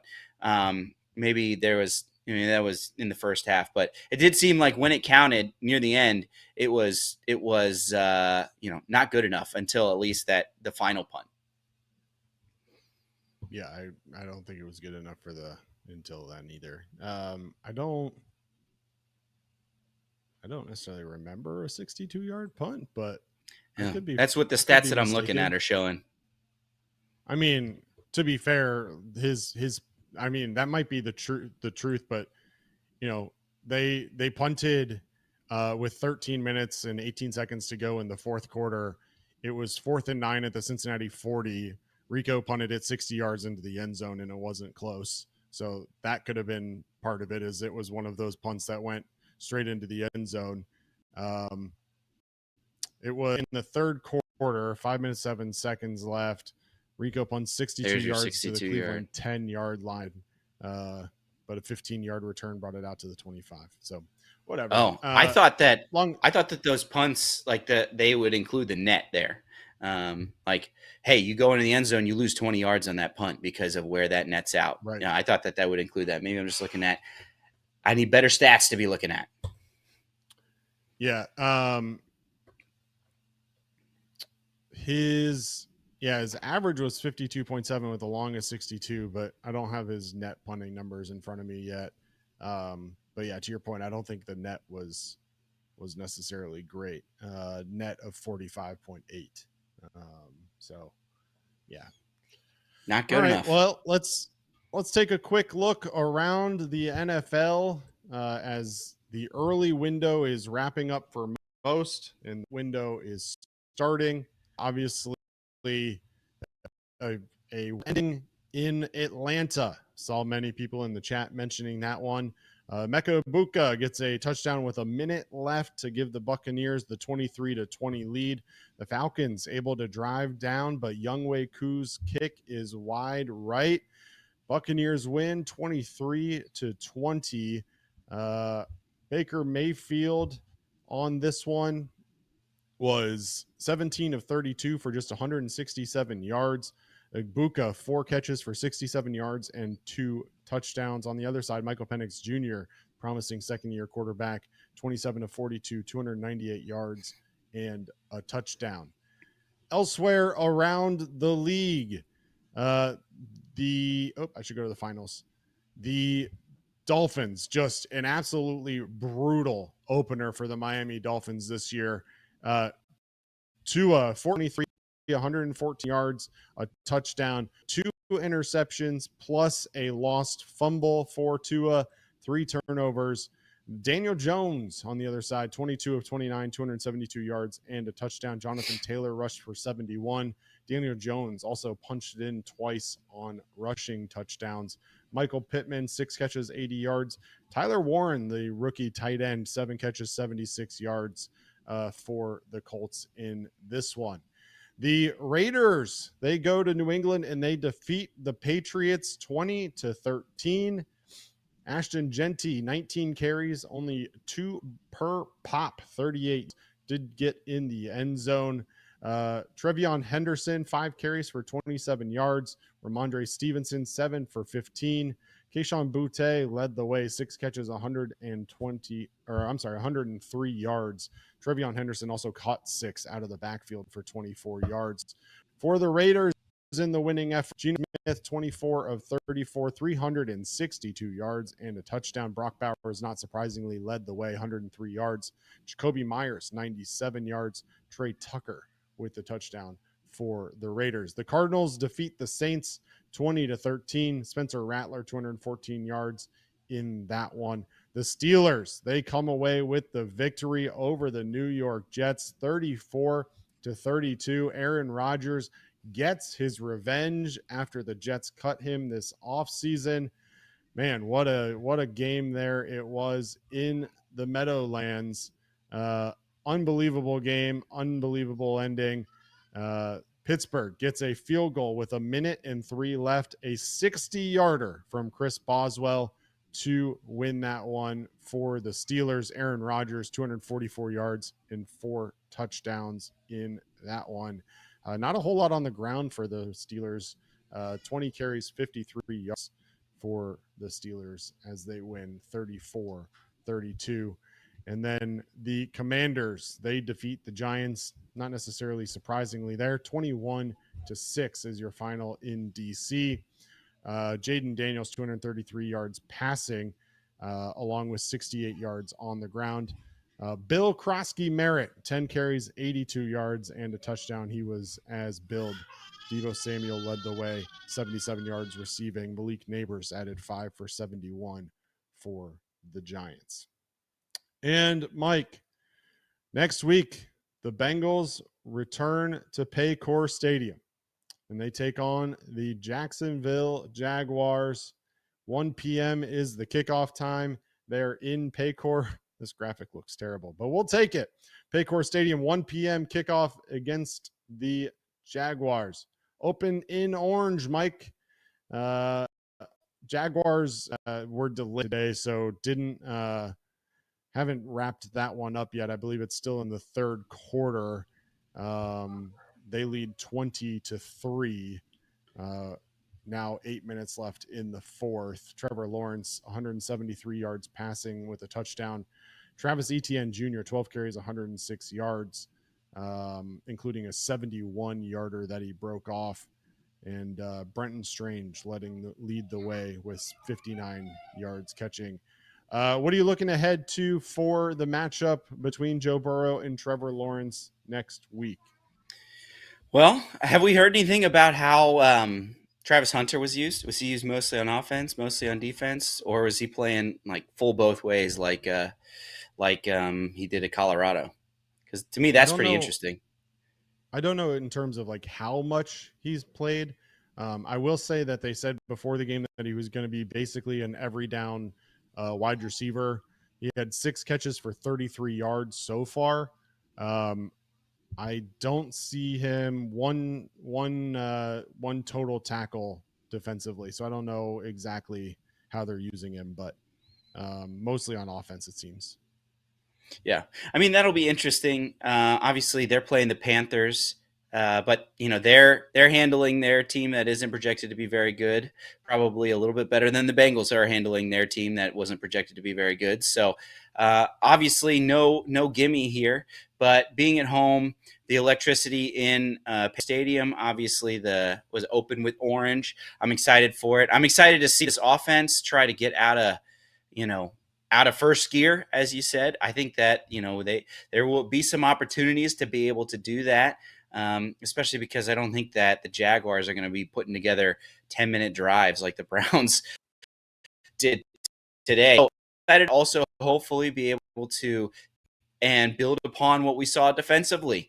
Some definite positive things and some things that we would hope that they would work on. And if we can, we're starting to get game tape on people, starting to be able to see how, who's going to be helping us contribute and things like that. And hopefully we can see positive movement each game. That's what I'm hoping that we can get out of Al Golden as well. It's a different system. It's going to be different, probably not as complicated as what Lou was throwing out there. But when you have a defense that it's being held together by young guys, by people that are on their first contract that you've drafted, you need to be coaching. You need to be able to see growth. And that's what I hope that we can see things that weren't there week one, that we'll be able to start seeing, hey, that's new, or hey, that's great to see. That's good improvement. Things like that hopefully we'll be able to see within this defense. So that's kind of what I'm looking for. Obviously, we love to go 2-0.